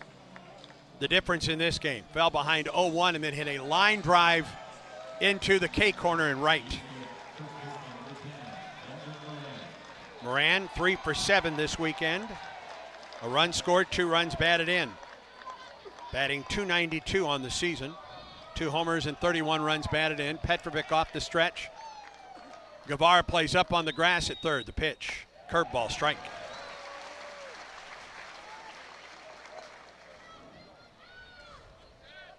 Petrovic got the strike there. He's going to try to get a little lower, try to get to the floor of the strike zone. Moran looked back, said something to his team about it being up. Fastball missed the inside corner. And he got as low as he needed to get there, but he didn't get that call. A ball and a strike.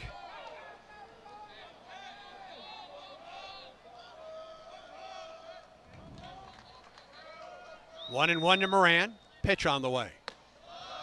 Low, 2-1.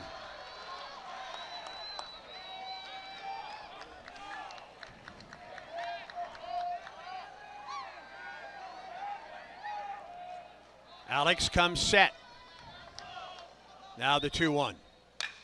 Up the middle on a hop to the Auburn shortstop and underneath his glove, and it'll be an error on McCrane.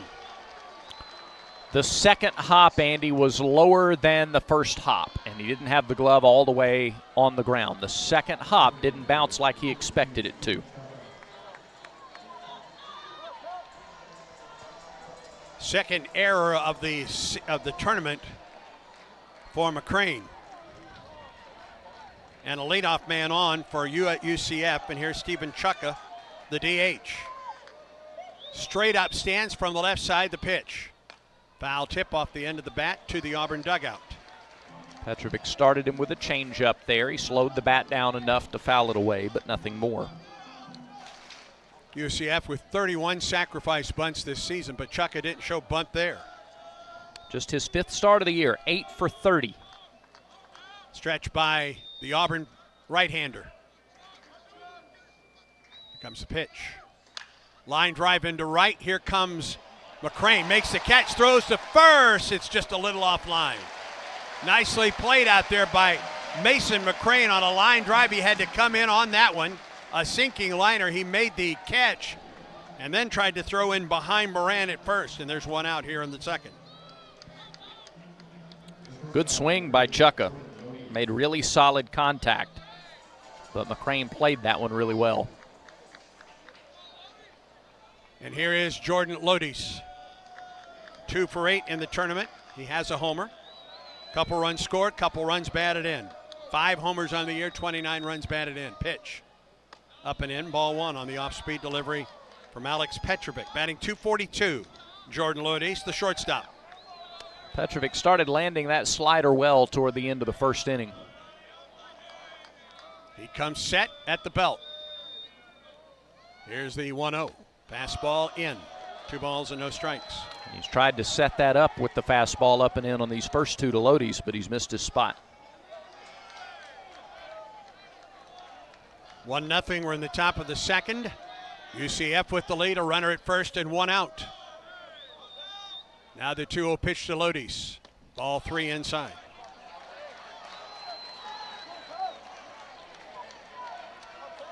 With 1 out in the first, he walked Andrew Williamson on 4 pitches, but then got a strikeout and a fly ball to center to end the inning. A leadoff error, and the pitch, a 3-0, right there for a strike, and Lodis was ready to throw the equipment away.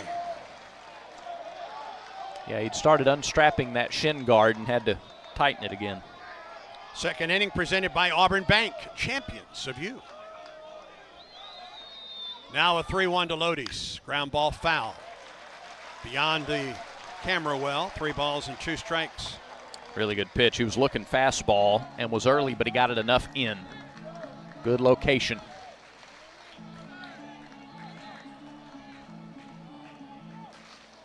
Big right-hander, Alex Petrovic. Now into the set. Runner at first, 1 out. Here's the 3-2 pitch. It's inside, ball 4.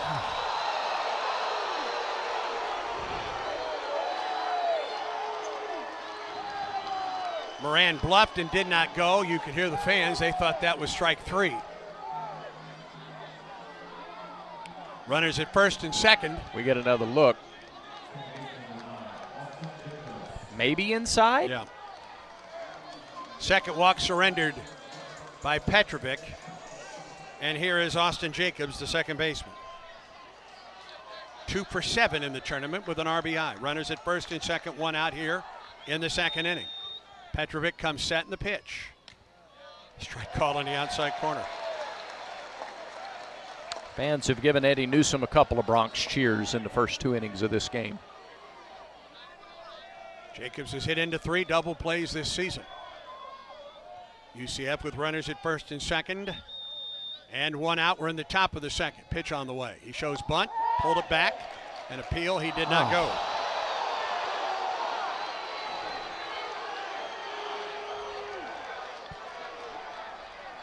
This Auburn crowd that has hung around for hours today is in no mood at this moment. Well said. 1-1 the count. Gosh, he went. Moran from second and Lodis from first. It's 2. 1-1 pitch. High, ball 2.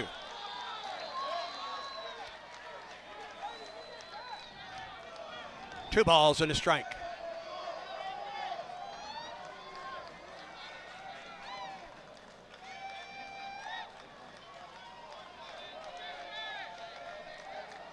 Petrovic peers in. Comes set. The 2-1 pitch.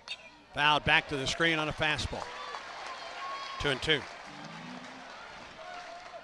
You can throw it again if you elevate it, or you could try the slider that he got for strike 1 on the outside corner, or make him go after something low. Maybe he grounds over the top of it. Top of the order, Diamez Ross waits on deck. Jacobs awaits the 2-2 pitch. Here it is. Miss low, ball 3. Third 3-ball count, the first time through the order. And the second consecutive full count now. Mm-hmm.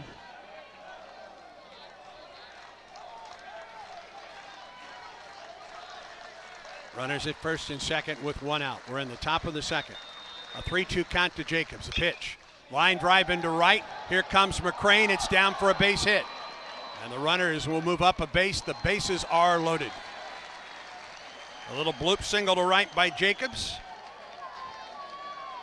Moran to third. He reached on an error. Lodis to second. He reached on a walk. And now you get to the top of the order in Diamez Ross. Yeah, an inning it started with an error. Didn't start the right way. They get a leadoff man on, and now they put some pressure on Auburn's usual Sunday starter.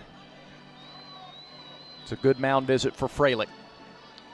Diamez Ross, as Auburn will get the bullpen, well, at least occupied.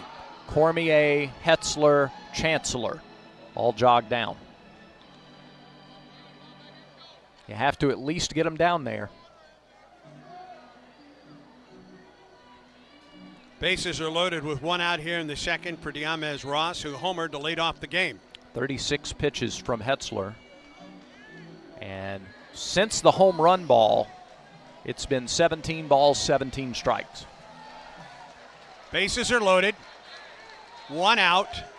Guevara plays up on the edge of the grass at third. I wouldn't put it past him to try to bunt. Wouldn't either. Stretch in the pitch. Strike on the slider.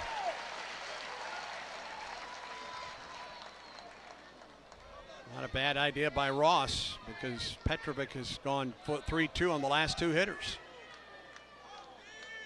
Infield, right side of the infield, back looking for two. 0-1 pitch. Outside, 1-1 the count.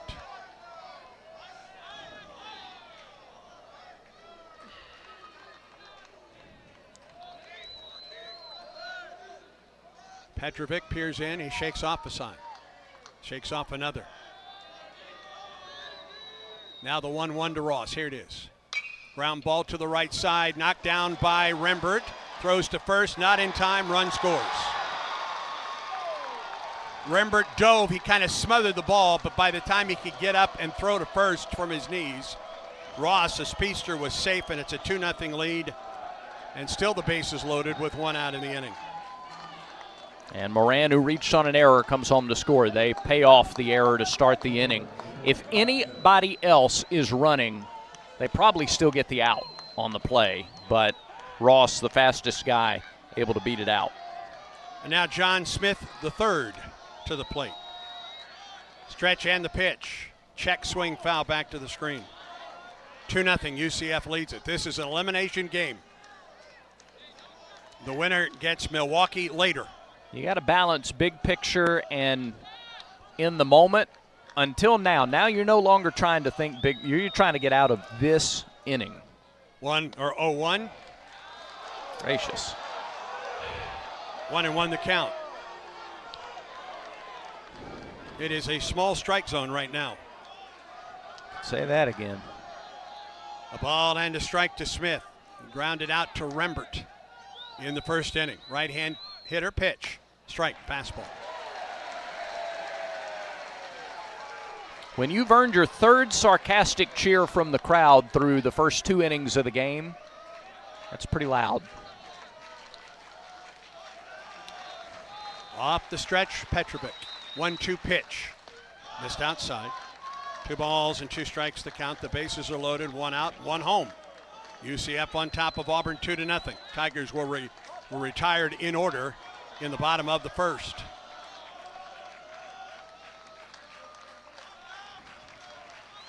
Petrovic comes set.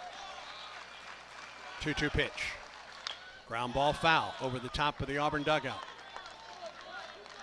And I mean that from the standpoint of Petrovic and pitch count. That's not in anybody's mind really right now. You figure it out if you can get out of this without it being a big inning for UCF. Marcel Kulik joined the others in the bullpen just a minute ago. Petro comes set. Here's the 2-2. Jam shot foul up the right side, out of play. Bingaman gave chase, but out of play. 2 balls and 2 strikes. And Petrovic's already up to 43 pitches. Yeah, big picture pitch count, hoping to get 6 innings or 7. That's just about by the wayside at this point. Petrovic comes set. Now the 2-0, or 2-2, ball 3 low. And UCF's doing a good job of being patient. They're fouling away balls with 2 strikes and getting hits with 2 strikes. And taking advantage of a very small strike zone. Very. Full count now to Smith. Bases loaded, 1 out here in the second. 2-0, UCF leads it. Petro comes set. 3-2 pitch. Chopper foul, third base side.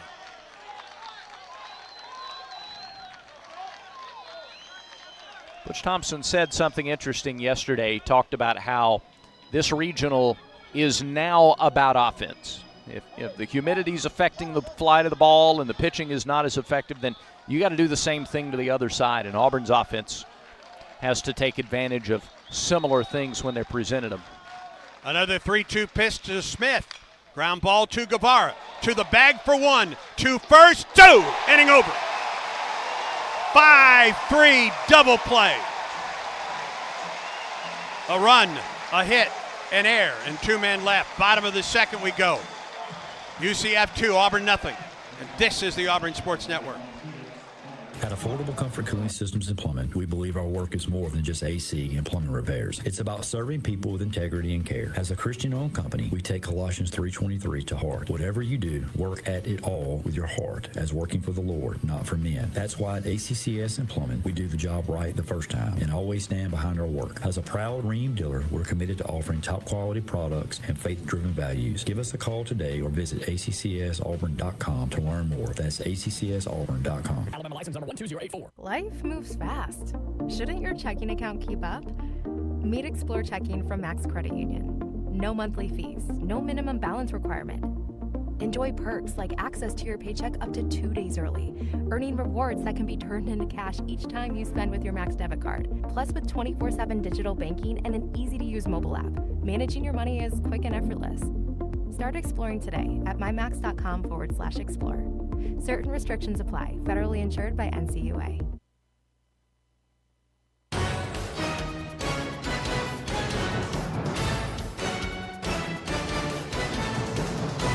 Bottom half of the second, Auburn trails 2-0. Rembert, Terrell, and Bingaman to the plate for Auburn in this inning. And we pause 10 seconds for station identification on the Auburn Sports Network.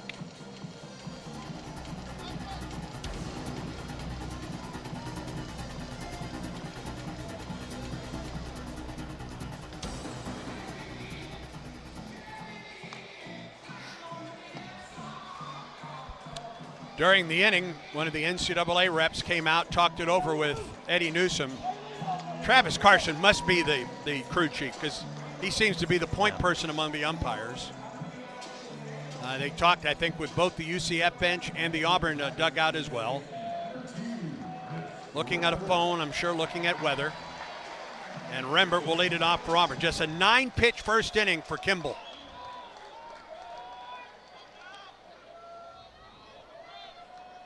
Roman, like Petrovic, works off the stretch.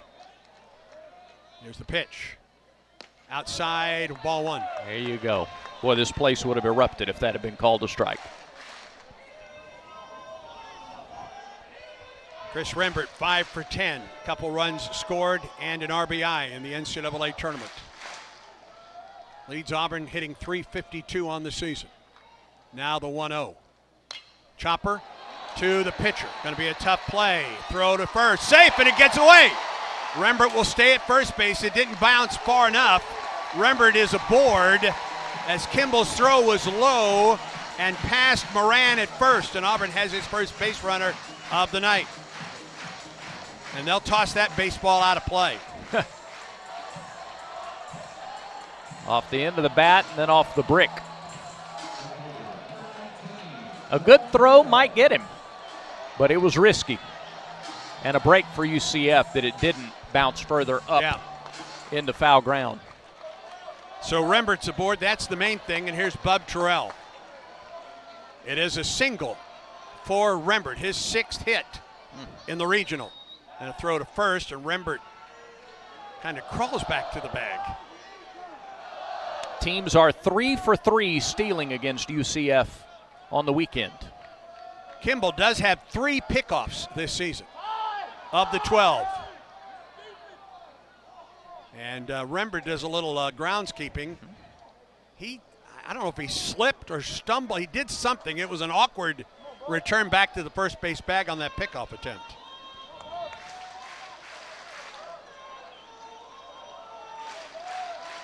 Bub 1 for 8 with a run batted in, 3 runs scored this weekend. Kimball stretches. Here's the pitch.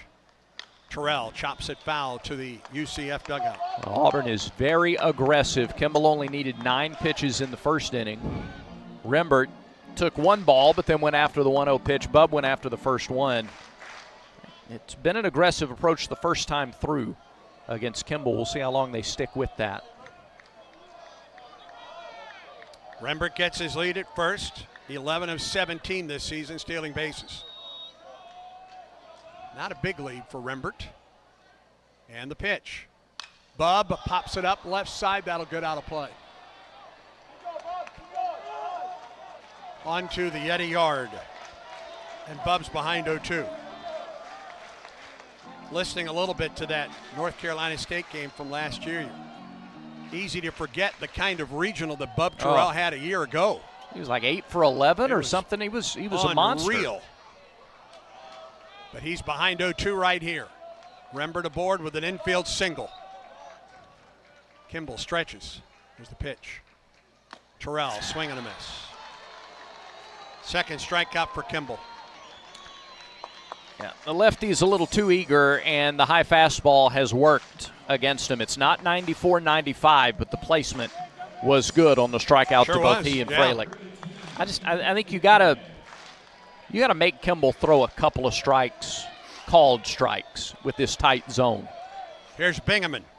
2 home runs yesterday for the Tigers. Stretch by Kimball and a throw to first. Rembert not far off the bag. Returns standing up. Auburn baseball brought to you in part by Wind Creek Casino, where the action never stops. Hottest games, loosest spins, more ways to win. Wind Creek Casino, find your winning moment. Bingaman awaits the first pitch from Roman Kimball, who stretches and pitches. Curveball in there for a strike, actually the slider for strike 1. Bingaman in his first NCAA tournament action, 4 for 10, 4 runs scored, 6 runs batted in, 3 home runs for the Tigers. Ethan waits, throw to first again. Rembert not far off the bag. Again, good move by Kimball. For a team that has 12, he leads UCF with 3 pickoffs this season. And he's a righty.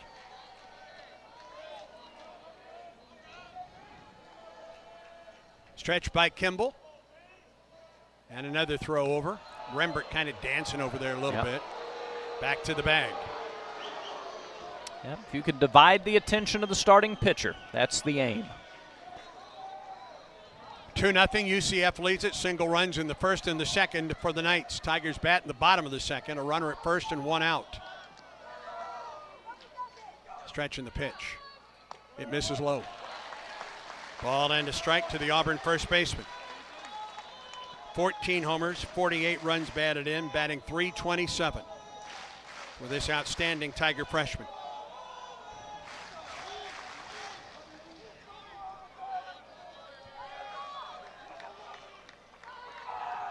Stretching the 1-1, runner goes. Pitch is low. Throw to second base, not in time. And lightning just crackled beyond the right field area. Holy cow. 2 balls and a strike. Mother Nature liked that stolen base. That electrified the crowd, didn't it? They come to their feet. Wow. 2 balls and a strike to Bingaman. Rembert leads from second. 2-1 count. Stretching the pitch. Strike 2 on the outside corner. That's a good pitch from Kimball.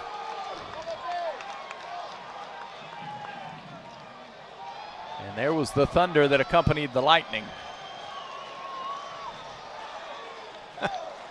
Stolen base for Rembert, his 12th of the season. Now 2-2 to Bingaman. Kimball pitches. High, ball 3.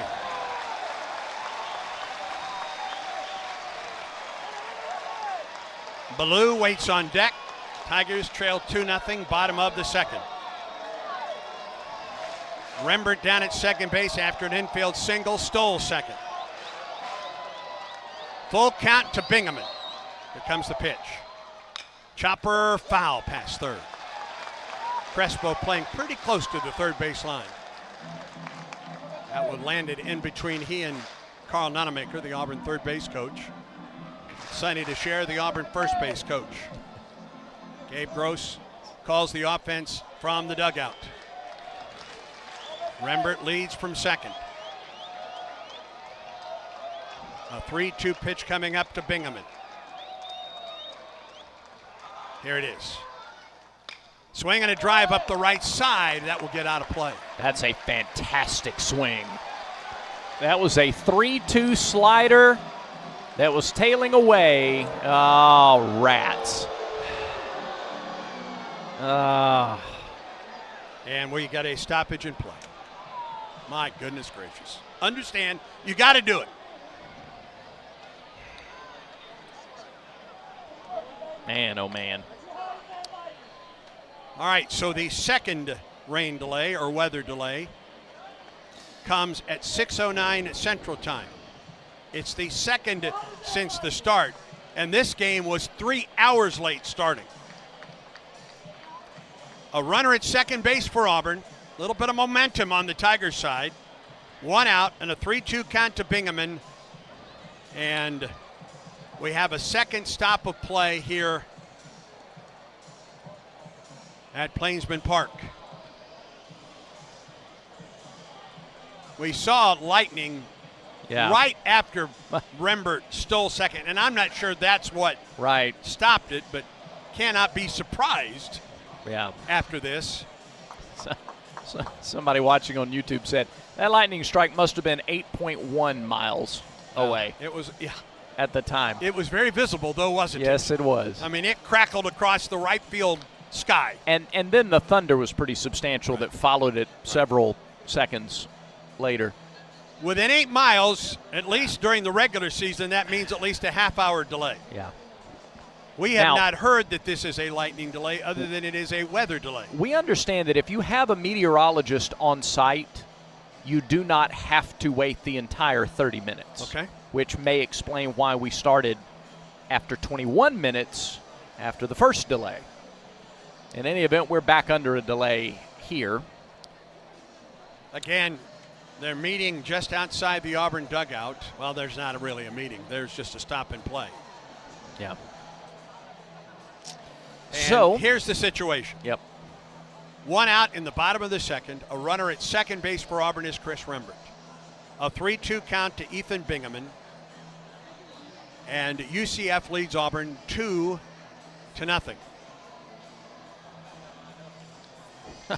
And that's the update that we have. We're going to remember this day for a while. What a day. So our second weather delay, tell you what we'll do. We will resume our bonus content that we had before, the Talking Tigers podcast with Harding Harper III. Got about just under 20 minutes left in that. And then if we need further material, we'll get something else ready for you. In the meantime, we're in the second inning and in our second weather delay of the ballgame. 2-0 UCF. Auburn a runner at second, 1 out, and a 3-2 count to Ethan Bingaman. Now weather delay programming from the Auburn Sports Network. Absolutely. So I think it starts for us with search and reconnaissance. We need to know who's out there, and we need to know who they are. Once we realize who's out there and who they are, the next step for us is the evaluation process. What that evaluation process looks like for us is a 5 to 6 step process where our scouting staff will evaluate a player, the head guy within the scouting department will evaluate him, then position coach, then the entire unit, and then the head coach at the end of the day. So once we go through an entire process of purely just evaluating a kid, we get this full picture of what we think this kid is on the football field. Right. But at the end of the day, we know that the microcosm of who you are off the field will affect you just as much on the field as well. So once we figure out, hey, this kid's a really good player, or we think this kid's a solid player, we start to do our research on them. We start to reach out to our connections of high school coaches, of area trainers, or former players they may know him, or things like that. And we start to essentially build this profile on this kid. And we do this for high school kids, or transfer portal obviously materializes a lot quicker because it's like a 30-day span or so span. But the biggest thing for us is how can we get the most information? How can we accurately evaluate this kid's football skills and then determine his mental makeup to see if he has the mental disposition to be able to compete when it actually comes time to be able to do it in real time. When you're looking at a potential student athlete for Auburn, they have to have the ability on the field. However, and Coach Golish has talked about this, Andrew Warsaw has talked about this, sitting in that chair doing this podcast. Just about everyone that we've talked with, George Caritas, the same thing. Right. That person on the field and off the field, and who they are and how they relate to this team, how they interact with this team, the coaches, the staff. I don't know what the percentage is as the importance, right? But it's really important. Absolutely. Isn't it? Absolutely. Yeah. You hear coaches attribute a numerical value all the time to football about how much of it is physical versus how much of it is mental. Okay. You know, it's always the mind is willing, the body is able. So we talk about the mental aspect of it and what you really are going to ask from a 18-year-old, 19-year-old kid. When he shows up here, you need to know that the mental makeup is what you needed to be for him to be able to execute at the highest level possible. You talk about being a student athlete. You talk about making sure you're going to class, handling your business, taking your vitamins in the facility, not missing meals, not being late to practice. Being late to practice is crazy, but not being late to a meeting, not being late to anything, anything. And doing that consistently day in and day out when you are at a university where you could see maybe regular students going out on a Friday night and having a great time, but you have a Saturday scrimmage, so you can't do that. So being able to be a high-level decision maker as well, and people being able to trust that you're going to make the right decisions when they turn their back. So knowing that all of that is going to happen amongst like what NIL is now, you know, amongst what the outward fame is now for these guys once they become, you know, they're almost seen as celebrities to a lot of people. Social media, yeah. You know, that man giving fame. So you talk about how do you deal with all that is you have to have someone who has the mental capability to be able to accept that, hey, I understand this is what comes with it, but I won't allow it to become a distraction for me. This summer, we make HVAC history as Sensagreen Heating, Cooling, and Insulation celebrates our country's 250th birthday. Happy birthday, America! In honor of crossing the Delaware River and kicking Cornwallis out of Yorktown, Sensagreen now offers $1,776 off new HVAC systems. Give me liberty in a new HVAC smart system this summer at Sensagreen with Carrier for the world we share. USA, USA, USA. Alabama license number 12705/52808.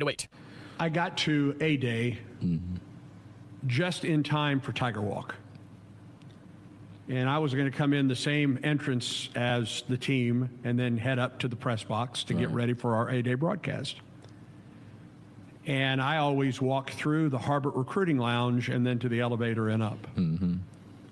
There was obviously a great deal of effort of planning that went into A-Day from a recruiting standpoint that day, and a lot of people involved in that. So if you would, take us through a big recruiting day like A-Day was, and the folks that are involved in as simple as set up the tables and making sure that they're at the right table, and the coaches, and what is that day like aside from the actual scrimmage that most of us are there to enjoy that day? Absolutely. It's a massive operation, and it doesn't start the day before A-Day.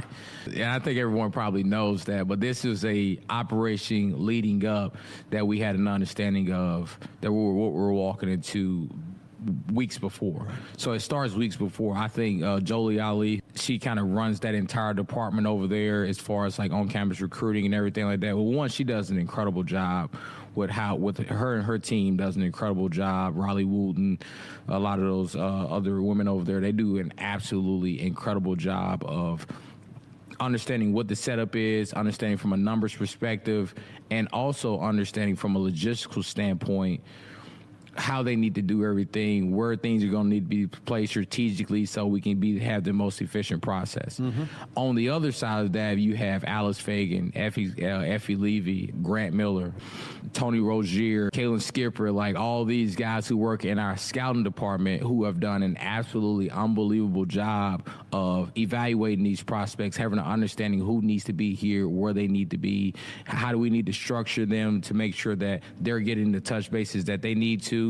So that's what you see with this entire operation of how it's structured, where the tables are set up. It's set up there so we make sure we can flow from efficient process for guys who are pre-registered that we know are coming. This is the line. If we have any walk-ups, this is the deal. Sure. We're huge on having high school coaches and alums back. So incorporating that operation into ours as well, understanding, okay, we want them to have the best possible situations they can have as well. So making sure that we've set the operation up so they have their own section that flows awesome for them. Jairus McIntyre is going to handle that aspect of it, which he's done literally probably one of the best jobs you could do in the country. He's been with us. He sat in that chair absolutely about 4 or 5 weeks ago. Absolutely. Just to talk about that aspect of this.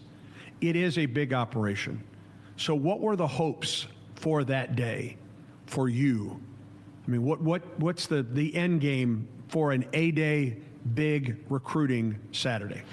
For us, the goal was to show people what we've been working on, on the field and off the field. We wanted people to come see our operation. We wanted people to come feel the love of what we wanted to give them. At the end of the day, this place is such an awesome place. We wanted everyone to have access to it. You know, that's why Coach has done a great job of giving so much access to the program as well, because he didn't want to hide the amazing things we're doing. He wants people to be a part of it, especially those who have been pivotal in the building this place. Right. So going into A-Day, our biggest goal was to be the most efficient we could be, the most service-based we could be, and honestly just have an awesome day for the fans, for the alums, and show them that, hey, this place means something to you, and it means absolutely everything to us because you gave us an opportunity just to be here. Right. So that was our goal. Do you think you reached that goal? I think we reached that goal. There's always steps. Sure. There's always better things we could do. We could always improve. I think we did do an absolutely incredible job with A-Day, but it's just scratching the surface of what we really want to accomplish here. Okay. Now to the transfer portal. And although there are openings in the transfer portal, from your perspective, I would guess the transfer portal never stops. Division I schools, those kids cannot enter the transfer portal right now. So in theory for them, the transfer portal is closed. But what you have, though, is you have guys who are in the portal who never signed anywhere. Right. Have not committed anywhere. So those guys are still floating. So you're seeing a lot of these guys get an opportunity now that things have, quote unquote, dried up a little bit. Mm-hmm. You're starting to see some of these guys who didn't get an opportunity to go anywhere in January. They're getting an opportunity now on the back end at some of these other places. So that's the super unique thing about the transfer portal. But moving it to one window now, it does, in theory, close. You know, we're able to have our team here that we have now. We're able to work through things with them, work through the kinks with those guys, help them understand what they need to improve on after we came out of spring ball. And they're able to take that, and they're able to run with that throughout this summer and then through fall camp where they're really going to be competing for a job and into the season. Yeah. And that's the unique thing now by having one window. Our first official visit weekend is May 29th through the 31st. Okay. That'll be coupled along with prospect camps, We've got our first 7-on-7 on June 4th. We'll have one June 4th and June 11th, along with big man camps both those days. Big man camp. Big man camp. Okay. Yeah, so big man prospect camps were offensive lineman, defensive lineman camp, Okay. O-line, D-line camp. Okay. So those days are coupled along with that, along with our one-day camps on those Sundays as well. So we're gearing up for quite a bit coming here in the next, I'd say, 30 days or so. But it's an exciting time. Yeah. An official visit to Auburn. Take us through that. What is that official visit like for you, your staff, Auburn, and what is it like for that prospective student athlete coming in? Family, probably, I would think as well. Absolutely. Yeah. Absolutely. And I'll start with what it looks like for us and then what it looks like for the prospect. For us, it looks, again, like we're preparing for it well in advance. It's all about what do we want to accomplish. For us, we want to give this young man and his family the best possible experience to show him why Auburn is a place that he should choose for the next 3 to 5 years to not just come play football, but come be a part of the community, come be a part of the family, come get an amazing degree, come play elite level football, come build yourself into the man that we know you can be. So for us, how do we wrap all of that into essentially a 2-day span? It starts out with structuring out those days for what we feel like is most important for that kid. So gathering information on the front end and having an understanding, okay, this kid's really big into the academic portion. He really wants to be a part of this particular program. Now we're structuring out that day to make sure, hey, he's getting with a professor in that department. Maybe he'll get to see that building. How about we just have an entire academic breakfast in that building with all of those advisors, invite all those advisors over, have some of them speak. So on having all this knowledge about the kid, about what we think is important, and about what everything awesome that Auburn can offer, then we're just going to put that on paper, make absolutely the most sense possible from a logistical standpoint, and we're going to run through it. And it's really about the people. And I tell people all the time, what makes this place great is the people. So having really elite people meeting with these kids, talking to parents, grandmother, mother, granddad, father, auntie, head coach, whoever it may be, having them structure that out, having those conversations with those people, our goal there is to show them, like I said, that this is not just, we don't just think this is a great place because we work here. This is just an absolutely amazing place. This is what it looks like for us on that standpoint. Do you talk NIL at that point? Is that a part of it? Yeah, there's a conversation. In this new day and age of it, there's always an aspect of education that's given. And I think that's due diligence to the kids, helping them understand this. And you really, not really so much NIL, but how to navigate the agents. Right. How to navigate these particular high school deals. Like, is it legal in your state? Is it not legal in your state? It's all about giving them the most information possible. Because to be honest, it's new, but it's not new. But the education on it is where it severely lacks. And that's from an agent standpoint. Sometimes that's from a systematic standpoint. There's a huge disconnect on what we think it is versus like what it is. NIL versus revenue sharing. There's a multitude of how these things look at the end of the day. So we just trying to educate them the best that we can. So I would say. When this staff, including yourself, came to Auburn, you guys had to hit the ground, not running but sprinting. Absolutely. With regard to roster. Mm-hmm. Because you had to, in some parts, in some positions, you had to completely rebuild. Absolutely. A roster. Now that you're looking at that first official recruiting class, that 27 recruiting class, is the pace any different than it was when you came to campus originally? I think you were able to be a little bit more, and I say this because in the short period of time that we had in January, we were still as methodical as anybody in the country. Mm-hmm. It just took more time to do it, so maybe we were at work to 3 a.m.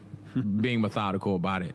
I think now we've been able to, because we have more systems in place versus when you get in here, you're setting the precedent, you're implementing a lot of those systems. We've got those systems in place now, so it's able to run a lot more smoothly. And it wasn't chaotic. I don't know if chaotic was the word I would use for January, but it was controlled chaos in a way. Sure. It was. But now we're able to be significantly more structured. We've been able to build a little bit more continuity with the guys that we're currently recruiting. We've got all these really amazing coaches that came from different universities as well. They had connections with a lot of these guys we were recruiting. So we're able to sit down now, put all of our thoughts together, and really build out a direction of what we really want to go. And I think that's what coaches done a really elite job of, is just kind of slowing everybody down, making sure everybody's on the same page. And now we realize we're all on the same page. Now we're all just driving the one car in the same direction. So I think that's what is different now, is we've had a little more time to hone in on our processes that mean pretty much everything to us and really just do them. Who are those guys on your staff that are doing that due diligence of film and trying to get a full picture of that potential student athlete, whether it's on the field, off the field? Right. Who are those guys, gals? Who are those folks working on your staff that are doing that for you right now? I mean, we've got a plethora of people doing that, and it's being done in so many different ways. You know, you talk about on-campus recruiting, Jolie Ali. She does a great job of getting information from parents on kids, from people she knows in the system.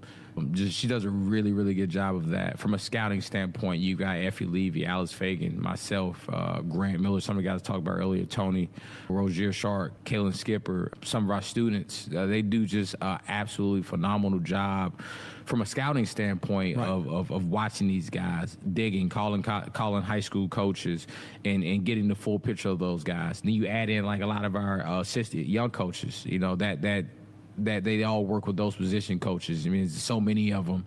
They've done an absolutely phenomenal job, while our coaches have been on a roll of calling our coaches and saying, "Who you went and saw this kid today?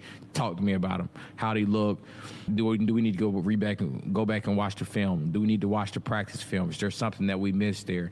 Did the size check out? Did the size not check out?" They've done an absolute phenomenal job, all of those young coaches. And in our position coaches and coordinators, they're the ones out on the road right now. Right. They're seeing these kids. They're getting the live evaluations on them. They're talking to the coaches about character. They're talking to the teachers in the school, the counselors in the schools, getting this information on these prospects to figure out if they fit our culture, if they fit what we want. We know the football piece of it is good, but do they fit exactly specifically what we want from a person standpoint? So you can look around the building and say it's almost been everybody. Sure. Player development department in ways. You know, it's been, there's so many different entities, Jerry's. You know, there's so many different entities in our building and so many different people who are connected to so many in the community that we're able to build a full picture on these kids. You know, even myself being from the state, you know, being able to call a lot of these high school coaches. I've got teammates who coach high school football across the state. You know, that's been one of the most phenomenal things for me being back in a place like this. Thank you for the visit today. Appreciate you taking us behind the scenes. Absolutely. Of the recruiting effort for Auburn football. I wish you all the best moving forward. War Eagle. War Eagle. For Harding Harper III, producer Andrew Aaron, and the Talking Tigers podcast, brought to you by Sensagreen. I'm Andy Burcham. Be strong and be courageous. War Eagle.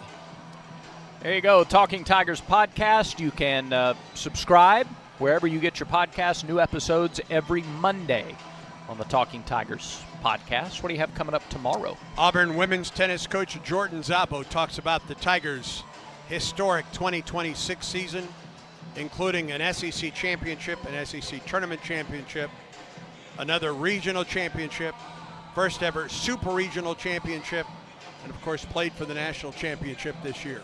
So, and that's a program that is reloading right now. It lost some outstanding seniors, no question about it. But anyway, you'll learn from Jordan Szabo on the Talking Tigers podcast tomorrow morning. That airs at 6 o'clock where you find your podcasts. We are set to resume in about 5 minutes. 6:37 is the time they've given. Now, since we went into the delay for lightning nearby, it has rained at the ballpark. Still raining, Brad. Still raining at the ballpark. And they are distributing some drying agent in both of the batters' boxes and behind the plate. They have done the same on the front and just behind the rubber on the mound. Anything that is hit into play right now moisture is a factor, at least right now, and the rain continues to fall. It has to be absolutely maddening for Auburn, the players, the coaches, and the administrators to. And UCF as well. And for UCF, yeah. They have a 2-0 lead. But anyway. Yeah, the start, stop. This is going to be about, a 28-minute delay. Single runs for UCF in the first, and the second, and a couple runs batted in for the center fielder, Ross, have accounted for the 2 runs. Auburn came to the plate in the bottom of the second on a 1-0 count. Chris Rembert hit a one-hopper back to the pitcher. His throw to first was low, and Rembert was safe. It's an infield single for Chris. Bub Terrell struck out, but Rembert stole second base, and he's at second with 1 out, and Ethan Bingaman will come back to the plate with a 3-2 count when play resumes. We're expecting it to resume in about 4 minutes. And there is still weather out there. Yeah, we're not out of the woods yet. So we're just trying to get as much in as we can until the next delay. How does this affect the pitching? How does it affect Alex Petrovic, who just underwent an even longer delay than the first one and is above 40 pitches? 48 to be exact. Kimball is out there waiting to be allowed to take the field. This will be the 3rd time he's warmed up.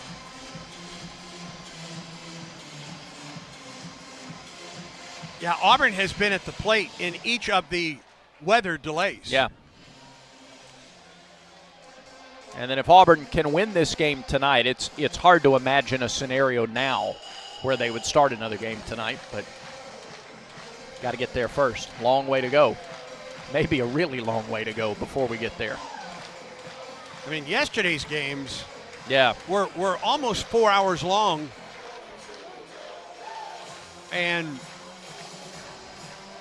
this one is going to be, I don't know, the playing duration of this. Do you remember a regional like this?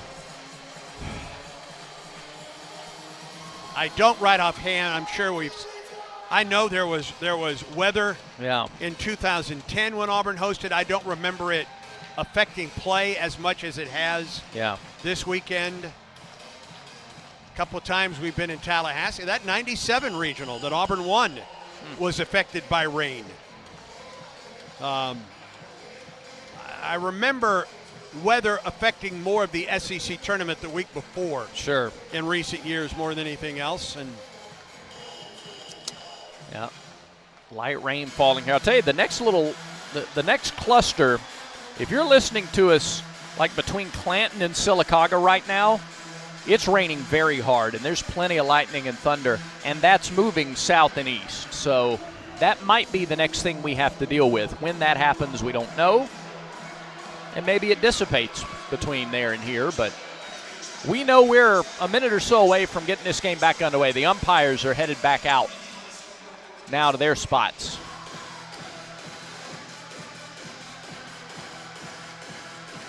And the NCAA reps are still on the field. Well, I wonder if they're in the same situation as far as cameras are concerned, Brad. That's a good point. Yeah, we're almost at 30 minutes, but not quite at 30. And folks are heading back up to the War Eagle wall.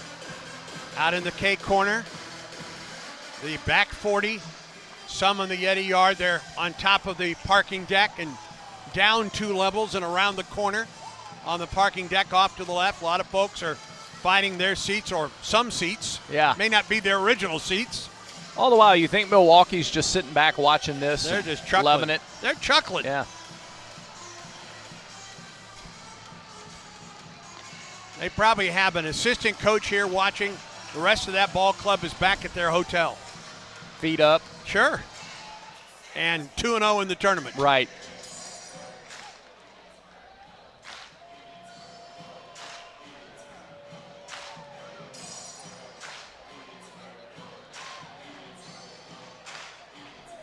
What an odd spot for Ethan, too, to come up to the plate with a 3-2 count.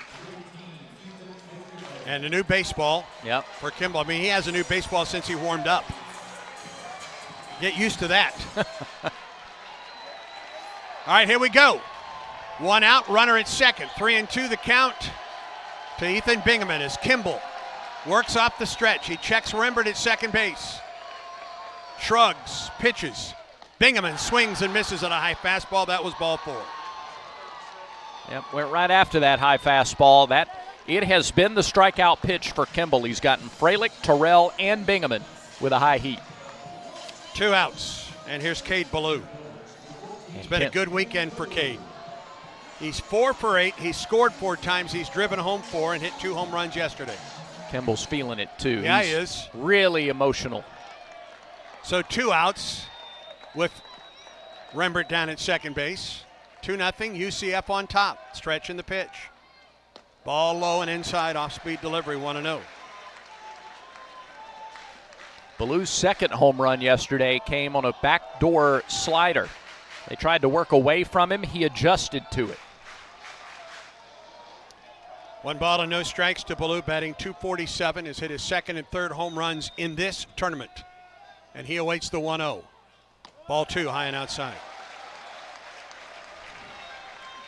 Tell you what, it's like the more fans who decide that they're headed home, the louder those who stay become. Yeah. Rembert at second, he's there with 2. 2-0 the count to Ballou. Here comes the pitch. Popped it up, out of play, left side. A ball or 2 balls and a strike to the Auburn center fielder.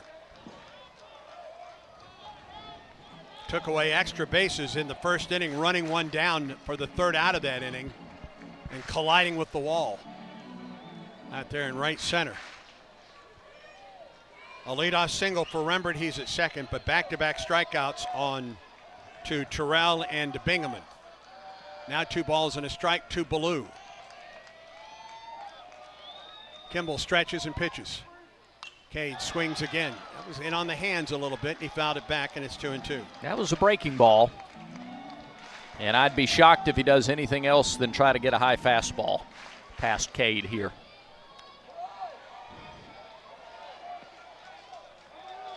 Rembert down at second base. He's there with 2 outs. We're in the bottom of the second, 2-0 UCF. Kimball comes set. 2-2 pitch. High and away, ball 3. He tried to get the high fastball, but just an overthrow. Count now full to Ballou. Brandon McCrane waits on deck. An elimination game between Auburn and UCF. 2 outs, a runner at second, and a 3-2 pitch. Nope. Pitcher steps off.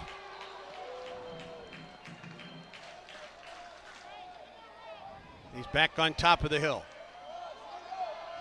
Shortstop behind, that's Lodice, behind Rembert. Rembert dances away from second, and the 3-2 pitch. High, ball 4, Ballou walks.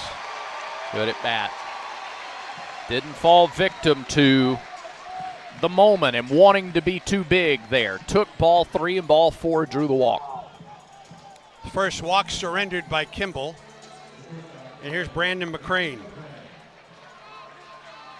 Auburn's third leading hitter this season, batting .342, a homer, 28 runs batted in. He's 1 for 6 in the regional. Rembert at second and Ballou at first. That's good wheels on the base paths if Brandon can find a corner or a gap. Kimball stretches. Here's the pitch. Off-speed pitch in there for strike 1, 77. Ooh, if Brandon gets that one again, that was left up. He could easily find the corner. Outfield playing him to hit the other way a little bit.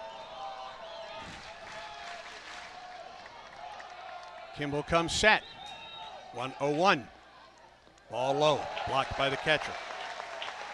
Skinner got down to smother that one, a ball and a strike. And a new baseball for the starter, Roman Kimball. And before the delay, Bingaman really the first batter to make him throw some pitches, make him labor a little bit up there. He ultimately struck out, but Ballou did the same thing and earned the walk.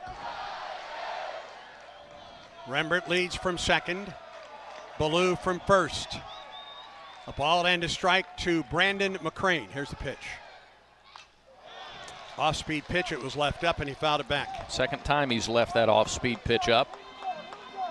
One more time, and Brandon will straighten it out. But Kimball's ahead, a ball and 2 strikes. He struck out Terrell and Bingaman. He has 3 strikeouts on the day.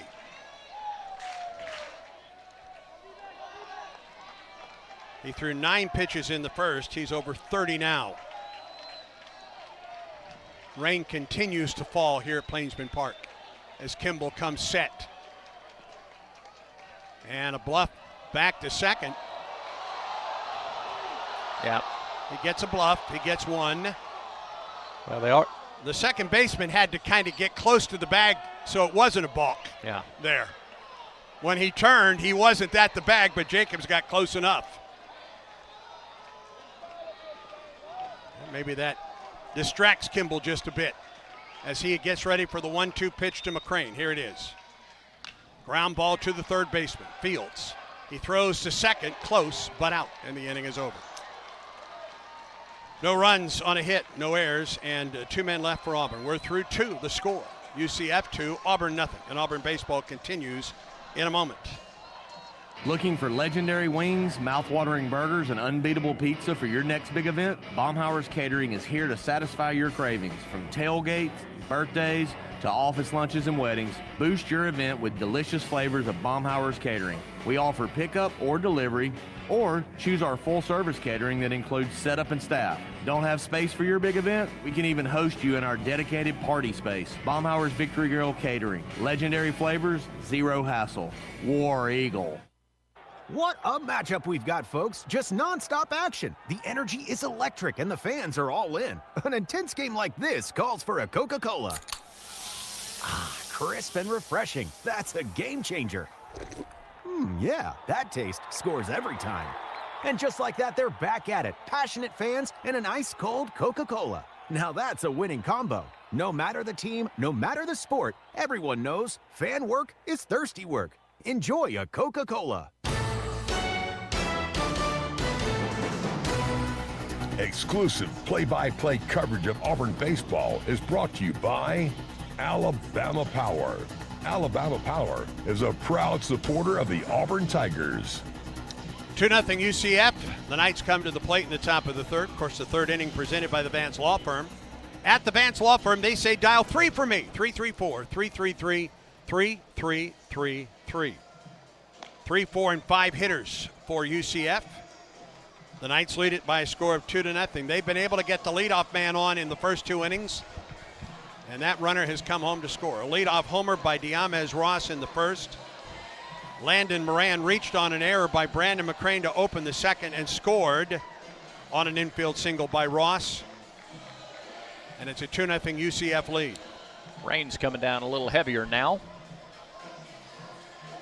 People who are holding off, putting the ponchos on, have given in. Yes. Andrew Williamson walked in the first, was stranded. Outstanding power, 16 homers. He's hit 4 home runs in this regional. Pitch on the way from Petrovic.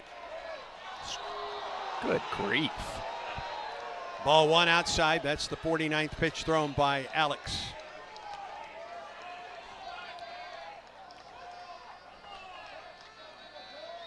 Stretch in the 1-0. Swing and a miss as that one just dove out of sight. A ball and a strike. Williamson, Skinner, and Crespo in this third inning for UCF, trying to add to a 2-0 lead. Pitch on the way. Swing and a miss, another slider. Williamson out in front, of ball and 2 strikes. Big eyes for the right fielder. You can understand it. Yeah. He has 4 home runs this weekend. Right. He had 3 Friday in the win against NC State. 1-2 pitch from Petrovic, headed home. High fastball. 2 balls and 2 strikes to count. Williamson's going to look for the slider again here, coming off that fastball. Wouldn't be surprised if Petrovic tried to hit the outside corner with a fast. 2-2. Missed the inside corner. The count goes full. Was the fastball, but it was on the inside edge or off the edge. Third 3-2 count. 4th time he's gone to 3 balls in a count. First time was a 4-pitch walk to Williamson. Petrovic stretches the pitch. Swing and a miss. He got him with the slider. Boy, every time he threw the fastball, he couldn't get a strike. Every time he threw the slider, he got one. 2 strikeouts now for Petrovic. The K-counter presented by Kia of Auburn, where you're always number one. And for the first time tonight, he retires the leadoff man. And here is Zach Skinner, the catcher. The other strikeout victim, a looking strikeout in the first. Stretch and pitch. Blown away, 1-0.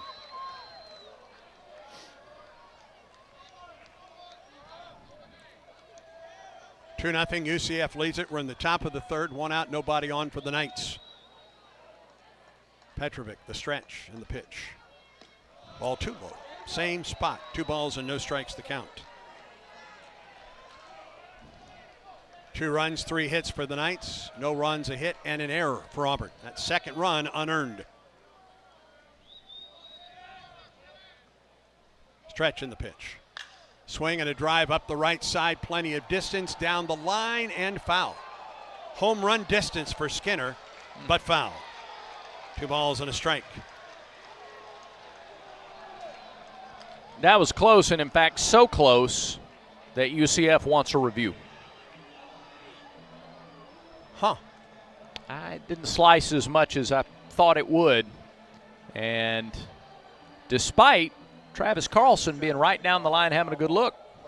The review. Knights want a review.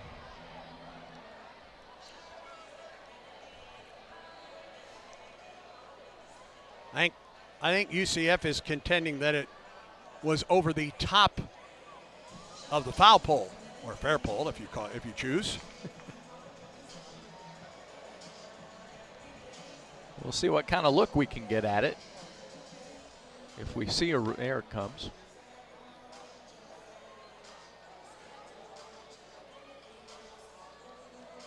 Boy, if that curled around the pole, I don't see how. Yeah, because it hit off the side of the Donnie that is considerably foul. Yeah. As this review continues with folks in Pittsburgh, that's the centralized review. Alex Petrovic gets a towel, and he will towel off his pitching arm and his hand. He had been warming up just to keep warm, I guess.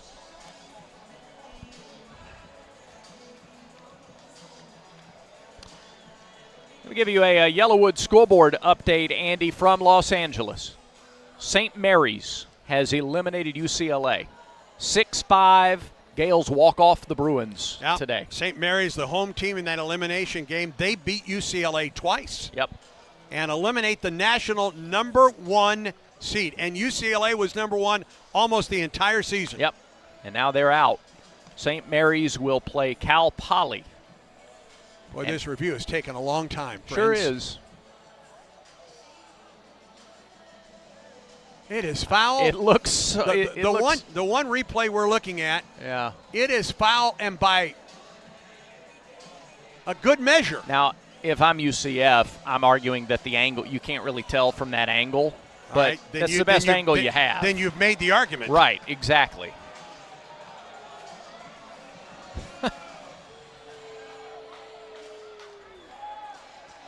Of course, given everything else today, never mind. Now, during the regular season, don't forget that Hawkeye review system is in place and is used here at Plainsman Park. That is not used during the postseason. Many, many things are different during regional play than the really efficient systems in place during the regular season. And here comes the call from Travis Carlson. After review, the call of foul ball will stand. UCF will not assess the challenge as it was a crew chief challenge. UCF will have 2 reviews remaining. All right, so the challenge was by Travis Carroll, I believe is the crew chief. So the challenge came from Carroll, who made the call. Yeah. Okay. After Rich Wallace pleaded for it. 2-1 pitch from Petrovic, hit at home. Popped up, foul right side. I believe that's a foul ball. Off the top of the grandstand, 2-2. I love this crowd.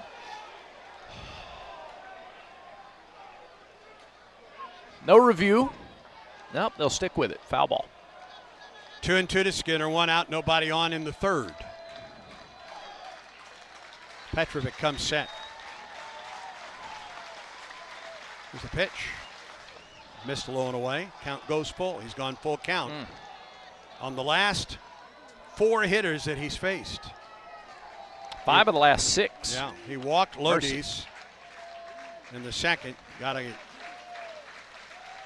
ground out in the second as well. And he's gone full on the first 2 batters here in the third. 3-2 pitch. Miss low.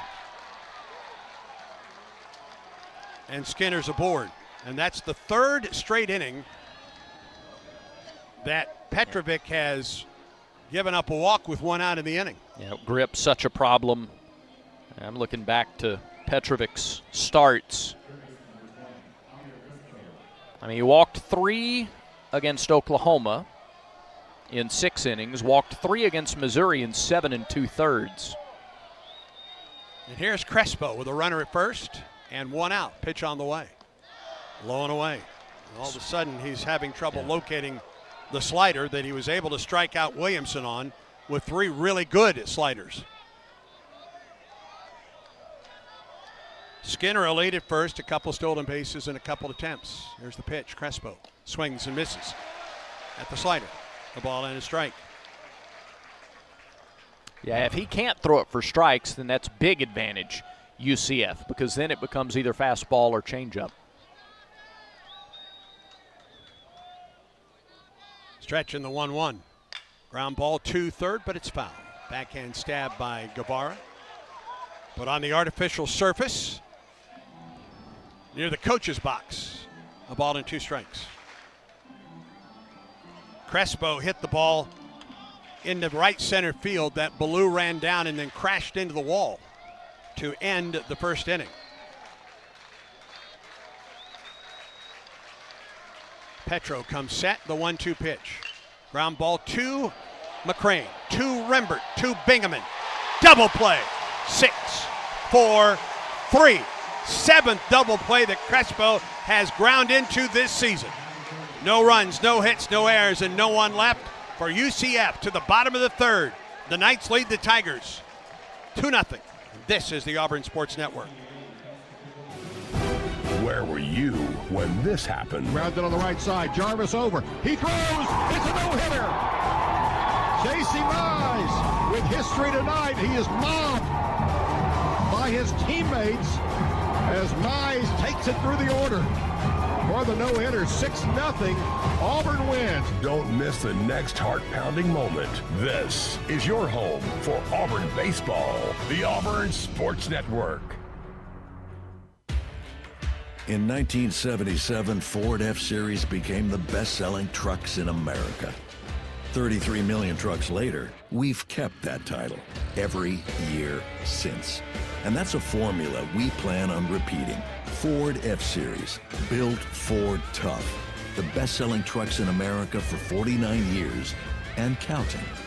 Based on 1977 to 2025 calendar year industry reported total sales.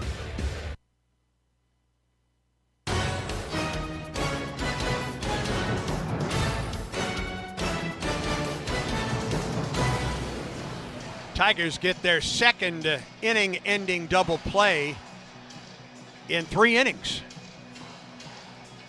And the Tigers will send the 9, 1, and 2 hitters to the plate in the bottom of the third. UCF with single runs in the first and the second. And Roman Kimball, who's been really good for 2 innings of work, has thrown 33 pitches. He'll get Taylor Belza, and then the lineup turns over. Mason McCrane and Eric Guevara for Auburn. Auburn was a lot more patient against him in the second inning than in the first. Hopefully that carries over here into the third. Bells has had some good at-bats here the first 2 games of this regional. He is 3 for 8 in this regional with a couple runs scored for the Auburn DH, backup catcher for the Tigers. His batting average, .227 with a homer and 2 runs batted in.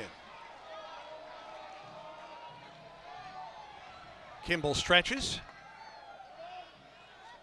And the first pitch to Belza. Inside, ball one.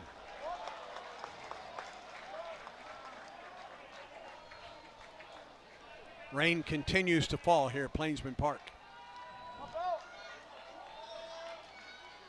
Kimball comes set. And the 1-0. Outside, ball two. Belza was 2 for 14 coming into the regional. And as you mentioned, 3 for 8 on the weekend. Taking advantage of the opportunity as the DH. Right-handed pitcher with the lefty at the plate, Taylor Belza. 2 balls and no strikes to the Auburn DH. Stretch and pitch. Ball 3. Yeah, make him throw strikes. Yeah. He was averaging 1 hit per inning allowed and one walk every 2 innings or so. 3-0 the count to Belza. Got to think he has the take sign here. Here's the pitch. High strike call. Oh, my. 3 balls and a strike now to Belza. Make him throw another one, even though it's a hitter's count.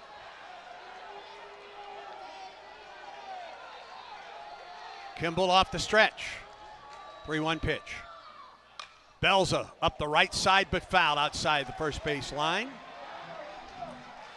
88 on perhaps the cutter, maybe the fastball. We've seen him top out about 90-91 here in the first 2 innings plus. 3-2 now to Belza.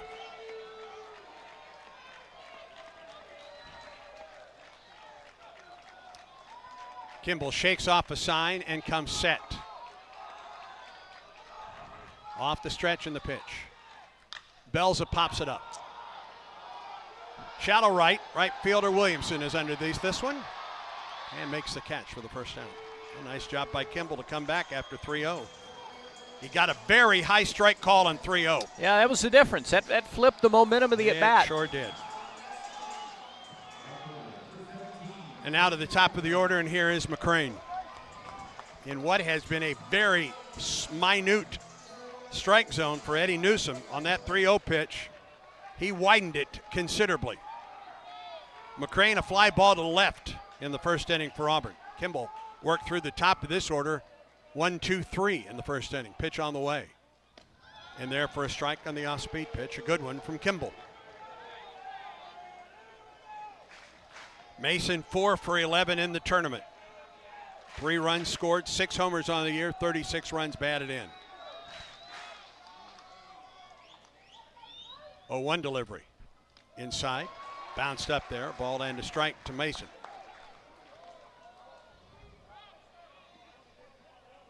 Rain still falling, so constant adjustment from the pitchers, trying to keep the ball dry, trying to keep the grip secure, especially on breaking balls. 1 ball and 1 strike to count to the Auburn right fielder, Mason McCrane. Stretch and delivery. High, ball 2.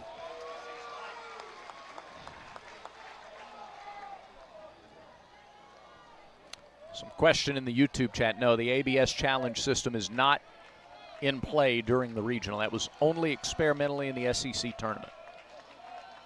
2 balls and a strike to McCrane. Stretch in the pitch. Mason hits one high and deep to right. Williamson is back. It is gone.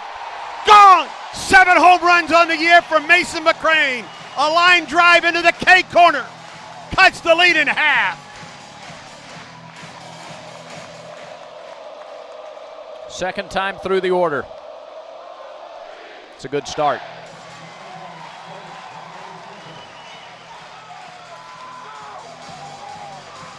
And that brings Guevara to the plate.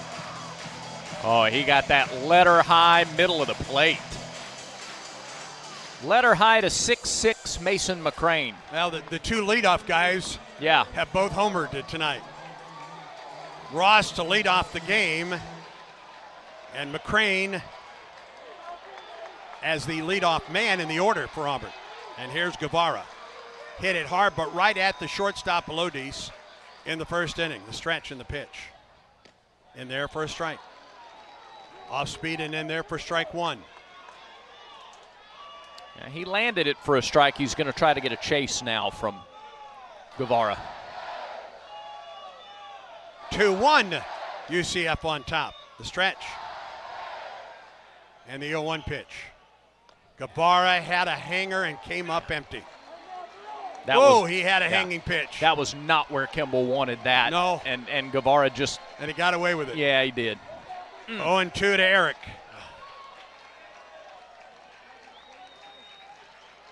Kimball comes set. Now the 0-2. Outside. Tried to get the corner, maybe tried to get Guevara to chase there. And Eric did not. A ball and 2 strikes the count. Home run to right by Mason McCrane has cut the lead to 1. 1 out, nobody on for Auburn. A ball and 2 strikes to Guevara. Kimball the stretch and the pitch. Foul back here as we pause 10 seconds for station identification on the Auburn Sports Network.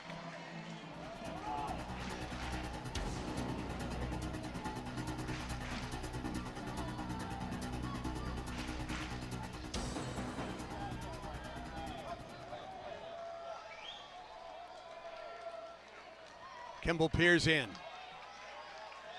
Guevara waits the 1-2 pitch. Here it is. Fouled back here again. Another good swing on a fastball. Or the cutter. Count remains a ball and 2 strikes to Guevara.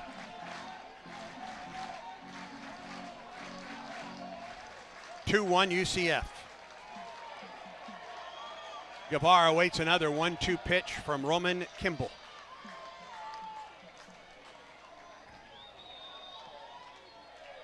Kimball off the stretch.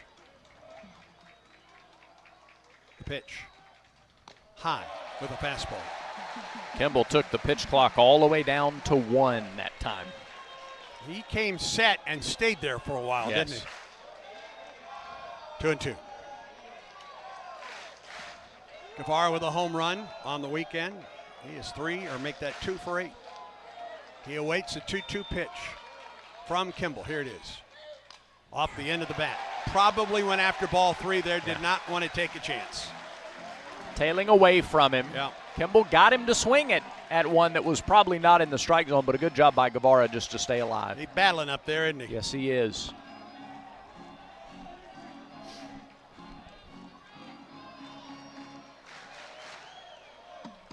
Outfield plays Guevara to hit the opposite way just a bit. Big gap out there in left center and down the left field line as he awaits another 2-2. There it is. Ground ball foul. Yep.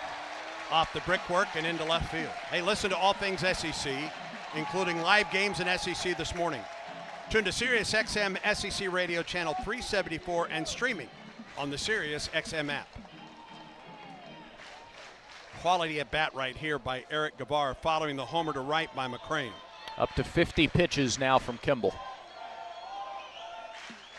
8 or 9 in this at bat alone. And Guevara waits another 2-2 pitch. Open stance from the right side. Here it is. Fly ball into shallow center. Second baseman Jacobs is out. Calls everybody off and makes the catch.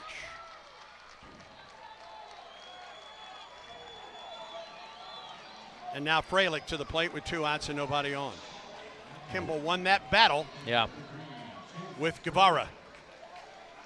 Second time Auburn has gotten underneath. Maybe the cutter, 87. It was the same pitch that got Belza to pop up that he got Guevara to pop up. Auburn hit 5 home runs here yesterday. Has another today. But I don't want to see this Auburn team whether it's home run or nothing. Yeah. You know what I mean? Yep. Here's Freilich, a strikeout in the first. Stretch in the pitch. Curveball for a strike. Whew. Well. First time. I believe that's the first time in this game that's been a strike. That looked outside, or what has been outside tonight. 1-0 to Freilich. Wind is blowing out toward right. Kimball comes set. Here's the 0-1. High, an appeal. He didn't go. Eddie Newsom wanted to know for sure. He didn't wait for the catcher, I don't think. He immediately looked down at Alan Gorwitz. But Freilich did not. 1 ball and 1 strike to the Auburn catcher. 3 for 11 in the tournament. 1-1 from Kimball. Outside, 2-1. Tried to go right back after that outside corner and get the call again to no avail. He got the call on an off-speed pitch for strike one. He went for the fastball there and didn't get it. 2 balls and a strike to Chase Fralick with Rembert waiting on deck. 2 outs, nobody on. A run home for Auburn here in the third. 2-1. Strike 2. Pitch clock down to 2 that time. Much more deliberate, even with nobody on base. Strike zone's opening up a little bit. He sure seems to have in this at bat to Fralick.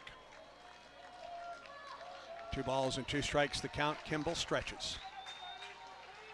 Here's the pitch. And a deep drive to right field by Fralick. This game is tied. Holy cow, he hit it over the Donnie and right. Buddy. 17 round trippers for Chase Fralick. We are tied. That reminds me a little bit of the one Ike Irish hit against NC State on Sunday night in the regional championship last year. That ball needed a ticket. Whew. Yeah. 440 feet. 440. Yeah. Here's Rembert. Ike's was 420 last year. Stretching the pitch to Rembert. Fastball. Oh, good night. Come on. Not a strike. Wow. 0-1 to Rembert. We're tied. Solo homers from the left side by McCrane and Fralick. Stretching the pitch. Rembert chops it foul at the plate. 0-2 the count. Exit velo of 108. Gracious. It cleared. I swear it cleared the back of the Donnie out there in right. Quickly 0-2 though, as Kimball has come back to get ahead of the Auburn second baseman Chris Rembert. Kimball comes set. 0-2 pitch. Upstairs, left it high. 1 ball and 2 strikes the count. I didn't notice if the pitch to Fralick was a fastball. Yeah, it was a fastball and it was up. The same pitch he struck him out on in his first at bat. Okay. 1 ball and 2 strikes to Rembert. 2 outs, 2 home for Auburn. We're tied at 2. Pitch. Rembert swings and misses, and the inning is over. But Auburn gets homers from Mason McCrane and Chase Fralick. And we go to the 4th. Auburn 2, UCF 2. Auburn baseball continues in a moment. BritBox has the best of British TV, period. Let's get started. The best mystery, period. I like a good detective story. The best romance, period. This is the book that will open the heart of Miss Mary Bennett. The best drama, period. Welcome to the grown-up world. Stream the best British period dramas, including The Lady, inspired by a true story of murder and scandal, and from the world of Jane Austen, the other Bennett sister, only on BritBox. Start your free trial at BritBox.com.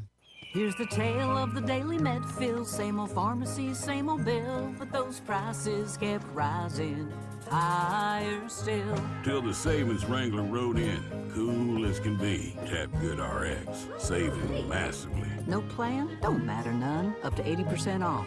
The deals are done. Discounts hitting harder than Ma's chili. Dang. That one little app does all the rest. Save time and money on prescriptions. Check Good RX. Good RX is not insurance. This broadcast of Auburn baseball is brought to you in part by Cook's Pest Control. The best defense for your home is Cook's Pest Control, the South's most trusted name in pest control since 1928, and the official pest control partner of the Auburn Tigers. Solo homers by Mason McCrane, and with 2 outs, Chase Fralick. And the bottom of the 3rd for Auburn has tied the ball game. We go to the top of the 4th. 6, 7, and 8 hitters for the Knights. And to take you through the middle 3, Brad Law. All right, thank you very much, Andy. Alex Petrovic has had to work through some traffic in all 3 innings. Gave up a leadoff home run to Diamez Ross. An error to start the 2nd inning, and Moran came around to score. Gave up a 1-out walk in the 3rd, but Auburn has had fantastic defensive plays in each of the first 3 innings. Cade Ballou went all the way to the wall in right center to make a catch to end the 1st inning. Then a 5-3 double play to end the 2nd, and a 6-4-3 double play to end the 3rd. Here's Moran, who reached on that error, a ground ball out to short to start the 2nd inning. Came around to score UCF's 2nd run. First pitch is called a ball. I don't know. I guess maybe outside. Consistently, it's been a ball in the top. 1-0. Went after the outside corner, didn't get it. 2 balls, no strikes. Could go without saying, you would love a 0 on the board here after tying the game up in the bottom of the 3rd. Hits are even at 3 apiece. Runs even at 2 apiece. Petrovic's 2-0. Moran takes a strike. 2-1. Fresh seafood, Wharf Casual Seafood. They got seafood sourced from American Waters. Not a seafood fan, that's okay. Burgers, salads, chicken, and more. Wharf Casual Seafood. 6 locations across central Alabama. 2-1 from Petrovic. Strike on the outside corner. There you go. Poise from the redshirt sophomore right-hander. Keep going after the spot, and he nailed it. 2 balls, 2 strikes. They play Moran to pull. Left-handed hitter. 2-2 pitch. Fouled back to the net. Sharp slider. Moran got a piece. He's 3 for 7 with a double on the weekend. Sitting on 59 hits for the year. Wide stance, left-handed batter. Pitch. Line drive center field right at Ballou. Comes on as it tries to sink on him, but Cade drops the glove down, makes the catch about shin high. And there's out number 1 in the 4th. It did sink on him. And he had to make a last-second adjustment to come in and get it. It's another solid play from Ballou. Cade is playing in his 36th game. This is his 24th start of the year. So a little under half. Here's Steven Chukka. Pitch to the freshman DH. Missed the outside corner. 1 ball, no strikes. He tried the same thing to Moran and didn't get the call. He had to come back to it on a 2-1 pitch to get that outside corner. Chukka lined out to right field his first time. Pitch. High. 2 balls, no strikes. That is an upright stance by Chukka. Bat high over his head. Feet together. Yeah. Almost looks like a golf backswing. 2-0. Strike at the knees. 2 balls, 1 strike. Fastball 92 from Petrovic. Auburn and Petrovic. Both teams have had to do it, but they've had to sit through 2 weather delays. 2-1. Off speed, grounded, foul past first, and the count is even at 2-2 to Chukka. Pitch count at 74. 41 strikes, 33 balls for Petrovic. 18 in the first. He needed 30 to get through the 2nd. He only pitched 4 innings in Hoover before a weather delay got him. Here's the 2-2. Chukka pops it up left side. Shallow left, long run, Bub Terrell. Out goes Guevara. Terrell calls him off, and it's the left fielder who puts it away. 2 down. Yeah, Guevara was swung over actually playing where the shortstop is. And Bub just had a better angle, and it hung up long enough for Bub to get there and make the catch. 2 up, 2 down in the 4th. Petrovic trying to settle in. Now into the bottom half of the order, the number 8 hitter, Jordan Lodis. He walked back in the 2nd inning. 1 of 3 walks issued by Petrovic. That ties a season and career high.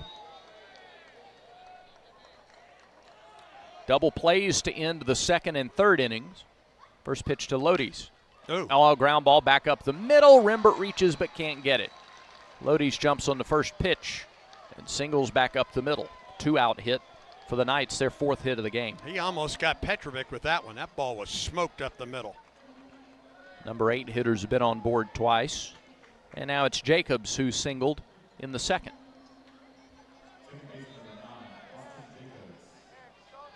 Jacobs, a redshirt freshman. And a right-handed batter. Taps the plate a couple of times. UCF in the gold jerseys, white pants. Auburn in the orange jerseys, white pants. 2-2 game, top of the 4th. Petrovic pitches and gets the outside corner, 0-1. Lodi's 3 stolen bases in 3 attempts this season for the Knights. Still have not seen them attempt a stolen base on the weekend. And they throw to first, and they had him picked off. They had him leaving early, but Petrovic couldn't get turned around and throw to first in time. Well, I don't know if that was he misread Petrovic and had to scamper back, or if he was trying to draw the throw. It was an odd look over there, but he's fortunate to be still at first base. Throw to first. Runner back. Just in case.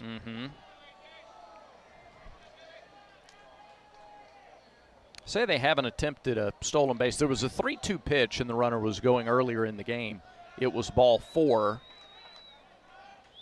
So he was safe anyway. 0-1 pitch, popped up, back. Will it stay in play for Freilich? Tosses the mask away. Bingham's over, and no catch made. Well, they got to the fence, as you're supposed to, and then it spun back, and between Freilich and Bingham, and there was a little bit of a collision and maybe a little confusion. They both kind of overran and got all the way to that wall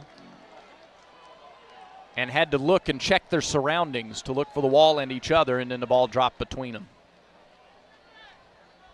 Freilich tossed the mask, and that got the home plate umpire, Eddie Newsom. I don't think he meant to do that. No balls, 2 strikes. It is a strike to Jacobs. No balls, 2 strikes, 2 outs. Runner at first in a 2-2 game. Petrovic comes set. And he throws to first. And the runner's back. Leadoff hitter Ross waiting on deck. He's had a good night already. Occupants in both bullpens. Nobody throwing yet in either. Petrovic about to throw his 79th pitch. It's on the way. And it's lined down the left field line, foul. He hooked it. Still 0-2. That was an off-speed pitch. The winner of this game survives and advances and plays Milwaukee. You can leave it at that. Yep, because I don't know anything after that. I don't know when. It is scheduled for tonight. Yeah. All right, another 0-2 pitch to the UCF second baseman. It's on the way, and it's high, 1-2. See if that's a setup for that slider again. That slider has been really good against both righties and lefties. Especially the last 2 innings, for sure. Jacobs looking for his second hit, the 1-2. Fastball fouled back. 94 on the radar gun. Petrovic looking to put a 0 on the board for a second straight inning. UCF got 1 in the first, 1 in the second. Auburn got 2 solo home runs in the bottom of the third. Lodis gets his lead. Here is the 1-2 pitch to Jacobs. Nope, throw to first instead. And again, Lodis is back. Good crowd still on hand and a patient crowd. They stuck through a 3-hour delay before the game started and then 2 separate delays in the first couple of innings. Runner goes, 1-2 pitch, swung on and missed, strike 3. It was in the dirt, and they have to throw to first. The throw went to Petrovic, who then threw to first base. Threw to first. What a strange-looking sequence. But how smart of Petrovic to catch it. Because if they throw to second and don't get the runner, everybody's safe. Holy cow. What a way. It was 1-2-1-3 on that strikeout. Oh, what a night this is already. 2-2 our score, no runs, a hit, no errors, and a man left for the Knights in the top of the fourth. We head to the bottom of the fourth inning. Auburn trying to grab its first lead. This is the Auburn Sports Network. Where were you when this happened? Stretch. Pitch driven deep right field. That ball is back. That ball is gone. It's a home run. It's a walk-off home run for Stephen Williams. A long, deep home run to right field by Stephen Williams on an 0-2 pitch. Don't miss the next heart-pounding moment. This is your home for Auburn baseball, the Auburn Sports Network. Children's of Alabama reminds you that every child's head injury should be treated like a serious injury until a doctor says it's not. The CDC estimates some 4 million sports and recreation-related concussions occur each year. Even a minor fall or collision may be a concern. Symptoms typically include headaches, unsteadiness, confusion, or sleepiness. To find out what to do in case of a suspected concussion, visit childrensal.org/concussion and always dial 911 in case of an emergency.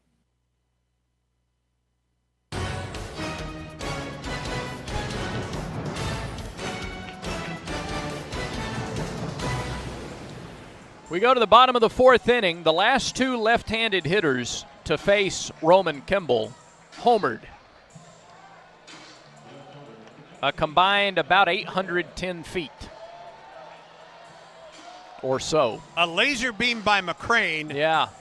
And a gargantuan. Just a 440-foot mammoth. By Freilich. And now it's Bub Terrell. Terrell, Bingaman, and Ballou in the bottom of the fourth. Bub, Bingaman, Ballou against Kimball. The right-hander, pitch number 61, misses down and in. 1 ball, no strikes. Kimball struck out Terrell in the second inning.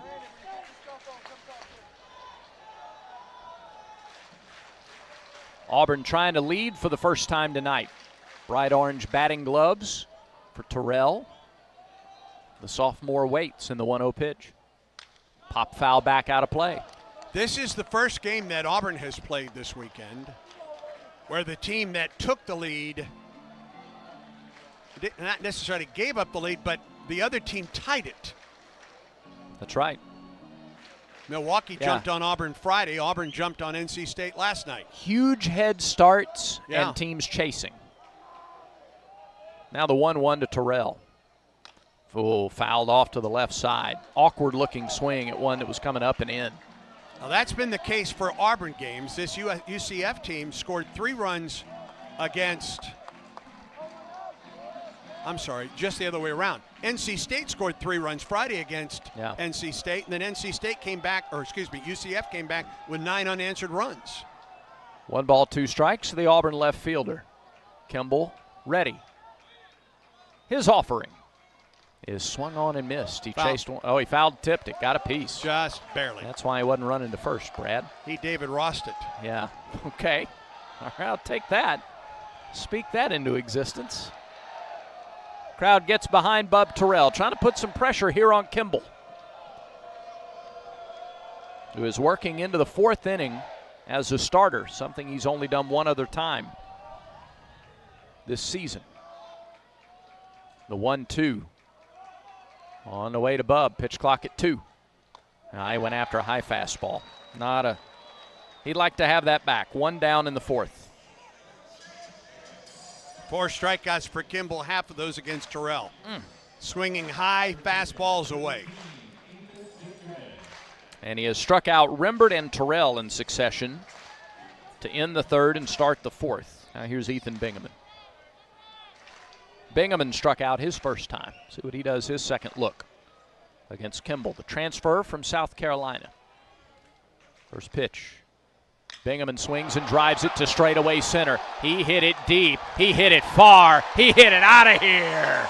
Number 15 for Bingaman, the 4th of the weekend, and it gives Auburn the lead. Bing, bang, boom. It's 3-2. just to the right of the batter's eye. Third homer in the last 2 innings off of Kimball. Auburn's home runs have not been cheapies, have they? No, they have not. Tigers lead. Exit velo of 108, 420 feet. Mercy. 4th home run of the weekend for Bingaman. It's over 1,200 feet of homers. Pitch to Ballou. Down and in, ball 1.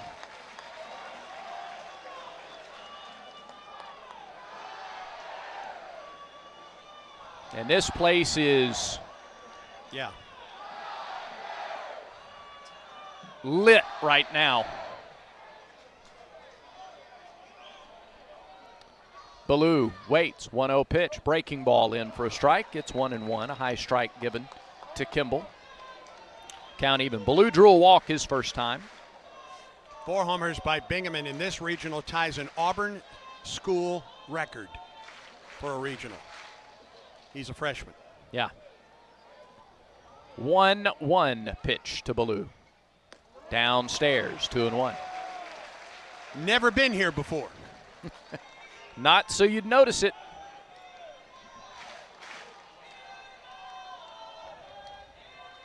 Two balls and a strike to the Auburn center fielder. Right-hander Kimball delivers. 2-1 is foul tipped into the mid. 2 balls, 2 strikes. Let's see who that would tie him with.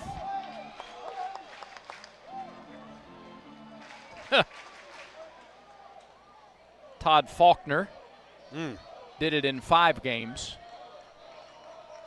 in 1998. Here's the 2-2 pitch to Ballou.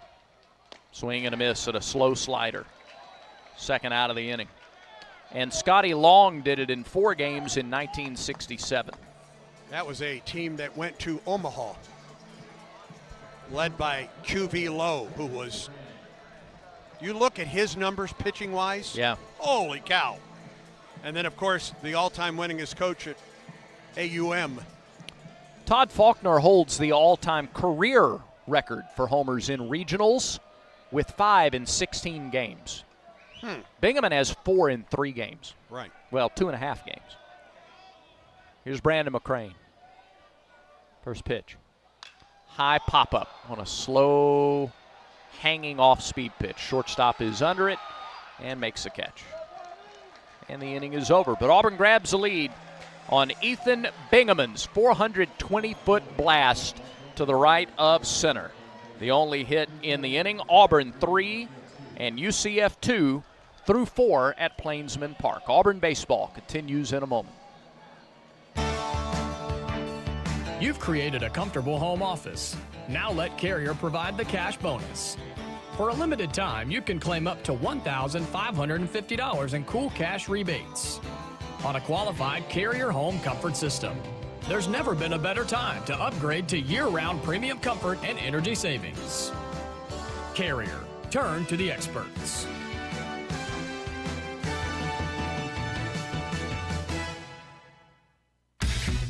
Are you ready for your winning moment? Find it at Wind Creek Casino, where the action never stops. Hottest games, loosest spins, more ways to win. We've got the highest payouts and the most epic rewards. At Wind Creek, there's a win waiting for you around every corner. Wind Creek Casino. Find your winning moment. Gambling problem? Call 1-800-GAMBLER. Back to more Auburn baseball and regional action at Plainsman Park. Thank you, Mark Aston. Auburn 3 and UCF 2. Alex Petrovic back there on the mound. He'll get the top of the order. Ross, Smith, and Williamson. You know who presents the 5th inning? Our loyal listeners out there, if you tune in most of the season, you know it's Southern Union. And you also know you can move seamlessly to Auburn to complete a bachelor's degree in selected programs by taking courses at Southern Union and Auburn concurrently at Southern Union's tuition rates. Why don't you let Southern Union put you on a path to the Plains? Alongside the voice of the Tigers, Andy Burcham. I'm Brad Law at Plainsman Park. Jacob Hillman, our executive producer in the booth. Quinn Brackeen piloting the Skyview 747 tonight.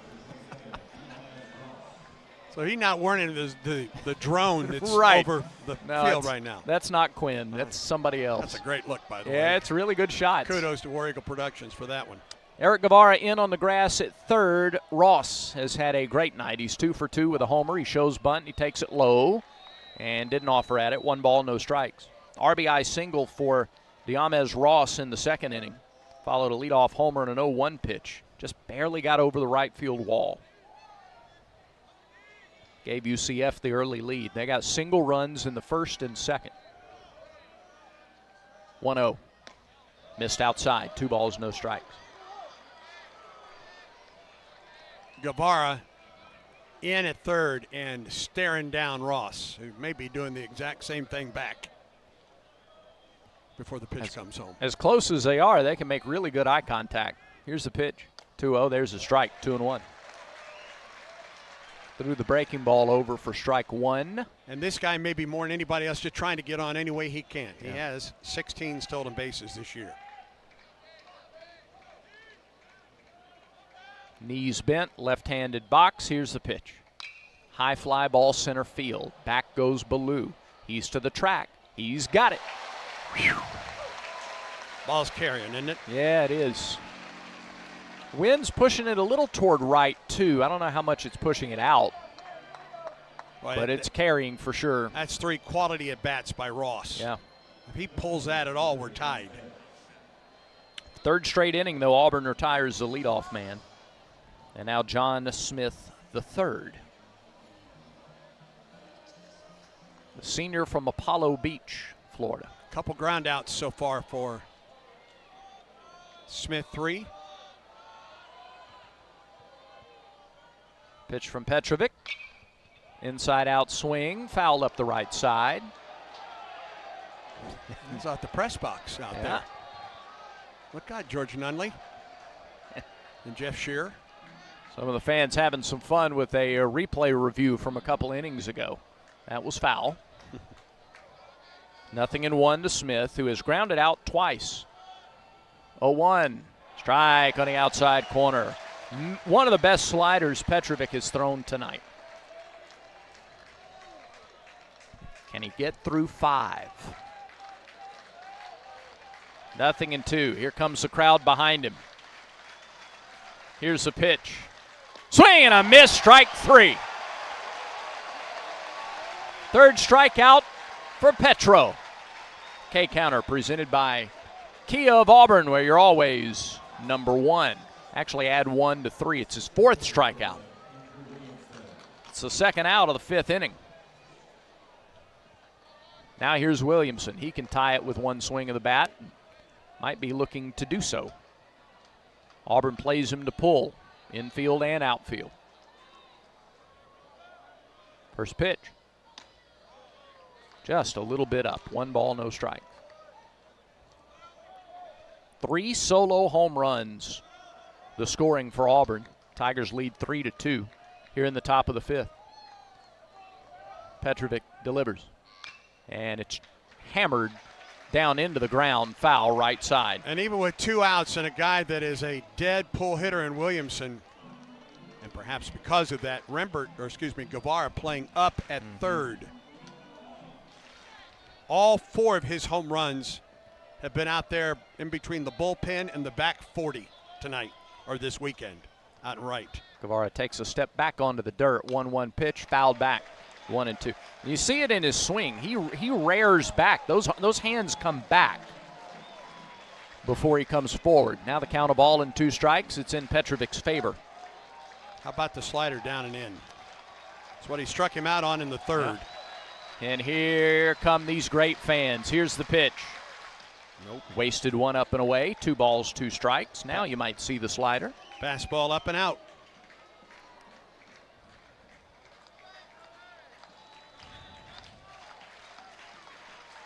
.93 pitches for number 43. He's ready again. He fires. He gets a chopper right side. Rembert over. Gloves, throws close, dug out on a hop, out! Wow. Bingaman makes the grab on the bounce. Rembert going away from the base, got into the air, and threw on to first for the out. No challenge. No challenge. And the first conventional 1-2-3 inning of the game. That looked like Alex Petrovic there, right? A little rocky early, settling in the middle stages. And the Knights go in order in the fifth. 3-2 Auburn, halfway home at Plainsman Park. Auburn baseball continues in a moment.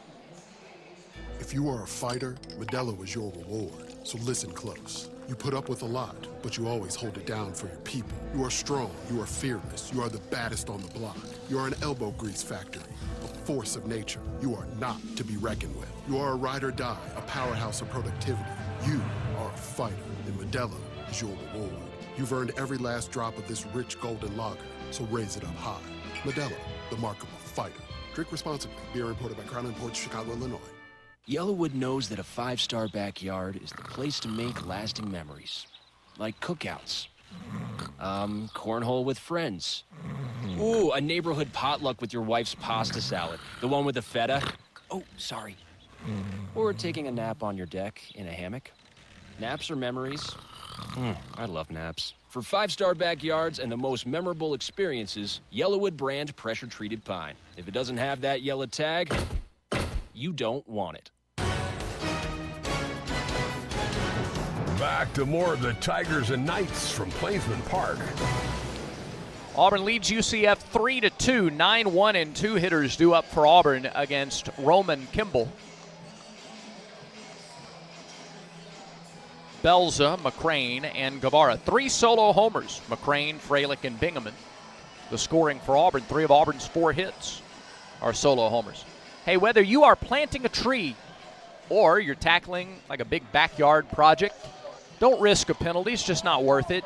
Contact Alabama 811 before you start digging and get those underground utilities marked for free.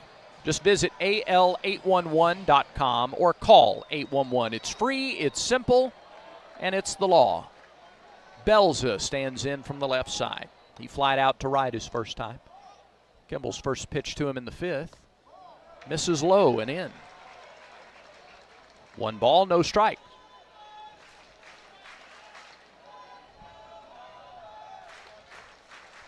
A lot of room up the middle, especially right of the bag at second for Belza. Freshman DH, pitch. Strike, inside corner. Good fastball from Kimball. 1-1 the count. Belza 3 for 9. Couple of runs scored in the regional. 1-1 pitch. Breaking ball, missed outside, 2-1. There is some movement in the UCF bullpen. No one throwing, I don't believe, yet, but there's some stirring, let's put it that way. 2-1. Kimball gets his sign, shrugs, and deals. High bouncing ball, right side, that's foul. Count evens at 2-2. McCrane waits on deck.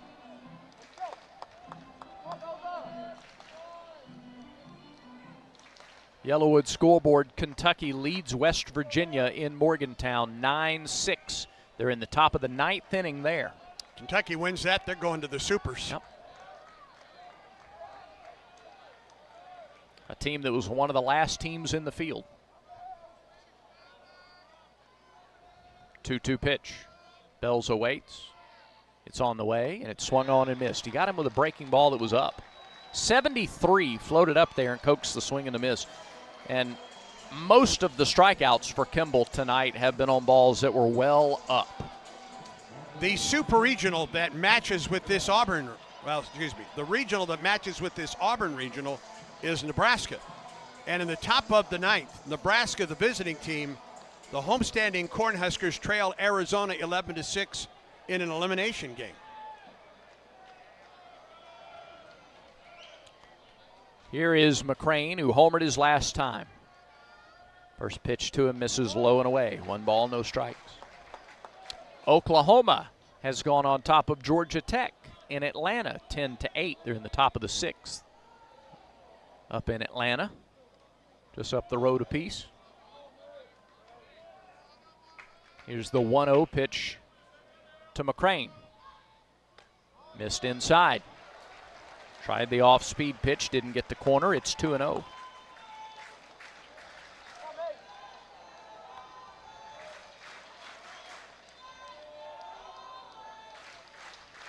Kimball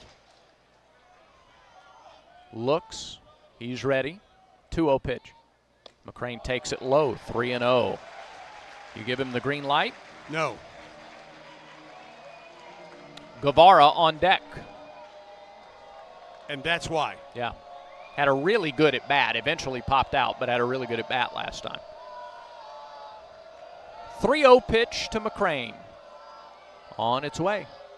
And low, not close. Ball 4. 4-pitch walk to the Auburn leadoff hitter. Right-hander Anthony Laris is the one warming up in the pen. Freshman right-hander. Good record, 4-0, 4.18 ERA. 1 out base runner for Guevara. He's 0 for 2, but he's had good at bats. He lined out to the third baseman, hit it hard, but right at Crespo in the first inning, and then after a long at bat, popped up to the second baseman in the third. 81 pitches for Kimball. Righty-righty matchup here in the 5th. The delivery. Floats a breaking ball high, 1-0. 5 in a row he's missed. Troy eliminated Miami in the Gainesville Regional, 9-6 earlier today.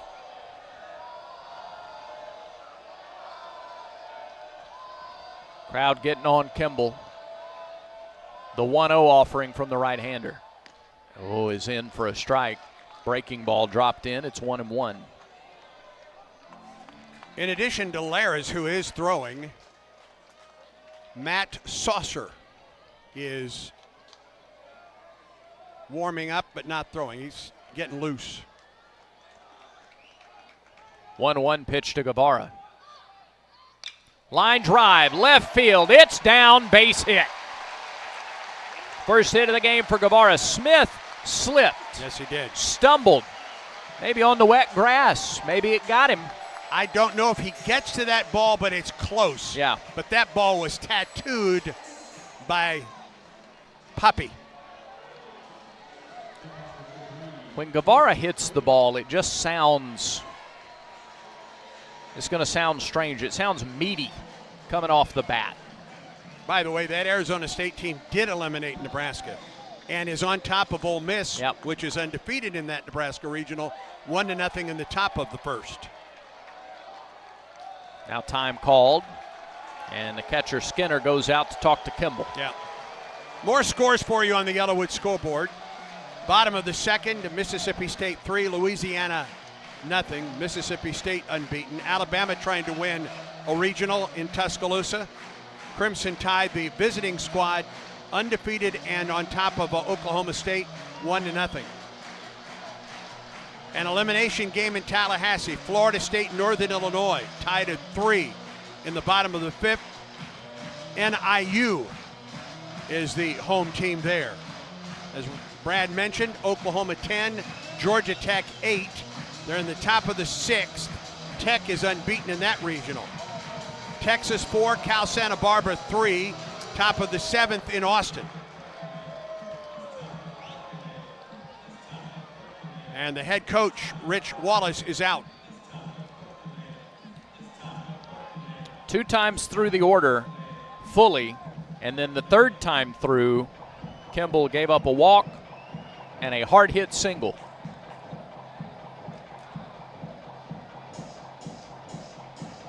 And Fralick's last at bat resulted in a 440-foot mammoth home run over the Donnie. Conversation might have gone something like, don't throw him what you threw him last time. Through 3 rounds of the NCAA Men's Golf Championship, Auburn with the lead at 22 under. Tigers shot 2 under today. Scores were not as terrific as they were yesterday. Auburn shot 16 under yesterday to take the lead. lead number 2 Texas by 3 strokes going into the 4th and final day of stroke play out at La Costa. Auburn trying to build on a 3-2 lead with 2 on and 1 out in the 5th. Freilich waits. He's 1 for 2, a homer and a strikeout. Kimball takes the pitch clock to 6 and throws and misses low, and it's blocked by Skinner. He kept it in front of him, and he kept the base runners where they are. It's a good job by Skinner, because if he doesn't get there, that's 2nd and 3rd and 1 out. I would not be surprised, in spite of the fact that Freilich almost hit it to the Donahue Dorman right. He doesn't look left center right now. Big hole on that side. Huge. For sure. Runners lead from 1st and 2nd. Here's the 1-0. Freilich takes it outside. 2 balls, no strike. And they are trying to get to the outside corner against the left-hand hitters right now. 3 homers, 8 runs driven in for Freilich in the regional. And he's got a 2-0 count. Watch this swing if it's anywhere close. Kimball from the stretch. Runners get their leads. The pitch. No, he took it, and he took it for a strike below the knees. 2-1. Good pitch. Off speed. Yep. Down. And Kimball got the call. The wind has died down. It's been blowing out toward right most of the game. A little calmer now. McCrane at 2nd. Guevara at 1st. Pitch. Freilich takes it low. 3-1. Boy, they just continue just to open up the left side of this infield right now. And pitched away and down. It's risky. It is with Freilich at the plate. Yeah. 3-1. Kimball puts the ball in the glove, comes set just above the belt, looks to 2nd, comes home. It's low and inside, ball 4, and they are loaded for Rembert. And with the momentum and the crowd, that's just a really good, disciplined at bat by Chase Freilich. Does Kimball get to face Rembert? It's a righty-righty matchup. And it's a right-hander that was warming up. Yeah. So that may not factor into it. Right. Rembert singled in the 2nd, struck out in the 3rd, and now that will do it. It'll be somebody else to face Rembert. Listen to this crowd. Yeah. Those who have stayed are getting after it, and a lot have stayed. Yes, they have. Thank you. So this will be a pepper tree pitching change for UCF. Auburn trying to break things open in the bottom of the 5th inning.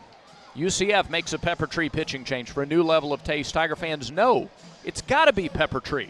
For the best wine selection and the finest cuts of meat, visit Pepper Tree in Auburn or Montgomery, and online, steaksandwine.com. Steaks, the letter N, wine.com. Anthony Lares is on for the Knights. It's a Pepper Tree pitching change for UCF. What a matchup we've got, folks. Just non-stop action. The energy is electric, and the fans are all in. An intense game like this calls for a Coca-Cola. Ah, crisp and refreshing. That's a game changer. Yeah, that taste scores every time.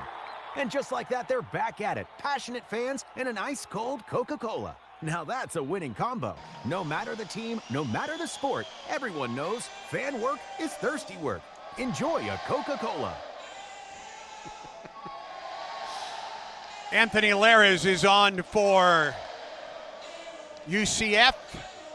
Number 35, redshirt freshman, 6'4", 225 from Key West, Florida, and to Key West High School.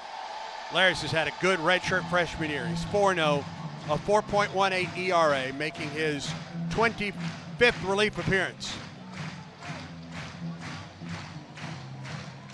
28 innings, 13 runs, all earned on 18 hits. 30 strikeouts, 14 walks. Has not given up a homer. And opponents hitting only 188 against Anthony Lares. Well, Auburn was patient to get to Kimball, who goes 4 1/3 innings, gives up 3 runs, all 3 runs solo homers on 5 hits, 7 strikeouts, and 3 walks. He threw 90 pitches, 54 for strikes. and he gives way to Lares with one out here in the fifth. The bases are loaded with one out, and Auburn's leading hitter, Chris Rembert, coming to the plate. Lares can do a backflip, which is impressive for anybody, but especially at 6'4", 225. He's going to try to do some other kind of gymnastics to get out of this mess. Auburn has loaded the bases with one out. After Belza struck out, McCrane walked, Guevara singled, and Freilich walked. Rembert 1 for 2. Corner infielders come in. Middle infielders play back looking for 2. First pitch, Rembert takes it outside, ball 1. Well, the first baseman is up on the edge of the grass. The third baseman, Crespo, is playing even with the bag. The middle infielder certainly back looking for 2 right now. A Tiger at every base. They get their leads. Pitch. Rembert takes it again, low and outside, 2-0. The problem for Lair is those didn't start as strikes. He might get a swing out of Chris. We know Chris likes to swing early in counts. If they start near the outside corner, those first 2 have not. He doesn't want to make a mistake on the inner half. 2-0 pitch. Swing and a foul back. A little off speed. He was out in front right off the end of the bat. Big swing on a 2-0 count. Now it's 2-1 to the Auburn second baseman. He's right at 500 on the weekend, 6 for 12. McCrane at third, Guevara at second, Freilich at first. And Crespo at third has backed up. Yep. Here's the 2-1. Rembert takes it low, ball 3. Bub Terrell on deck, and the fans come to their feet. They're making life tough on this redshirt freshman. This is awesome. 3-1 pitch. Fly ball right field. Williamson back, still going, track, reaches up, makes the catch. Tagging from third is McCrane. He scores. Everybody moves up 90 feet. Sacrifice fly for Rembert. He hit it deep to right. It's 4-2 Auburn. Boy, that ball carried to the warning track in right.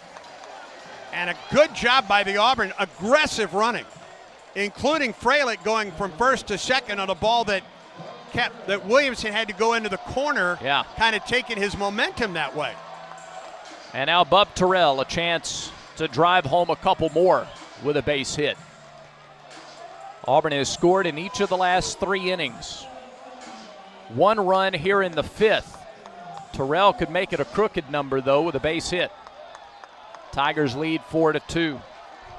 Guevara at third, Freilich at second. Terrell struck out twice against Kimball. See how he does against Lares. First pitch. Swing and a miss, 0-1. They have had him tied up with breaking stuff early in counts. Yeah, that's a ball if he holds off. Yep.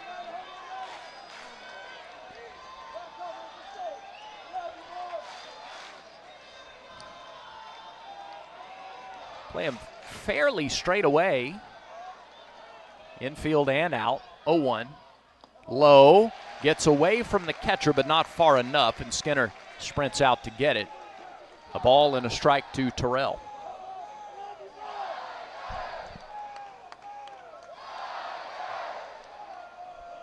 Bub just 1 for 10 on the weekend. But a golden opportunity for the sophomore left fielder. Guevara darts down the third baseline, stops, 1-1 pitch outside, 2-1. Good take, good take. What did Josh Donaldson tell him a couple of weeks ago? Slow is fast. He's been working on going the other way. Got a big hole on the left side here.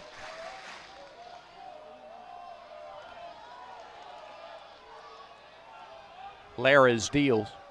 And the pitch is right through there for strike 2. I won't be surprised if Bub doesn't get something down here and off speed. Kimball struck him out with a high fastball in the second, got him with that slider in the fourth. See what Laris does. 2-2 pitch on the way. Swung and crushed. Foul up to the 984 club. Whew. He hit a couple last night that were just belted that way. You're on the right side. Everybody looks to be all right. I hope they are. Yeah. If you're any higher than that net, you've better be ready. Got to be alert. Still 2-2. Laris wants another signal. He's got it. He fires, and it swung on and missed. He got him with an off-speed pitch, and Terrell is 0 for 3 with 3 strikeouts. Auburn gets a run on 1 hit and a couple of walks and a sacrifice fly. No errors and 2 stranded in scoring position. We played 5. It's 4-2 Auburn. This is the Auburn Sports Network. Looking for legendary wings, mouth-watering burgers, and unbeatable pizza for your next big event? Baumhauer's Catering is here to satisfy your cravings. From tailgates, birthdays, to office lunches and weddings, boost your event with delicious flavors of Baumhauer's Catering. We offer pickup or delivery, or choose our full-service catering that includes setup and staff. Don't have space for your big event? We can even host you in our dedicated party space. Baumhauer's Victory Grill Catering. Legendary flavors, zero hassle. War Eagle. What a matchup we've got, folks. Just nonstop action. The energy is electric and the fans are all in. An intense game like this calls for a Coca-Cola. Ah, crisp and refreshing. That's a game changer. Yeah, that taste scores every time. And just like that, they're back at it. Passionate fans and an ice-cold Coca-Cola. Now that's a winning combo. No matter the team, no matter the sport, everyone knows fan work is thirsty work. Enjoy a Coca-Cola.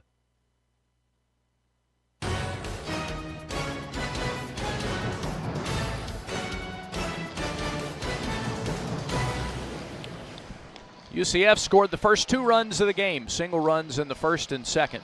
Auburn has scored 4 unanswered. So the Tigers take that 4-2 lead in the 6th. Skinner, Crespo, and Moran against Alex Petrovic. What a job it would be for him to get through 6, given the way this game started. Before the Knights bat in the 6th, it's straight up 8 o'clock. Let's pause 10 seconds for station identification on the Auburn Sports Network.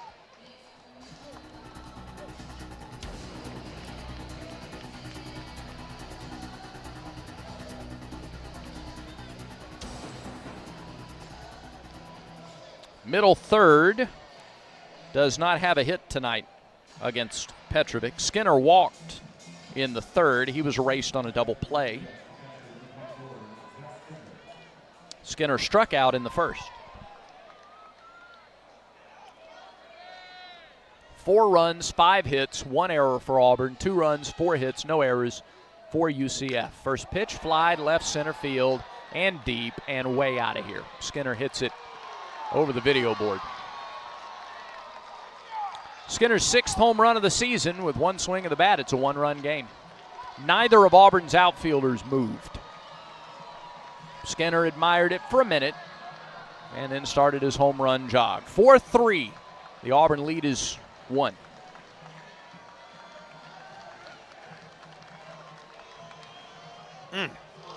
No doubter. Nope.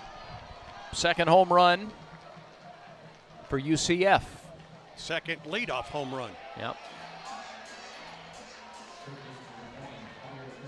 Their last 2 hits have been on the first pitch of the at-bat. Here's Crespo, third baseman. Inside out swing. He went after the first pitch. Fastball up and in. Fouled it off to the right, 0-1.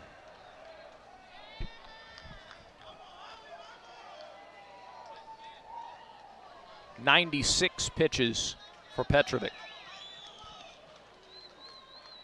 Right-handed hitting third baseman. Is flied out, grounded into a double play, and the fastball misses up and in. 1-1. Some activity starting for Auburn in the bullpen. That's Ryan Hetzler. Petrovic to Hetzler has been the combo a lot this year, especially in conference play. 1-1 slider, waved at and missed. Good pitch, 1-2. Winner gets Milwaukee at some point. It was originally scheduled to be tonight. Don't know if that'll be the case. The 1-2 pitch. Just did get a piece of it. Tried the slider again, and again he had Crespo reaching, but he got the bat on it, so it's still a ball, 2 strike.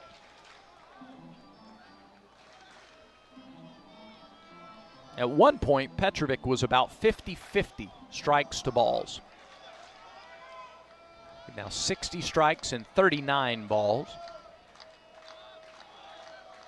And he's about to hit the century mark for pitches. The 1-2 to Crespo. Line left field, well hit. Terrell back. He's got a beat on it and a step onto the track. Makes the catch. That was hit well. Well, right to the corner where the canyon veers back. And on this ball club, nobody knows the War Eagle wall better than Bub Terrell. He got back there on the warning track and made the catch on a ball that was hit very well by Crespo. They have hit a couple of home runs. They've also hit 3 or so to the track tonight. Now Moran, the first baseman, he's reached on an error, flied out to center. First pitch to him, missed away. 1 ball, no strikes. Top of the 6th. It's 4-3 Auburn. An elimination game. Season's over for the loser of this one. Petrovic a long look in. The pitch clock is down to 5. And he steps off and asks for a reset. And they didn't give him time. I guess he didn't step off in time. I guess. The pitch it wasn't working, and that's what Auburn's bench is saying to Eddie Newsom. It was equipment malfunction, and Eddie wouldn't give him the timeout. He stepped off, he asked for time, and he did not get it. So it's a ball, or is it? Scoreboard still shows 1-0. Here's the pitch. That's high and away. And they get a new PitchCon device. Yeah, it's 3-0 now. Yep. Scoreboard's wrong. Now it's right. And they throw a new PitchCon into Guevara to replace the one he gave to Petrovic. 3-0 pitch. Called strike, outside corner. That hasn't been a called strike much. Now it's 3-1. Nobody on, 1 out, 1 in here in the top of the 6th. Pitch home. Fouled back. Good slider. Full count.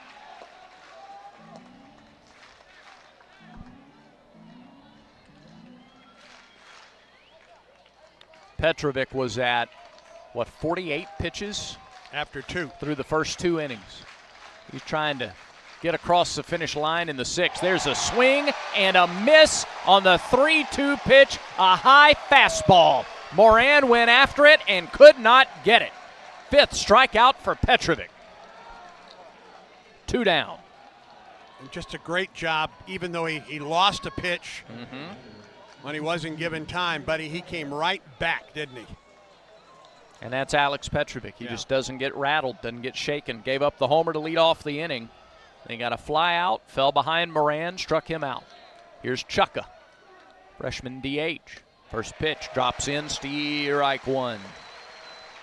Chukka's 0 for 2. He's lined to right, flied to left. And he's got an acre and a half in left center field. Boy, does he ever. Blew way over toward right center. 0-1 pitch. Chukka fouls it off. Really good off speed at 0-2. Yeah. Whew. And now here comes the crowd again behind Petrovic, trying to help him get to the finish line of the 6th inning. Didn't know that this was likely after the 2nd. 0-2 pitch. Here it is. Struck him out. Petrovic strikes out Moran and Chukka. Inning over. Petrovic threw 6. The homer by Skinner makes it a 1-run game. We go to the bottom of the 6th. It's 4-3 Tigers, and Auburn baseball continues in a moment.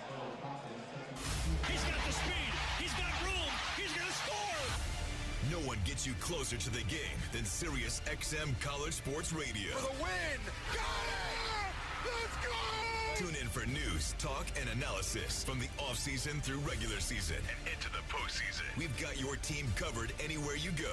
Deep to center field! Oh, it's gone! Get a free trial at SiriusXM.com/College Sports Radio 2025. Hey Tiger fans, it's college baseball season, and SeatGeek is the official ticket marketplace of Backwards K's and Bar Burners. SeatGeek makes it easy to find tickets so you can be a part of all the action this postseason. Whether you're buying or selling tickets to Auburn baseball games or to any other live event in Auburn, SeatGeek is the place to do it. SeatGeek is the official ticket marketplace of Auburn Tiger baseball. Let's go Tigers, SeatGeek.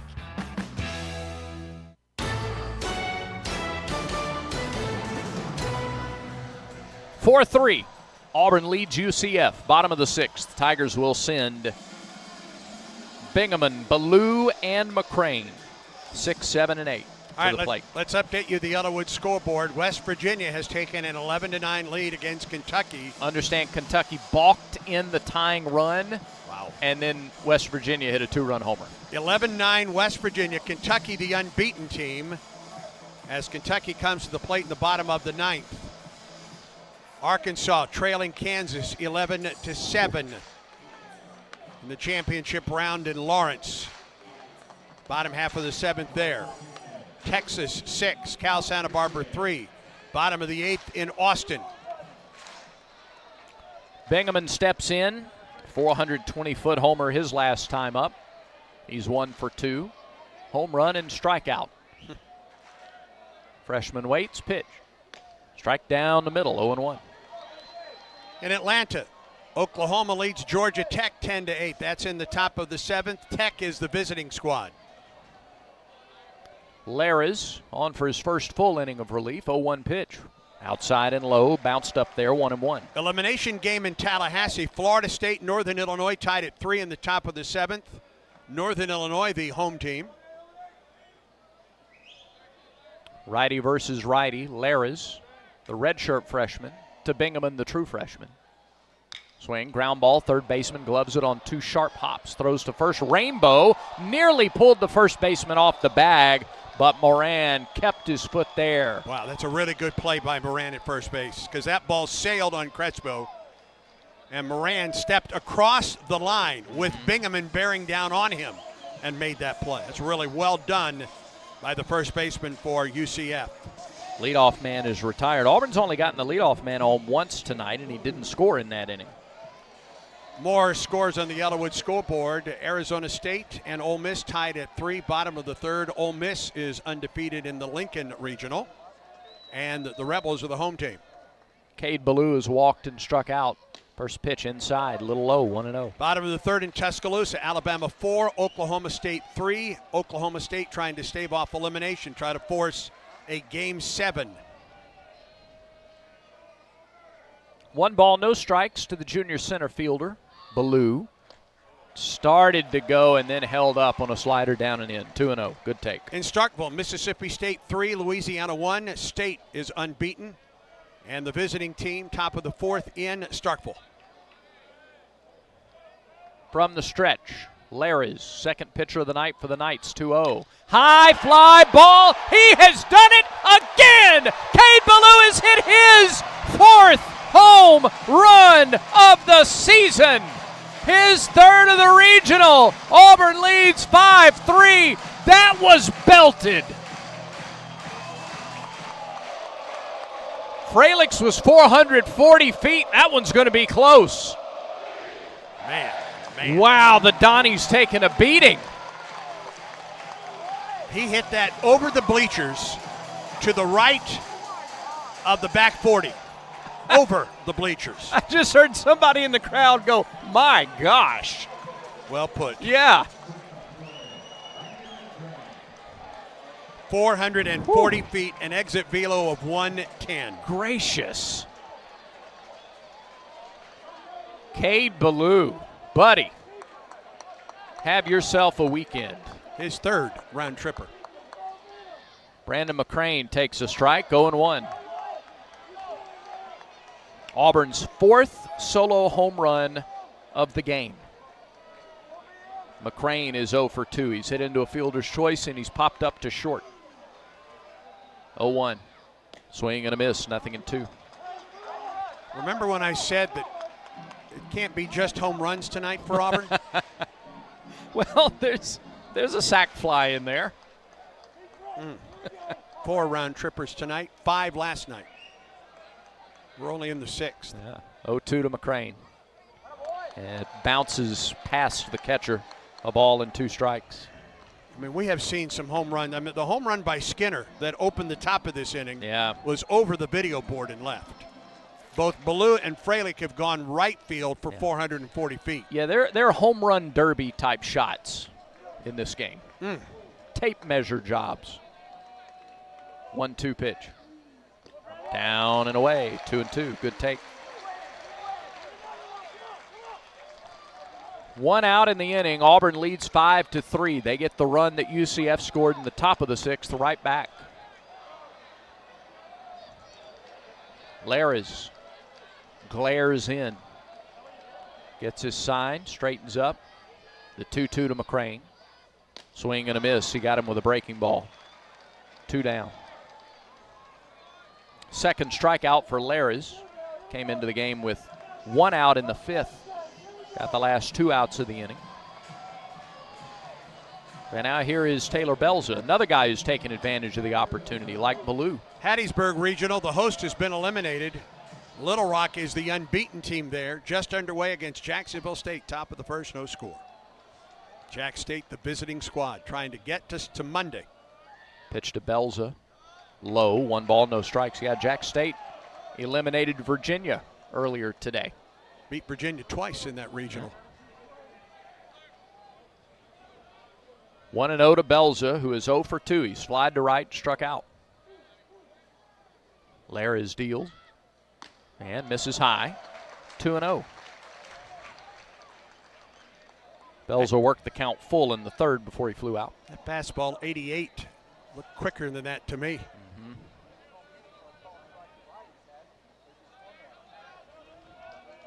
Here's the 2-0 to the Auburn DH. Fly ball center field. Back goes Ross. He's still going. He runs out of room. That's over the batter's eye. Oh my goodness. Belza's 2nd home run of the season. He belted that one. 6-3 Tigers. Similarities in both home runs in this inning. Both by lefties, and both on 2-0 pitches. Yep. That's a mammoth shot over the batting eye in center. Gabe Gross tells his guys 2-0. If you get a guy who's trying to just get a strike with a fastball, look for it in a specific spot, and if you get it, swing big. Well, Ballou and Belza have done that in this inning.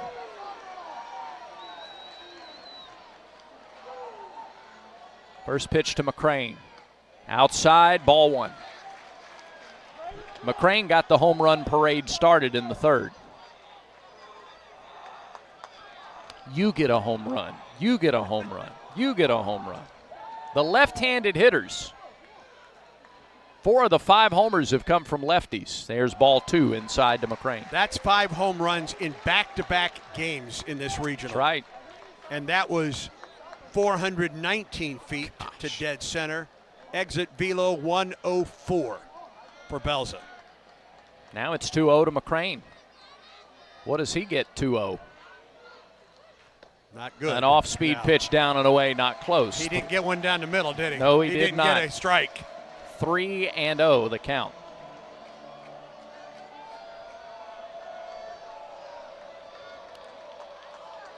Three and 0. Pressure on Laris. He fires.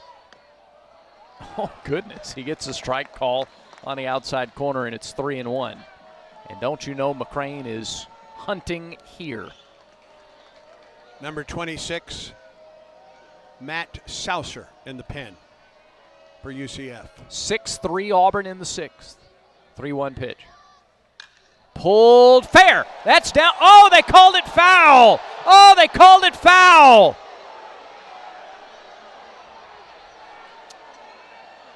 Oh, he took extra bases away from Mason McCrane. It got by Travis Carlson. That's a triple. That's a triple if it's fair. I'm not sure there's anything you can do about it. There isn't. If you call it fair, you could do something about it. I'll tell you what, I think it hit foul. I think it hit just outside the line. It was close. Really, really close. 3-2.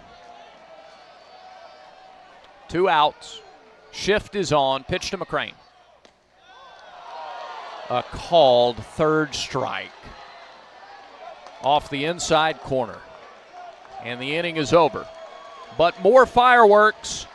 Ballou and Belza with blasts. Solo homers. And Auburn's lead is back up to 3. It's 6-3 through 6. Auburn baseball is brought to you in part by East Alabama Health.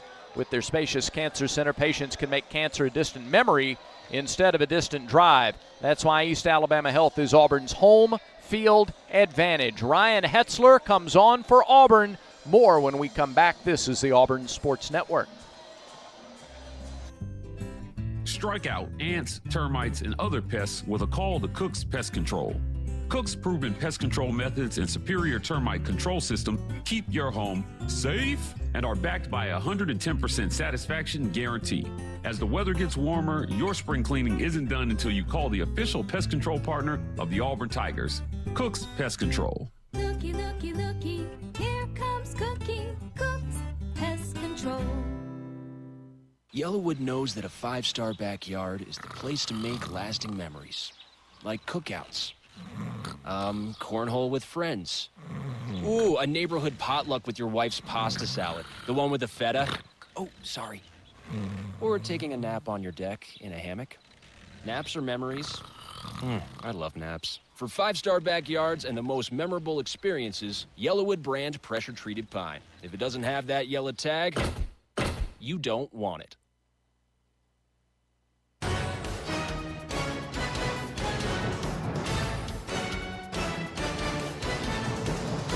Alabama Power call to the bullpen for the Tigers. Auburn goes to Ryan Hetzler, junior right-hander, 5'11", 185 from Corona, California.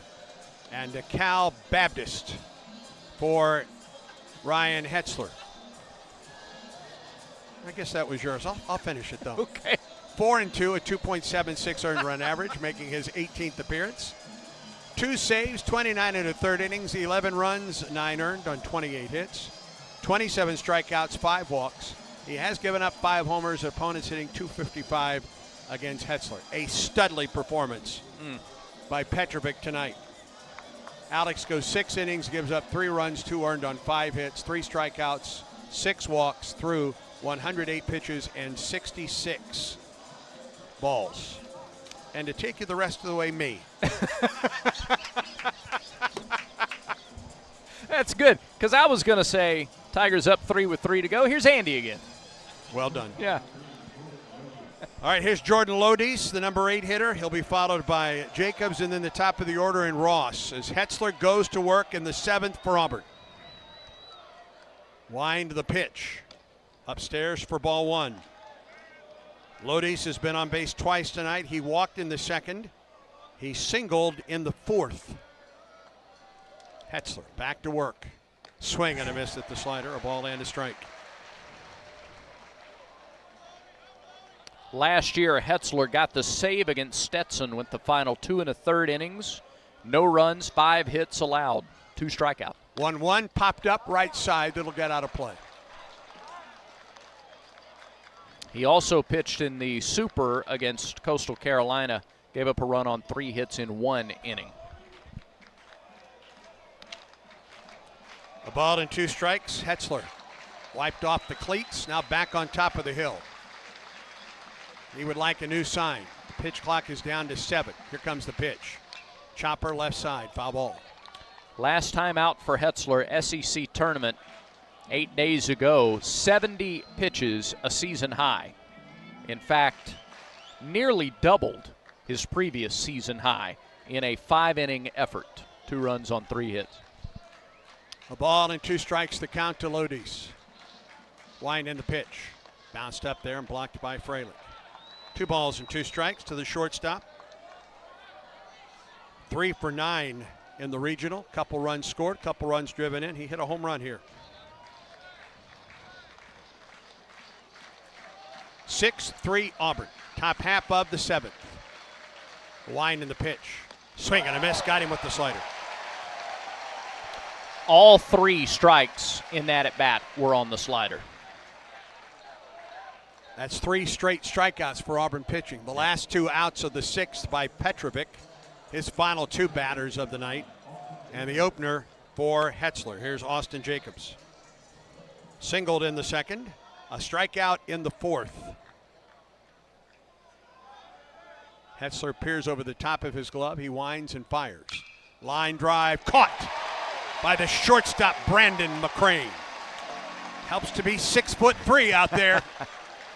Well, that ball had no hook or slice on it, just a straight line out to McCrane. 2 down, and here is Diamez Ross. Led off the game with a homer to right. Infield single with a run batted in the 2nd, and flied to center in the 5th. Hetzler's last save, all the way back in the middle of April, game 2 of the Florida series. Wind and the pitch. Off speed, strike. Boy, that weekend in Gainesville. Yep. Oh, baby, was that a big one. It was a seminal weekend for this team. They came from behind to win game 3 and take the series.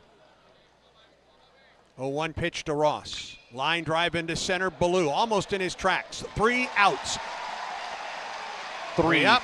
Quick outs. 3 up, 3 down for Hetzler. 7th inning stretch time for this big and vocal crowd here tonight. Auburn to the plate, leading by a score of 6-3. And Auburn baseball continues in a moment. There's team pride, and then there's extra Tiger pride. When I'm carrying the Auburn University Regents Visa debit card or prepaid Regents Now card, that's exactly what I get. Whether I'm grabbing some extra Auburn gear or picking up an extra dozen wings for the game, this card always brings it. Sometimes I get an extra War Eagle from the cashier too. Visit Regions.com/Go Tigers to get yours. Extra changes everything. And at Regions, Extra is our ordinary. Official bank of the SEC, member FDIC. Yellowwood knows that a 5-star backyard is the place to make lasting memories. Like cookouts. Cornhole with friends. Ooh, a neighborhood potluck with your wife's pasta salad. The one with the feta. Oh, sorry. Or taking a nap on your deck in a hammock. Naps are memories. I love naps. For 5-star backyards and the most memorable experiences, Yellowwood brand pressure-treated pine. If it doesn't have that yellow tag, you don't want it. This game recap is presented by Regions Bank. Regions is a proud partner of Auburn University and the official bank of the SEC. 5 solo home runs have helped Auburn build a 6-3 lead as the Tigers come to the plate in the bottom of the 7th, and they do so against a new pitcher for UCF. It is number 26, Matt Sauzer. Sauzer, 6'3", 195, junior right-hander from Bloomington, Illinois.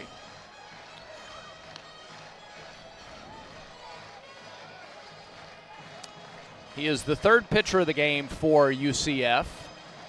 Saucer on the year, 35 1/3 innings pitched, 26 hits, 13 runs, 12 of them earned. He's walked 11, struck out 29. He's given up 3 homers, 3 doubles. He's hit 4 batters. He is 2-3 on the year. Sauzer, the 3rd pitcher for UCF. Laris went an inning and 2/3, gave up 2 hits. They were both homers. No walks, 3 strikeouts. He threw 31 pitches, 16 for strikes. Laris out, Sauzer in for the Knights. Played at University High School in Bloomington. Okay. And then went to Florida State before a transfer to UCF.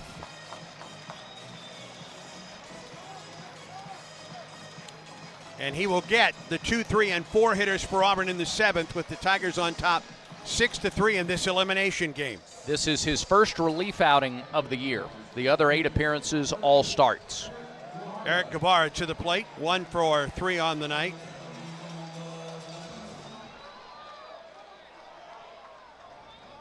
Guevara, Fralick, and Rembert. The Tigers trying to add to a 3-run lead. The wind, the pitch. Bounced up there to Rembert. A ball and no strikes to to Guevara, the Auburn third baseman.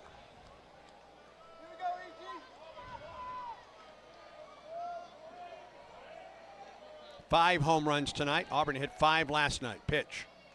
Guevara showed bunt and took it. They appealed to first, and he did not offer. And the count is 2 balls and no strikes to Eric Guevara.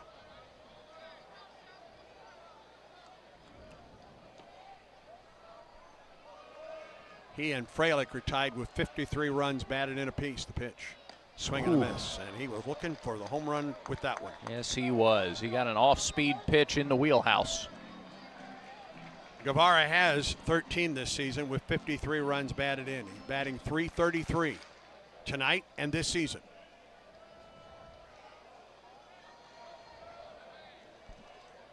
Two balls and a strike to Guevara. Open stance from the right side. The pitch. Swing and a ground ball to the second baseman. 2 hops to Jacobs to first for the out.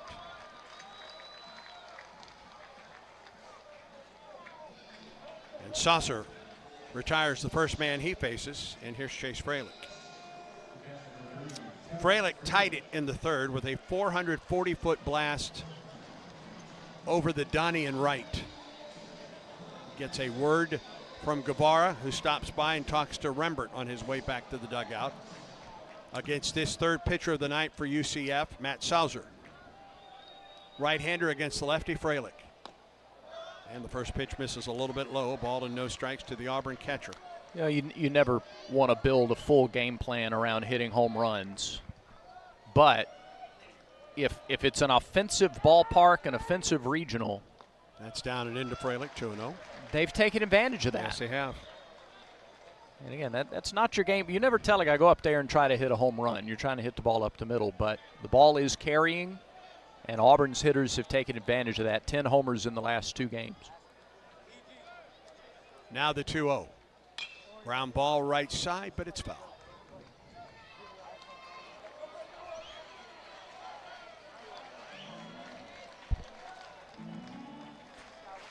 The 5 home runs for Auburn tonight give the Tigers 86 this season. 2 balls and a strike to the Auburn catcher, Chase Fralick. Here's the wind of the pitch. Swing and a drive down the right field line into the corner and foul. 2-2.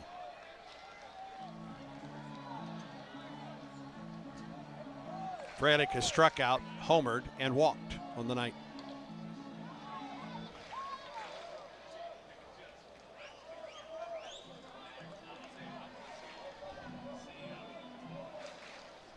Wind starts to blow out a bit into the right field corner. Wind's picked up a tad, and Fralick gets a little more grip on the bat.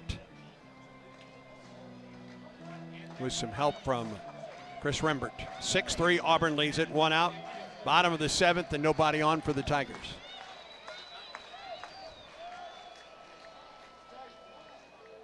Saucer, the pitch. Fralick takes it high. Didn't miss by much, 3 balls and 2 strikes. That wind shifted a bit because there's a line with some light rain in it that's headed this way. Doesn't look terrible, just some rain. 3-2 pitch to Fralick. Here it is. Swings and lifts it back out of play. 6 runs, 7 hits, 1 error on the night for Auburn, 4 left on base. 3 runs, 5 hits, no errors, 4 left for UCF. This has been in spite of the home runs hit, has been a relatively well-pitched game by both sides. All 5 of Auburn's homers have been solo shots, the 3-2. And there's another. Look at this one go. Deep and high to right as the rain comes down, and so does that one. A home run to right by Fralick. 18 on the year. The heavens opened up when Freilich bombed it to right.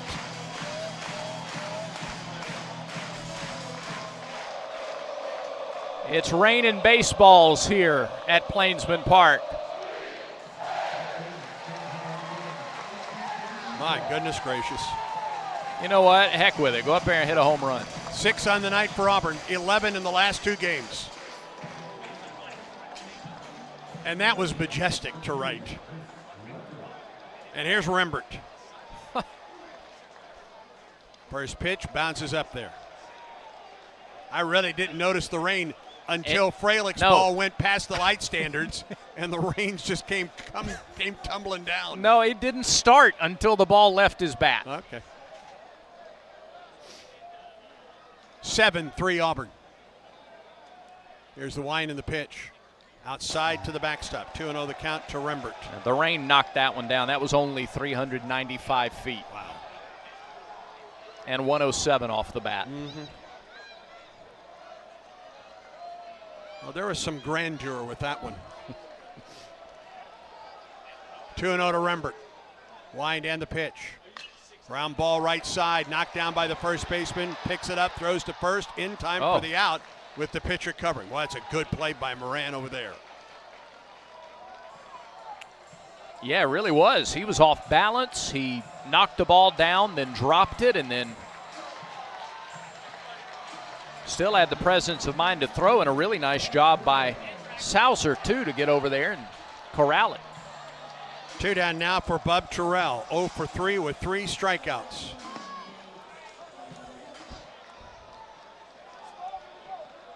Rain falling in pretty well here at the ballpark. Pitch on the way. Strike call on the outside corner.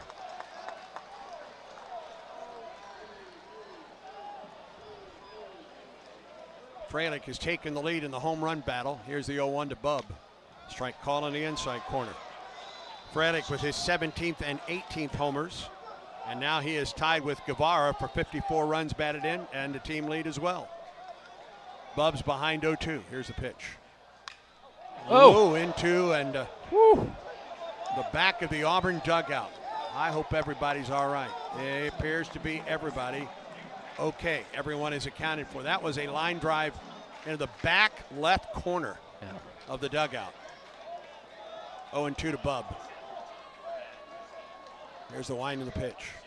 Terrell somehow got a piece of that one that was bearing in on his thumbs. Yeah, it was way in. And he fouled it off the right side. I'll tell you what, this Auburn crowd tonight. Yeah. Listen, remember this game was supposed to start at 2. This ballpark has had a really good time. Yeah. Here tonight. Another 0-2 to Terrell. Chopper foul. There we go. Good battle by Bub. Behind 0-2. We're in the bottom of the 7th, 2 outs. Auburn 7, UCF 3. Winner gets Milwaukee sometime in the championship round of this regional. Another 0-2 pitch to Terrell. Here it is. Missed the outside corner, a ball and 2 strikes. What if it is tonight? Can you imagine this crowd if it is tonight?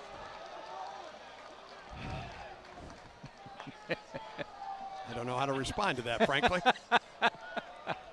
We'll be here. Yeah. 1-2. Bub up the left side. Into the crowd. Still trying to take it the other way. Yeah. Well, and not only have the folks hung around, I mean, they have been engaged in this game from first pitch. As good as it's been all year. Here's another 1-2 pitch. And Bub goes even further down the left side, up off of the parking deck. And with every foul ball, it seems to rain a little harder, and the crowd cheers a little louder.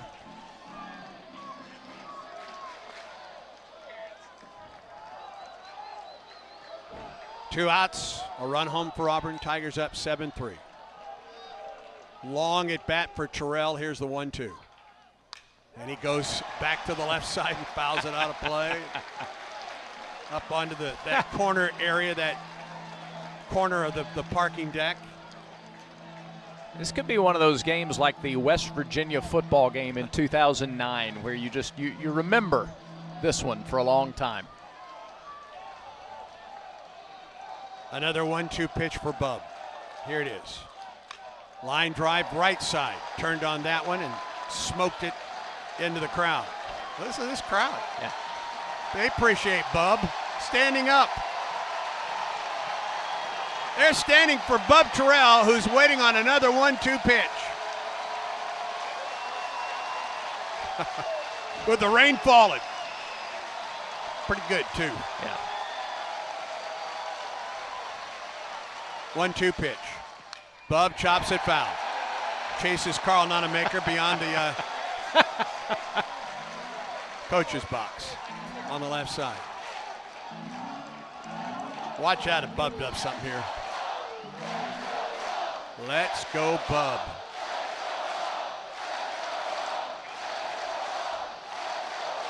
Sauser, the wind in the pitch. Ball 2 outside. This is incredible. Yes, it is. Hey, there's another game coming, folks. Auburn can hold on to this one.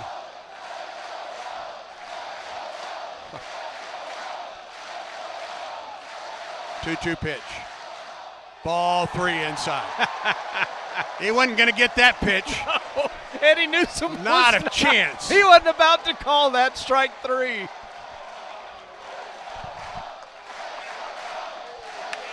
I think this guy's a fan favorite. 3-2. Foul back. They're going nuts in the dugout. They're going nuts in the stands. Oh, it's like a trip to Omaha is on the line with this at bat. Right. He's been up there since about 8:15.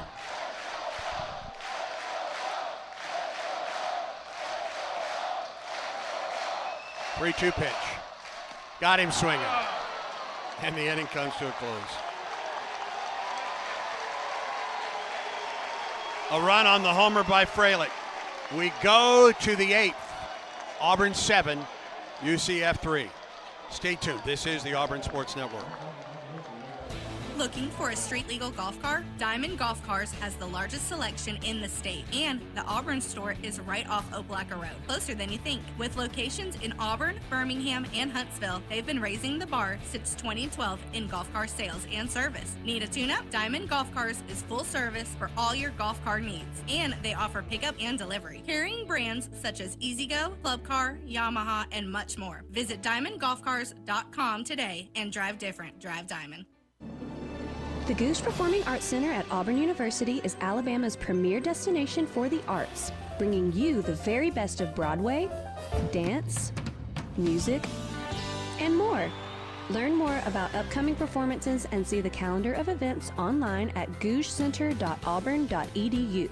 That's GOGUE center.auburn.edu. Or call the box office 334-844-TIXS.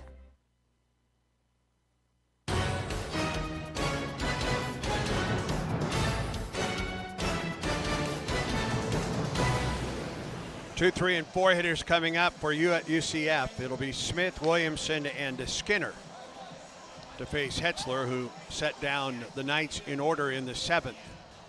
Auburn has hit 6 solo home runs tonight, 2 by Chase Fralick, and Auburn leads 7-3. From what we understand, there will be another game tonight. When that starts is anybody's guess. Let's hope that Auburn is in it. John Smith III is 0 for 3. He's grounded out, hit into a double play. One of the big plays of the night was that 5-3 double play turned by Guevara in the 2nd to end the inning, and a strikeout in the 5th. His first pitch from Hetzler is a swing and a miss. That's outstanding. The concern I have with the rain is Hetzler, and that slider is so good. Can he get the grip that he needs and the spin that he needs? That one looked pretty good. 0-1. Strike 2. Left that one up just a bit, but Smith watched it go by. 0-2.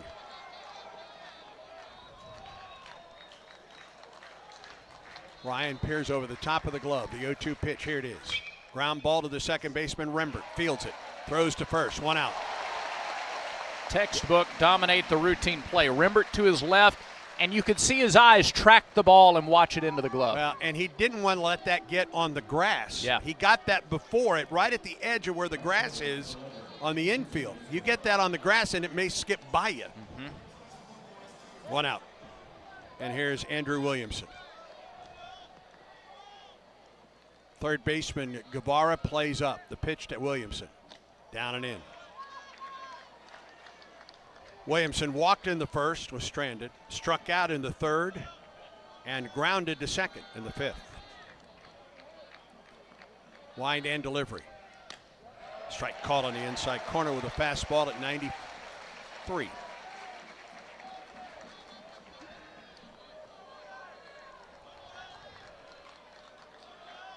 Hetzler the wind in the 1-1. Williamson chops it right side, it's foul. He's had a steady diet of off-speed stuff tonight from Auburn's right-handed pitchers. Alex Petrovic, who was terrific in 6 innings and just got better as the game went on. Gave up 3 runs, 2 earned, with 5 hits and 6 strikeouts. 1-2 pitch, here it is. Williamson, swing and a miss and a high fastball. Does that say 99? Did that say 99 or 93? I think it's 93. Okay. Take it. Slider's good. Fastball's good. 8 strikeouts out there in the K corner. And he's getting ahead. Yeah. Here's Zach Skinner, who hit one over the video board on the first pitch he saw in the 6th inning. Hetzler winds and fires. Swing and a miss. Whew. And a sharp breaking slider. 0-1.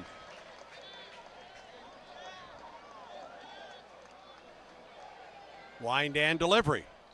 Missed outside, a little bit low, 1-1 the count. 7-3 Auburn. 2 outs, bottom or top of the 8th.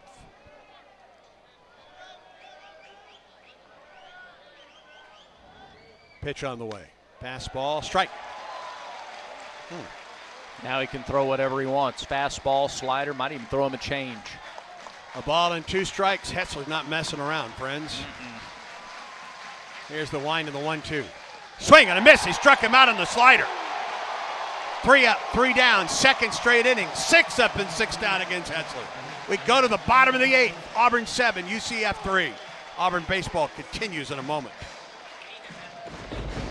Alabama Power is here for you when big storms hit, but we're also here for the little things. We're there to get the coffee started, to make sure everyone's ready for school, for midday dance breaks and evening entertainment. We're also there to help you save on all that energy with easy-to-use tips, tools, and efficiency programs. So enjoy these moments. Kids, movie night. And we'll do the rest. Visit alabamapower.com and follow us on social to learn more. What a matchup we've got, folks. Just nonstop action. The energy is electric and the fans are all in. An intense game like this calls for a Coca-Cola. Ah, crisp and refreshing. That's a game changer. Yeah, that taste scores every time. And just like that, they're back at it. Passionate fans and an ice-cold Coca-Cola. Now that's a winning combo. No matter the team, no matter the sport, everyone knows fan work is thirsty work. Enjoy a Coca-Cola. Exclusive play-by-play coverage of Auburn baseball is brought to you by Alabama Power. Alabama Power is a proud supporter of the Auburn Tigers. As we go to the bottom of the 8th, the new pitcher for UCF, number 44, is Zachary Malvazio. Malvazio, 6'2", 215, a freshman out of St. Thomas Aquinas High School, Southwest Ranches, Florida. 6'2", 215, the freshman. Malvazio, no record, 7 appearances, all in relief. He's pitched 5 shutout innings. He's given up 4 hits. He's walked 5, struck out 7. Team's hitting .211 against him, only 1 extra base hit. It was a double, and he's hit a batter. So 5 innings with no runs, no record, no ERA. Malvazio, the 4th pitcher of the game for UCF. Sauser goes an inning, gives up a hit. It was a homer. no walks, and 1 strikeout. Malvazio on. He'll get Bingham, Ballou, and McCrane in the 8th. Auburn 3 outs away from advancing to the championship round of this regional against unbeaten Milwaukee. Malvazio 2/3 of an inning earlier this weekend with 1 walk and 2 strikeouts. Bingham, Ballou, McCrane. Bingham, Ballou, and Brandon for Auburn. Bingham is homered tonight. Ballou has homered tonight. Auburn has hit 6 tonight, 2 by Freilich.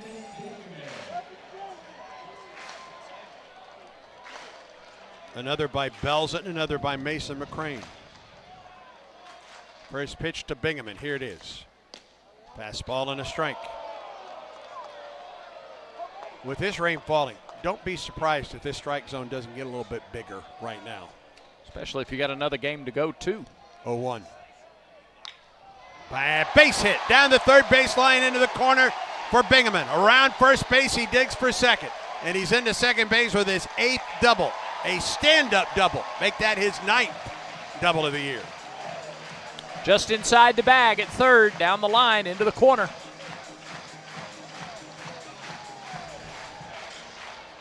Good start when you're looking for insurance. Auburn's first double of the night to go with those 6 home runs. It's a leadoff double by Bingham, and here's Cade Ballou. He walked in the second, struck out in the 4th, and launched a massive home run in the 6th. His 3rd home run this weekend. Pitch on the way. He shows bunt, takes it high.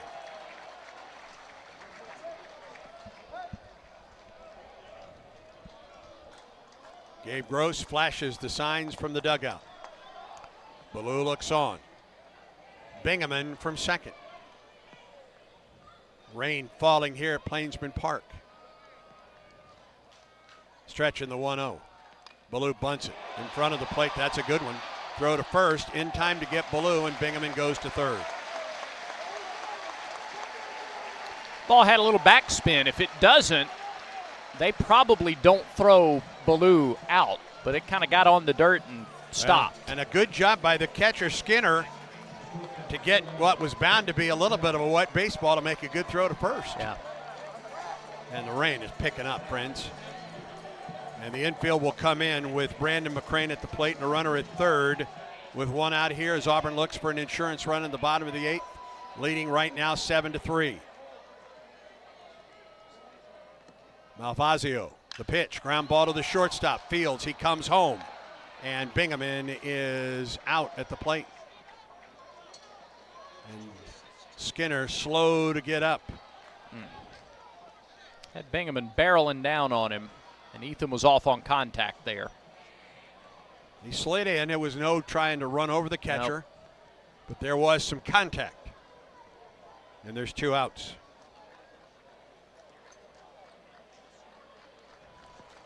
So McCrane at first with a fielder's choice, and with 2 outs, here's Taylor Belzin.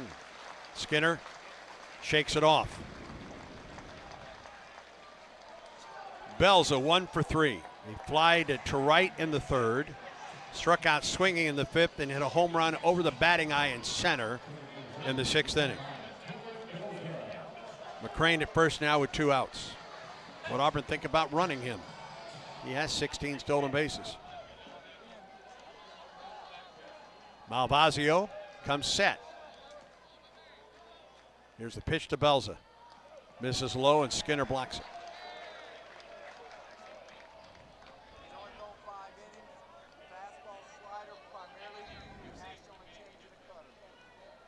I think that was Gabe Gross with some instruction right there to Belza. I think he was talking to Mason McCrane, who's on deck. 1-0 pitch with Brandon at first, and Belza takes it low, 2-0. Both pitches to Belza have been in the dirt and blocked by Skinner.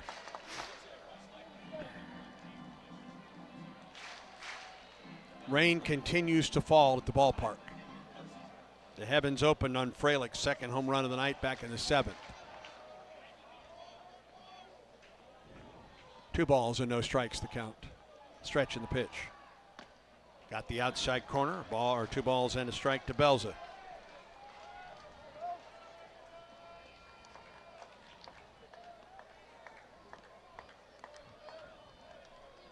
Brandon McCrane gets a lead at first. Pretty good lead over there at first.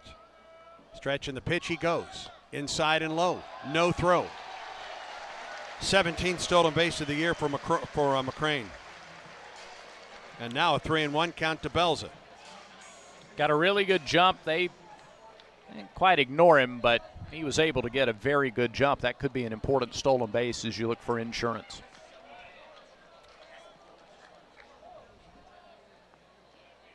McCrane now leads from second. Brandon there with 2 outs. 3-1 pitch, Belza. High ball 4.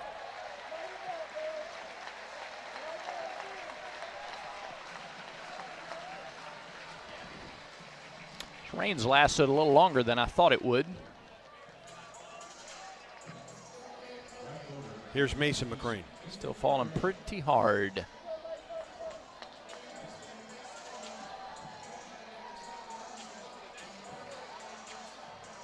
And they're going to make a call to the bullpen.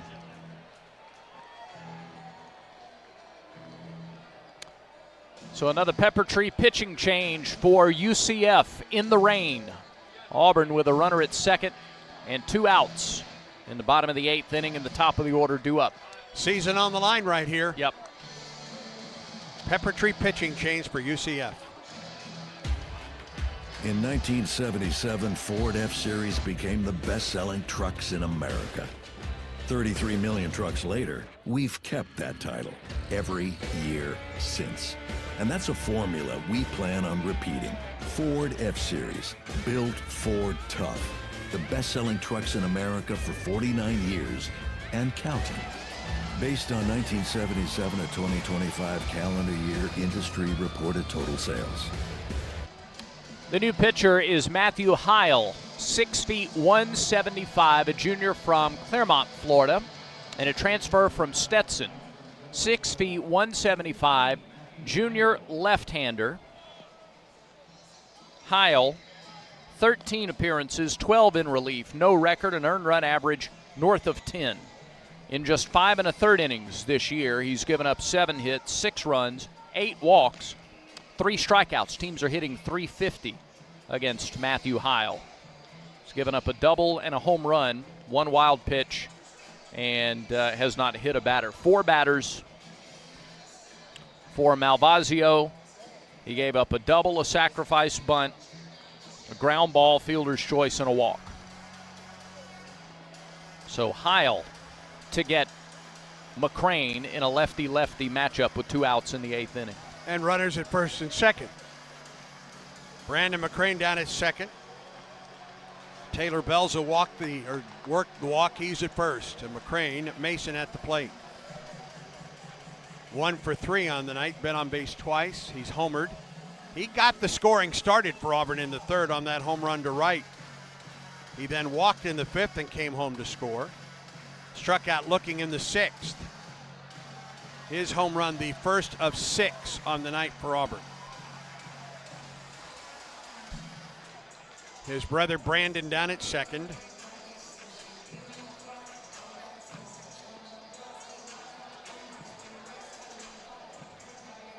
Belza down at first with 2 down. Auburn looks to add to a 4-run lead here in the bottom of the 8th. Lefty here as Heil comes set. Now the pitch. Outside, ball 1.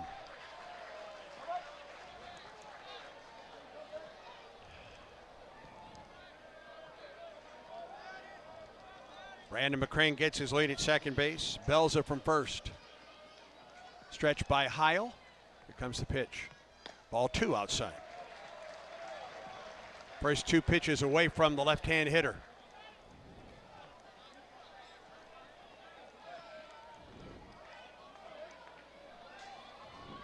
Heil stretches. Now the 2-0. McCrane jumps on the pitch and fouls it out of play. An aggressive swing there by Mason. 2 balls and a strike.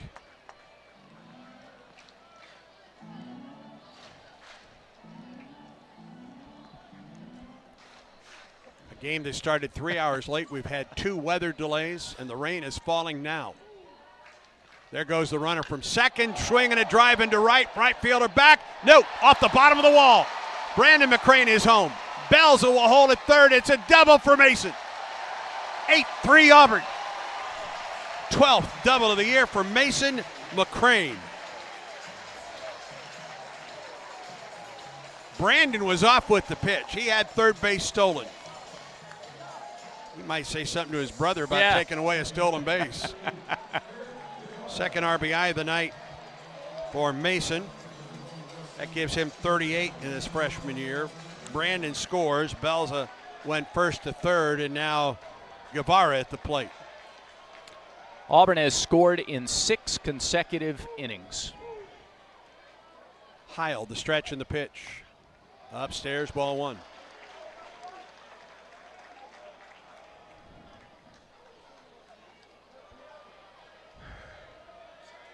Eight to 3 Auburn. Heil the stretch. Runners at second and third. The pitch. Inside, ball 2. Almost 300 folks watching on the YouTube stream right now. That's as high as we've had all game. Thank you for sticking around. Yeah. Hopefully there's another game coming. 2-0. High, ball 3. I don't know if Heil wants anything out of Eric Guevara right here. Well, and Heil, he's got first base open. Not many outings this year. They're kind of down 2. Yeah. This is where they are.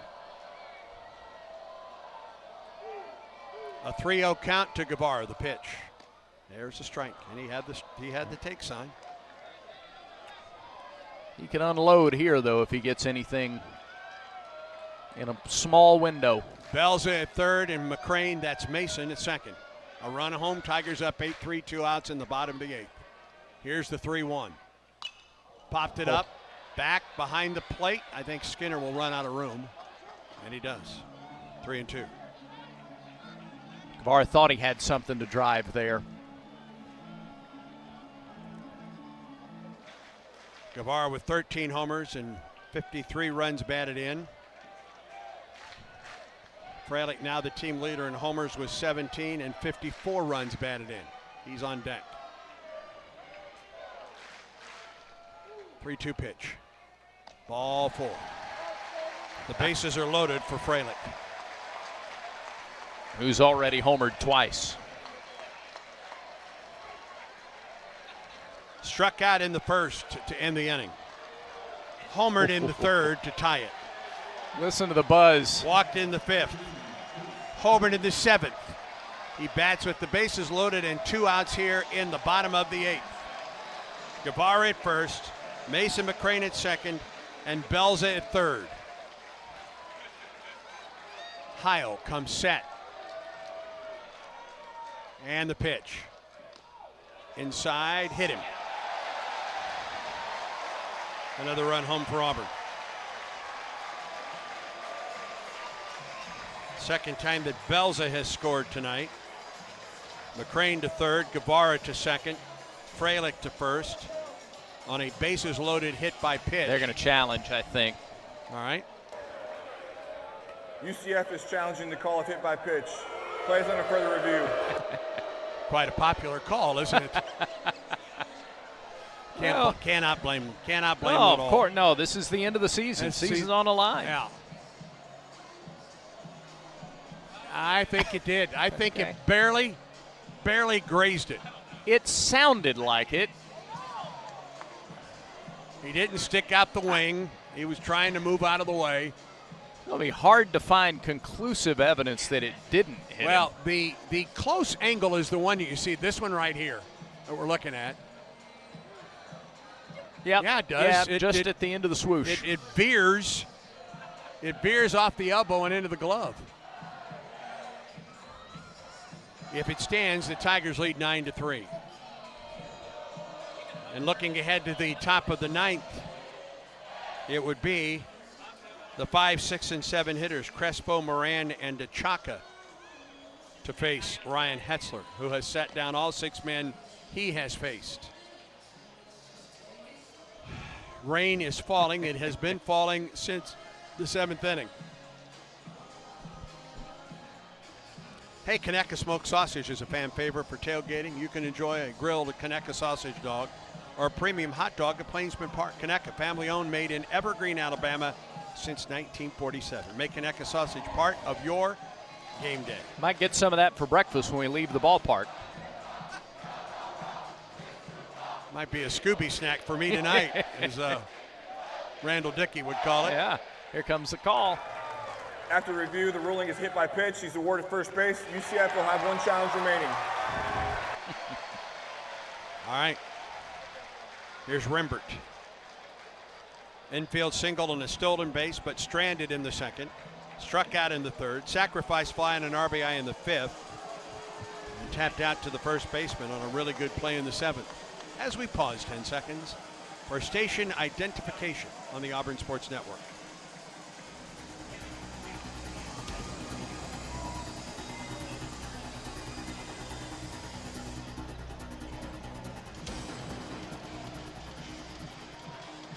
I could use one of those monster drinks right now. Another ball game coming. And with that said, yeah, UCF makes a pepper tree pitching change. In 1977, Ford F-Series became the best-selling trucks in America. 33 million trucks later, we've kept that title every year since. And that's a formula we plan on repeating. Ford F-Series, built Ford tough. The best-selling trucks in America for 49 years and counting. Based on 1977 to 2025 calendar year industry reported total sales. The new pitcher is Braden Calise, number 7, C-A-L-I-S-E, Calise, a transfer from Louisville, 5'11", 190, redshirt senior, right-hander. Numbers on Calise this year. He's 0-1 in 2 outings. 2 1/3 innings, 2 runs on 3 hits and 3 walks, no strikeouts. He's hit a batter, no wild pitches, all 3 hits, singles in 2 1/3. He's 0-1 with a 7.71 ERA. Calise on for UCF. Heil 3 batters, double, walk, hit batter with the bases loaded. A reminder to the inaugural On to Victory sports card and memorabilia shows coming to Neville Arena August 22nd and 23rd. Meet Auburn legends Tim Hudson and Chris Davis, plus other legends including Andrew Jones, Dominique Wilkins, and more. The 2-day event will feature 200 vendor tables, VIP autograph experiences, free student athlete signings, memorabilia, trading cards, collectibles, and much more. It's a can't-miss event right here in Auburn. Tickets and sponsorship opportunities. That's right. There are chances for you to get your business in a sponsorship opportunity, and they're available at ontovictory.com/cardshow.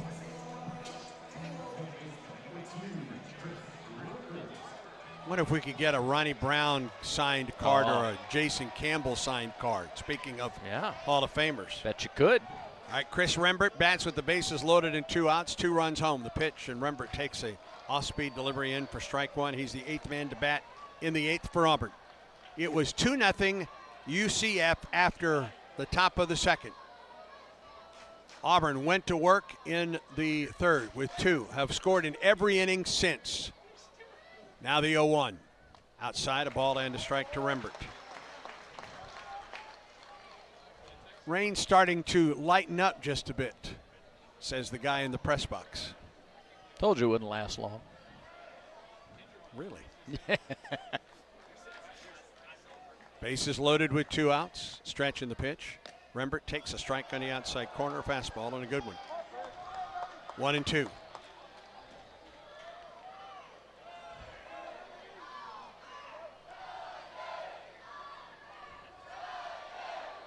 One ball and 2 strikes to count to Rembert.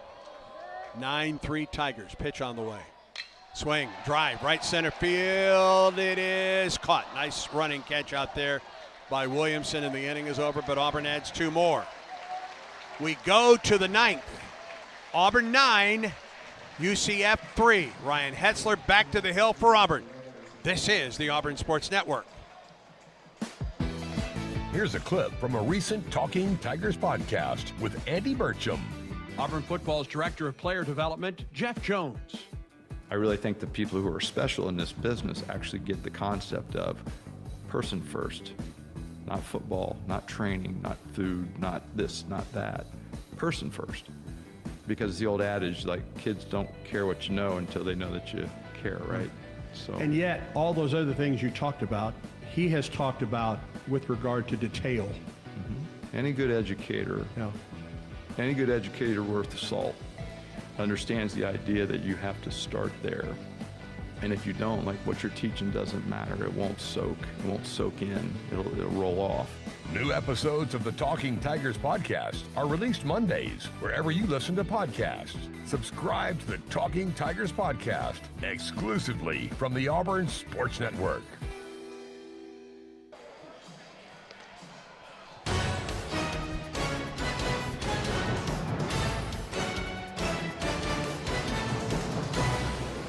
Hetzler will get the 5, 6, and 7 hitters here in the ninth. He's thrown 20 pitches. He's set down all 6 that he has faced. All right, couple items for you with Auburn on top 9-3. They have they're telling us they will not clear the stadium after this ball game. All right, so regardless of the outcome, they will not clear the stadium. So if you're in, baby. And game 2 today will start 55 minutes after this game ends, as Milwaukee awaits the winner of this one.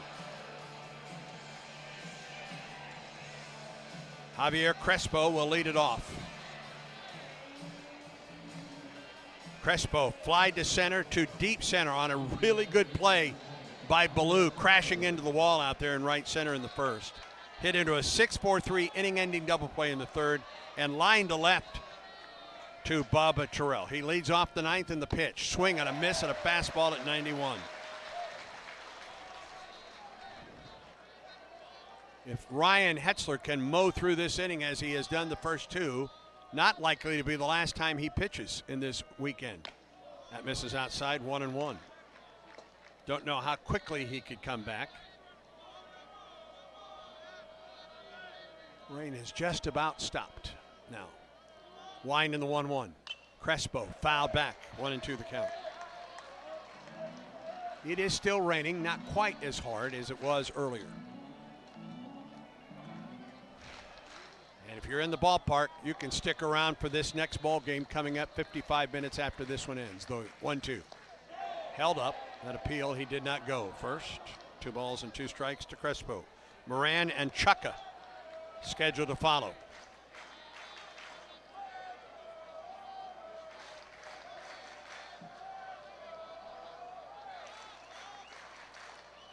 Here's the wind, the 2-2 pitch.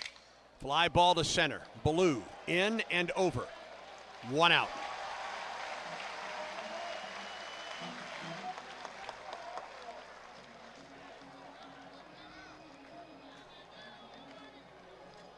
Here's Landon Moran. Led off the second, reached on an error and scored. Has lined to center and struck out swinging. Guevara plays even with the bag, but off the line at third. The pitch, curveball, strike.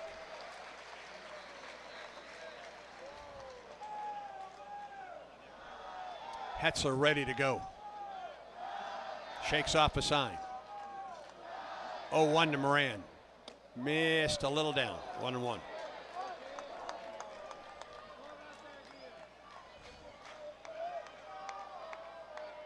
Tigers are 2 outs away from moving on to the championship round to play Milwaukee. The 1-1. Strike 2 on a fastball inside corner. Milwaukee beat the Tigers on Friday. Beat UCF last night. They've scored 26 runs in their 2 games this weekend. 1-2 pitch, here it is. Just got a piece of it and fouled it off just to the right of the batting or the on deck circle.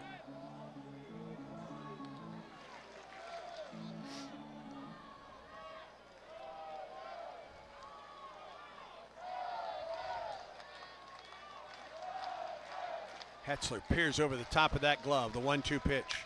Line drive, base hit up the middle. Moran with his first hit of the night, his fourth of the series, the regional. First base runner against Hetzler. On a 1-2 pitch, and that brings Stephen Chukka to the plate. We will have a Regions Bank postgame show. We will not be on the field with interviews since there's another game to come tonight. We'll treat it sort of like we do a normal doubleheader, even though there's a little extra time in between those games. A regular Regions Bank postgame show, but no interviews on the field. We'll talk with Alex Petrovic before the next game, as we normally would, the Butch Thompson pregame report. Petrovic will go there if Auburn gets these last two outs. Caden Gaska gets to pinch hit. First pitch from Hetzler is in, perhaps the last at bat of his career. Caden, a senior from Loganville, Georgia, Parkview High School, and a transfer from South Carolina.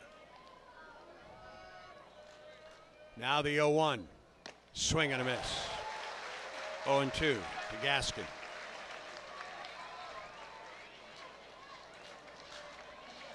Pinch hitter for Stephen Chukka. Moran with the lead at first. He's there with one out. We're in the top of the ninth. Tigers up 9-3. The pitch, swing and a miss. Got him with a high fastball. 93 on the heater. And Auburn within one out of moving into the championship round of this regional. Crowd's been waiting a long time to come to their feet for this one. And Jordan Lodis will bat. Shortstop, walked, singled, and struck out. 2 down, a runner at first. Auburn up 9-3, top of the ninth.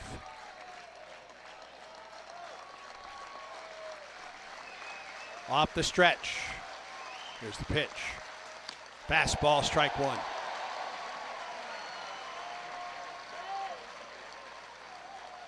Hetzler at 34 pitches right now.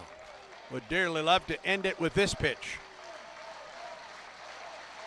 Stretch, pitch. Upstairs, 1-1. You got to figure that if Auburn is going to come back and win this regional and beat Milwaukee twice, guys like Hetzler and wow, so many are going to have to come back on short rest. 1-1. Strike two. Took something off of that. Auburn's within a strike of its 40th win of the year. Lodis back in the box. Moran gets his lead at first. 2 down, top of the ninth. Auburn leads 9-3. Stretch, pitch. Swing and a miss. He struck him out. That's your ball game. Auburn moves into the championship round. The Tigers will get another shot at unbeaten Milwaukee. Auburn 9, UCF 3. Stay tuned. Auburn baseball continues in a moment. In 1977, Ford F-Series became the best-selling trucks in America. 33 million trucks later, we've kept that title every year since. And that's a formula we plan on repeating. Ford F-Series, built Ford tough. The best-selling trucks in America for 49 years and counting. Based on 1977 to 2025 calendar year industry reported total sales. You've created a comfortable home office. Now let Carrier provide the cash bonus. For a limited time, you can claim up to $1,550 in cool cash rebates on a qualified Carrier home comfort system. There's never been a better time to upgrade to year-round premium comfort and energy savings. Carrier, turn to the experts.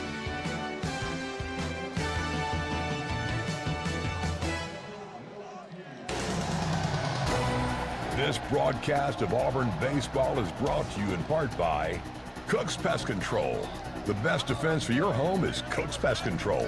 The South's most trusted name in pest control since 1928. And the official pest control partner of the Auburn Tigers. One elimination game down, 2 to go. Tigers stave off elimination in this regional by beating UCF. The final score tonight, Auburn 9, UCF 3. 9 runs, 10 hits, 1 error, 7 men left on for Auburn. The Tigers hit 6 solo home runs on the night. For UCF in its final game of the season, 3 runs, 6 hits, no errors, and 5 men left on. The win to Alex Petrovic, who improves to 10-2. The save to Ryan Hetzler, his 3rd of the season. The loss to Roman Kimball, who falls to 1-2. Stay tuned. The Regions Bank postgame show is next. This is the Auburn Sports Network. Hey, Tiger fans, it's college baseball season, and SeatGeek is the official ticket marketplace of Backwards K's and Barn Burners. SeatGeek makes it easy to find tickets so you can be a part of all the action this postseason. Whether you're buying or selling tickets to Auburn baseball games or to any other live event in Auburn, SeatGeek is the place to do it. SeatGeek is the official ticket marketplace of Auburn Tiger baseball. Let's go, Tigers. SeatGeek. Here's a clip from a recent Talking Tigers podcast with Andy Burcham. Auburn Associate Head Baseball Coach Carl Nonemaker. Chris Finwood was here in 2005, and then he left to take the coaching job at Western Kentucky. I stayed, and Butch came in and replaced Chris Finwood in the summer of 2005. And then fast forward to 2011, Finney called from Old Dominion when he got the job there, and I went there with him. And then in 2017, 10 years after leaving Auburn in 2007, Butch called. That's been amazing how that first stop at Auburn led to those relationships that have been not only beneficial for me, but just great people, mentors, people that are still in your life today. New episodes of the Talking Tigers podcast are released Mondays wherever you listen to podcasts. Subscribe to the Talking Tigers podcast exclusively from the Auburn Sports Network. Are you ready for your winning moment? Find it at Wind Creek Casino, where the action never stops. Hottest games, loosest spins, more ways to win. We've got the highest payouts and the most epic rewards. At Wind Creek, there's a win waiting for you around every corner. Wind Creek Casino. Find your winning moment. Gambling problem? Call 1-800-GAMBLER.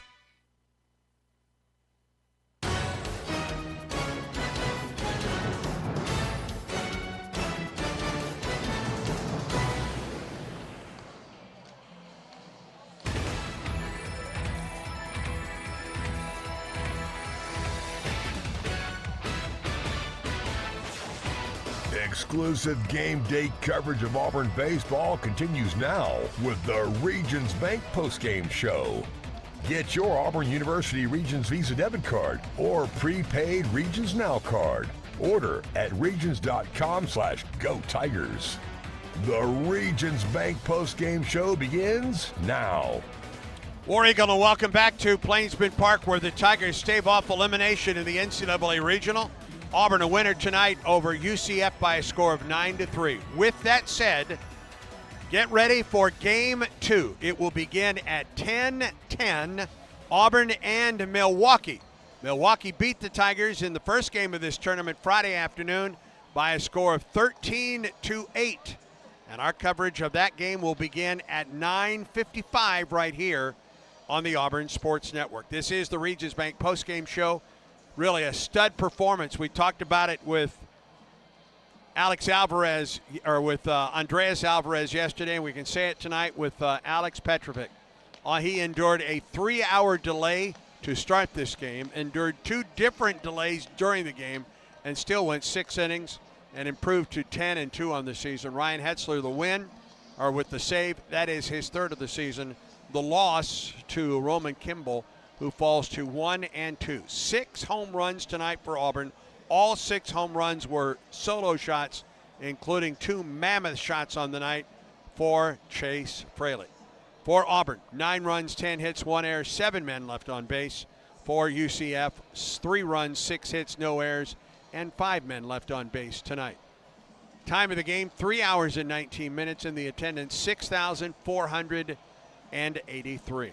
Game 6 of this regional is coming up next, Auburn and Milwaukee.